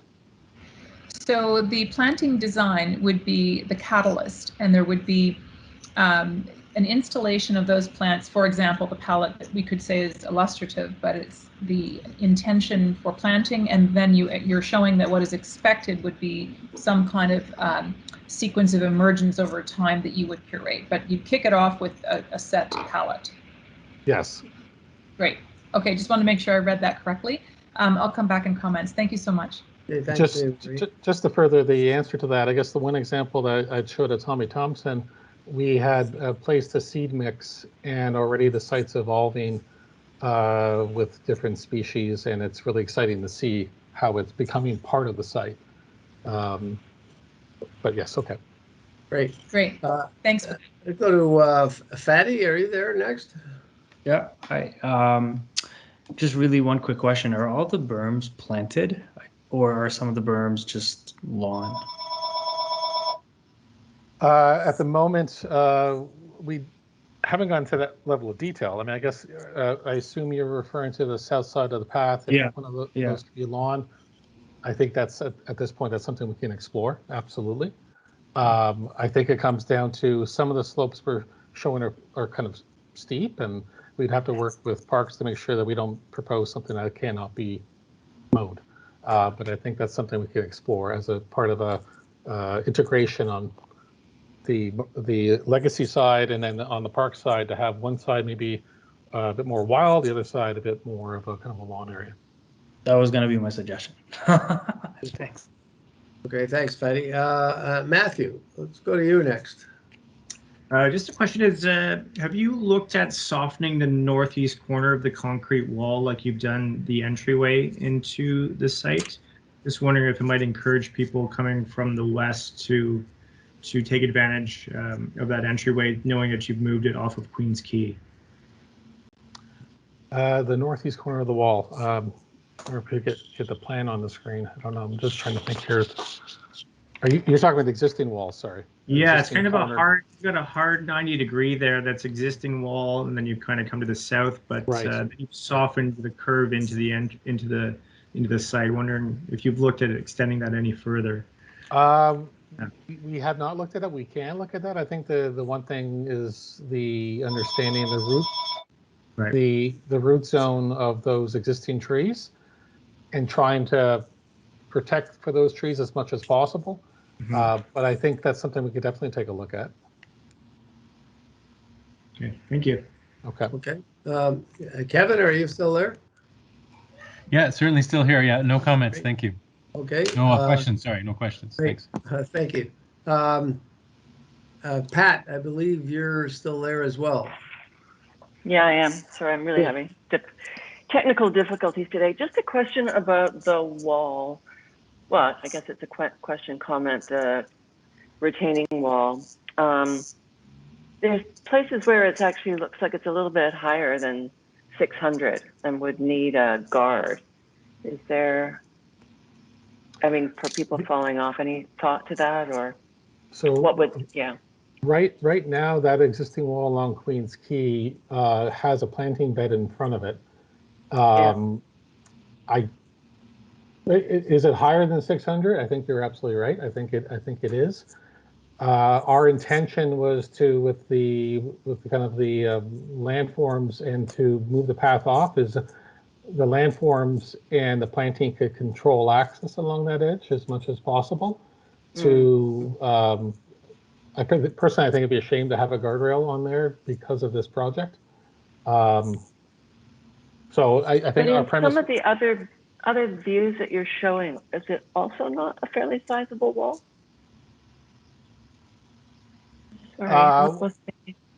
Sorry, so we haven't really touched the wall on the north side, and on the east side there, that corner,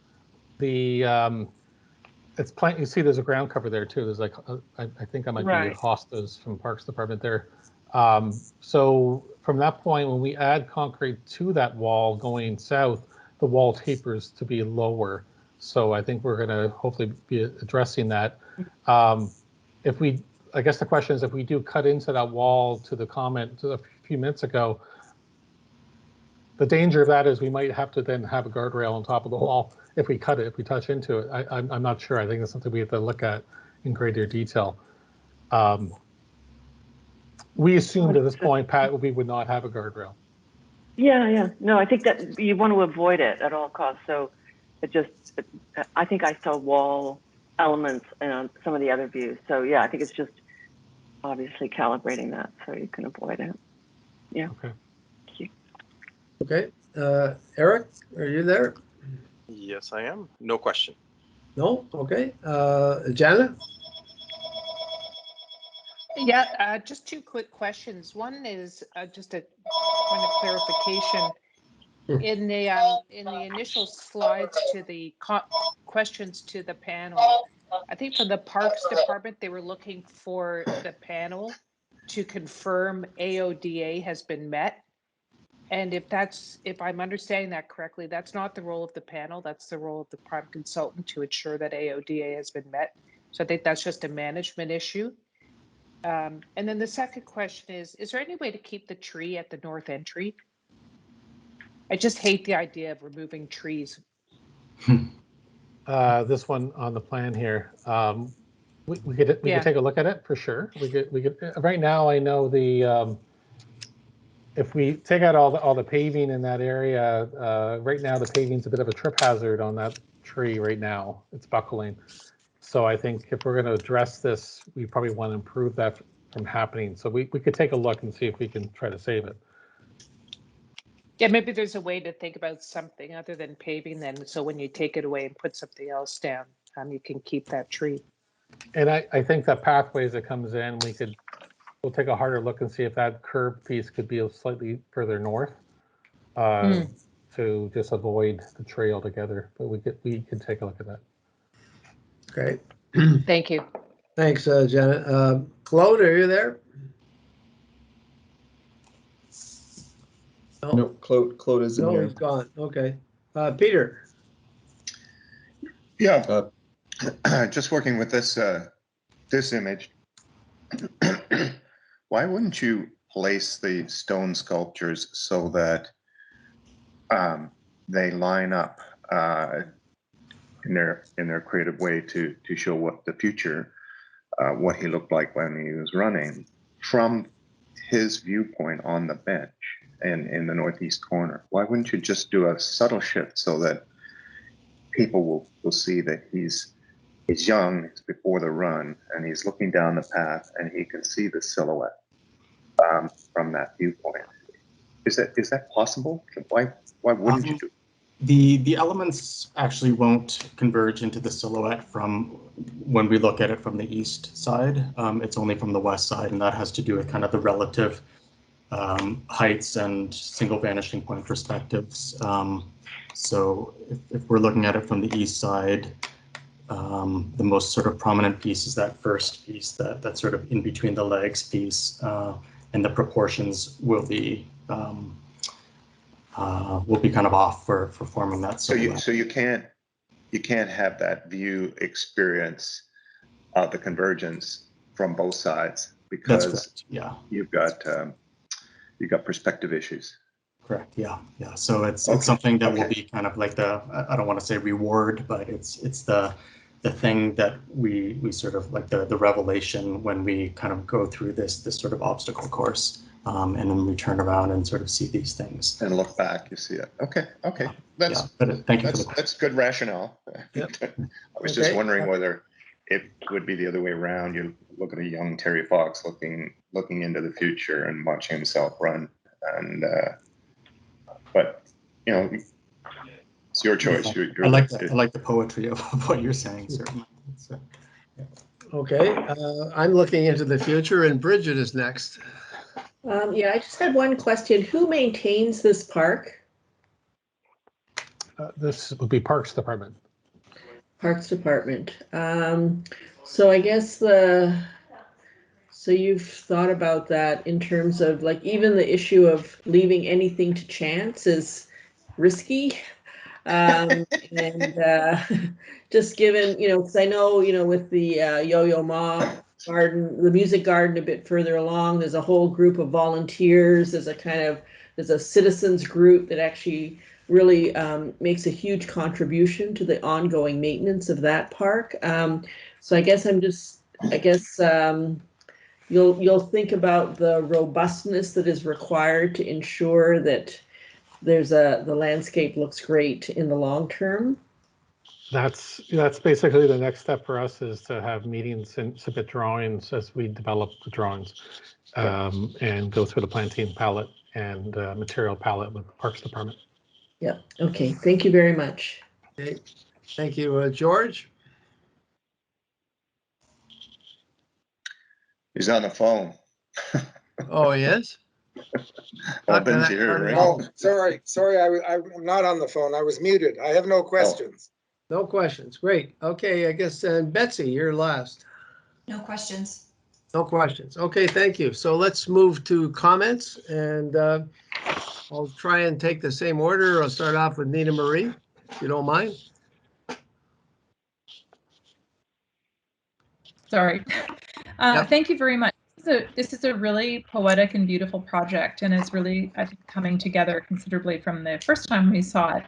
And I just would confine my comments. I know others will talk about various aspects of it. Really appreciate the poetic connection of the pathway, the experiential quality of movement, and the vignettes that are exposed, moving through topography and also through the moments of Terry Fox's life. So I get that, and I really appreciate the celebration and the way it's been laid out. I would maybe suggest one thing, as someone who has some direct experience with trying to maintain a meadow. Really appreciate the thoughtfulness around the plantings that would highlight movement and would also highlight change as you, both seasonally and as you move through. As you already noted, James, with meadow mixes, they'll do their own thing pretty rapidly. And depending on the quality of where they come, anybody who works in landscape knows that there's constant curation required. So whatever meadow mix is selected, I would really encourage that those really robust, as our friend Peter Del Tredici says, those cosmopolitan plants that show up on the spontaneous side of the planting would be kind of selectively encouraged, because they will, of course, be the most resilient and robust, as well as good pollinators. But in that mix somewhere, I would encourage the selection of some lovely grasses, native grasses that form those beautiful plume heads and clumps that would maybe exacerbate movement if what you're wanting is peeking through the snow, for example, of allowing a kind of appearance, disappearance as you move along that path. They might too also be more robust than some of the more, let's call them, waif-like pollinator plants. I know this is an area that you're good at. I just feel that in tandem with the topography and movement you're after, that might be a way to amplify and strengthen this already really lovely project. Thanks for that. I'll leave my comments there. I know others will say more things about the material quality and the urban edge. Thank you. Thank you. Okay, let's go to Fadi. Thank you. I just want to echo Nina Marie. I think the project is super successful, and I think the revised plan looks so much better, especially the entryway to that corner on the north east side really makes a huge difference, and the incorporation of seating and other entryway points really celebrates it, and I think it's just far more resolved as a kind of plan in general. Same as the west entry, maybe a little bit less so, but it's pretty solid. I also think perhaps one thing that maybe is now worthwhile as we move forward is just figuring out the boundaries of who manages what and where, and how does that affect the ultimate plan. Because if the north side is, as mentioned, is closer to the, just picking up on Bridget's questions, who's taking care of this meadow that is potentially creeping up on the edges of the berms and really kind of pushing the design intent on the one hand, and then on the other you've got the lawn, which is actually super active in the summer, really busy with kids and dogs and people trampling on a kind of delicate meadow that might actually be might start facing some kind of competing interests, if you will. So I would maybe just caution about just making sure that the boundaries and borders of both the management and also what is planted where, in addition to desire paths and other conceptual design intentions, don't basically end up being so contested with each other that they end up being sacrificed for the sake of something that was not intended. But other than that, I think the resolve plan is looking really great. Thanks. Great. Thank you. Matthew? Yeah, it's great to see this. I didn't get to see this last time. I was away from DRP when it was presented the first time, so it's nice to see with fresh eyes. I completely agree with Marie thinking about seasonality, where it's going to be under snow for half the year. And I think you're starting to look at that with the berming. It'll be beautiful under a cover of snow, but also thinking about the plantings. And for me, also thinking about the lighting, which you've talked about a little bit. Understanding that the winter time is typically when it's the dark out the most, and it's coming. So I think there's an opportunity to really highlight the site and its topography through lighting as well. Thank you. Thank you. Kevin? Thanks for a great project. No comments. Great. Okay. Jenna? Yeah, thank you.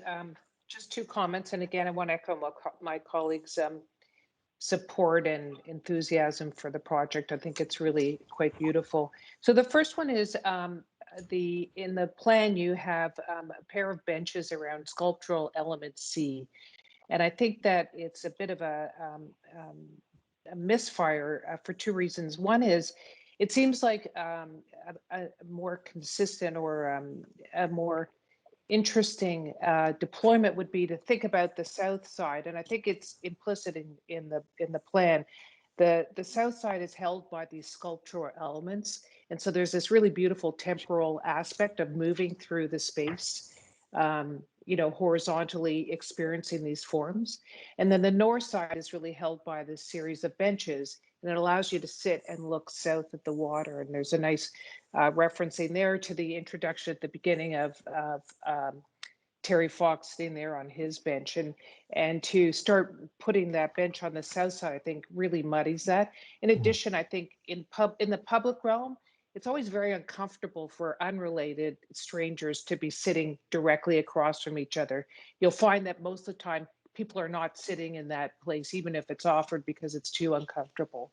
So I also finally, I think it crowds that element, that the sculptural element C, a lot. And I think there's something really nice about the kind of totemic element of it just standing on its own. And then the other thing I find is that the landforms, the high points are so consistent, and at least in the way that it's rendered, very pointy, as opposed to undulating, and suggesting that would be a way for the kinds of planting that you use for that area could actually make the high points even higher in summer when you could stand a little more cover. And I think it would actually help to create a bit more placemaking along that north side of the park if there could be more of an undulating movement in that place with a bit more wells. And I think from a biodiversity perspective, having more places in shade for certain kinds of bugs to inhabit, as opposed to the north side that's less sunny, I think would be much more successful. Thank you. Thank you. Okay, thank you. Let's see, who's next? Pat, are you still there? I am. Lovely project. I'm so glad to have seen it. I didn't see it the first time it came to the panel. So just one comment as you kind of move through and continue to detail and go through the working drawing process of this. I understand the path is existing, sort of, finally get that.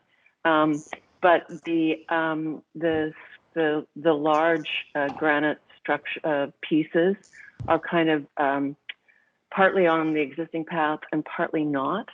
So I think the sort of really beautiful reductive quality of those shapes and how they attach to the ground is going to be doubly challenging as you overlay it on the asphalt path, I'm going to guess, and on the sod beside it. So maybe consider that position, or spend special detail thinking about actually what that base plate is and how it connects to a foundation. Thanks. Okay, Eric?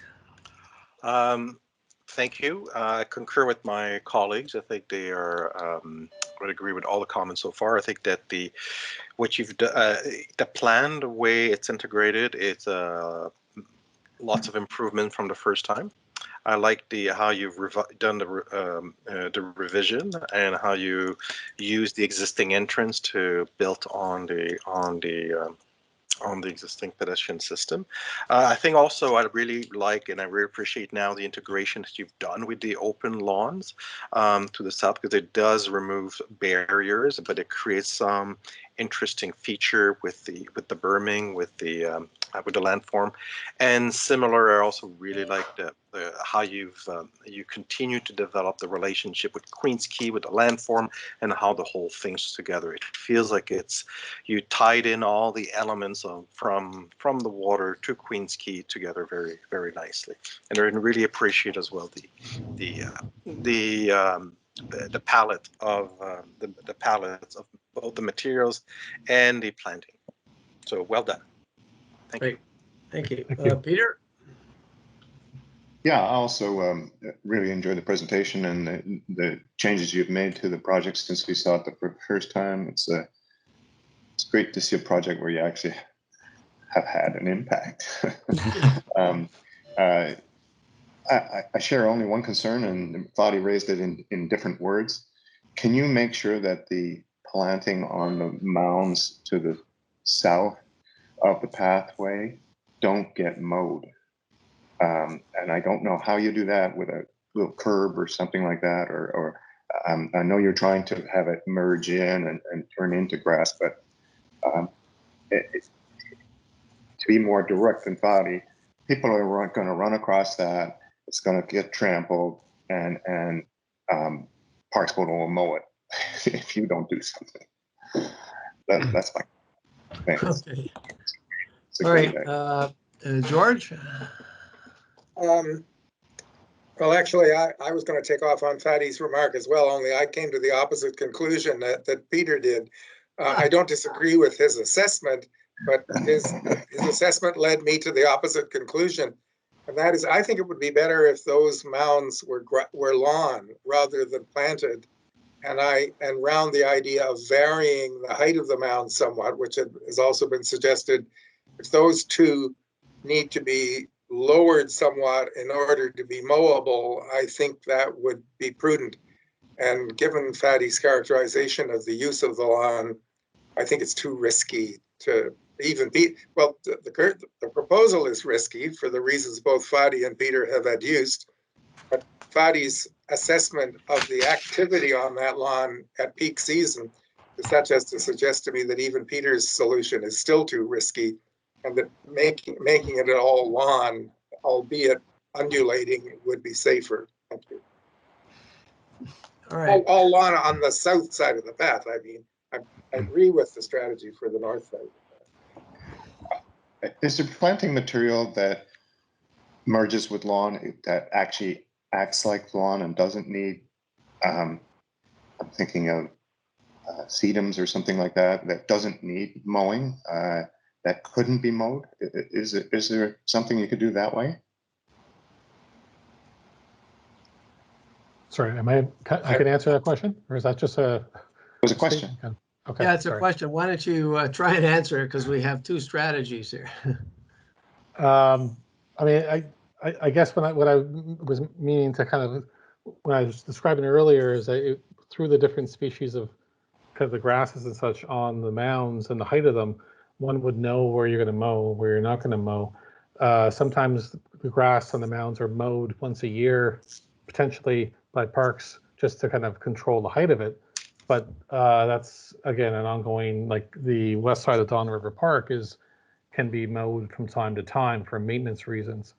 But on a weekly basis, you'd have Kentucky bluegrass, and then you'd have the grasses that are a good, hopefully, planting 450, 600 millimeters high. It's just more visually, you know where to cut, where not to cut. I don't know if that's really an answer, Peter. I think sedums would be the wrong, the height of them, they wouldn't be that tall, and I think it would be the wrong material Yeah, view. I don't know what I'm talking about. I was just trying to find a path between George's comment and mine. Nina Marie has her hand up. Maybe she's got the answer. Bridget, are you there?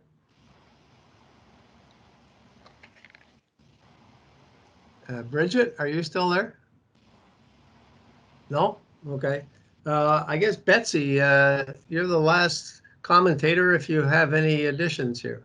No more additions. Great project. Thank you. Okay. Does anyone else wish to add any comments, or are we done?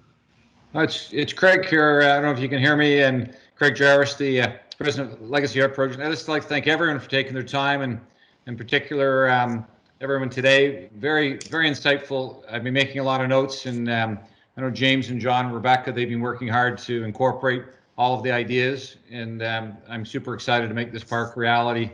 Next July 11th, the city of Toronto is going to have a Terry Fox Day coming down University Avenue, and we'll end up at the park with a big celebration. So we'll have our things to look forward to. So big positive news for the city, and I'm looking forward to it. Thanks, everyone. That's great. Thanks for those comments. I'll try and summarize the comments of the panel. As you clearly heard, there is strong support from the panel on all the work that's been done, and the detail and the care that's been shown, and how you've incorporated our previous comments.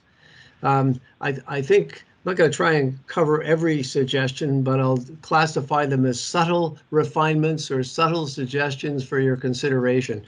In no particular order, I think everyone's sort of expressed their strong support for how the experiential quality of moving through this space is going to feel. And it's going to be very special from, I think, other Terry Fox monuments that have been erected across the country from St. John's right out to the far west. This will be pretty special. Two suggestions came up early. One, see if it's possible to soften the northeast entrance along the wall, as opposed to a hard right angle that exists now, sort of more of a welcoming entry in. And a second that's kind of related to that perhaps is see how it might be possible to keep the tree at the north entrance. I think it may be, but maybe not. But if you don't look at it, you know the answer. One general comment that I think is really important here, and it relates to whether you mow or don't mow, or what the instructions are from parks, or who maintains this, etc. And I think the concept, I believe, as Bridget said, about volunteers being recruited, which I'm sure will be the case, to help maintain and care and monitor the condition of this fabulous piece over the years.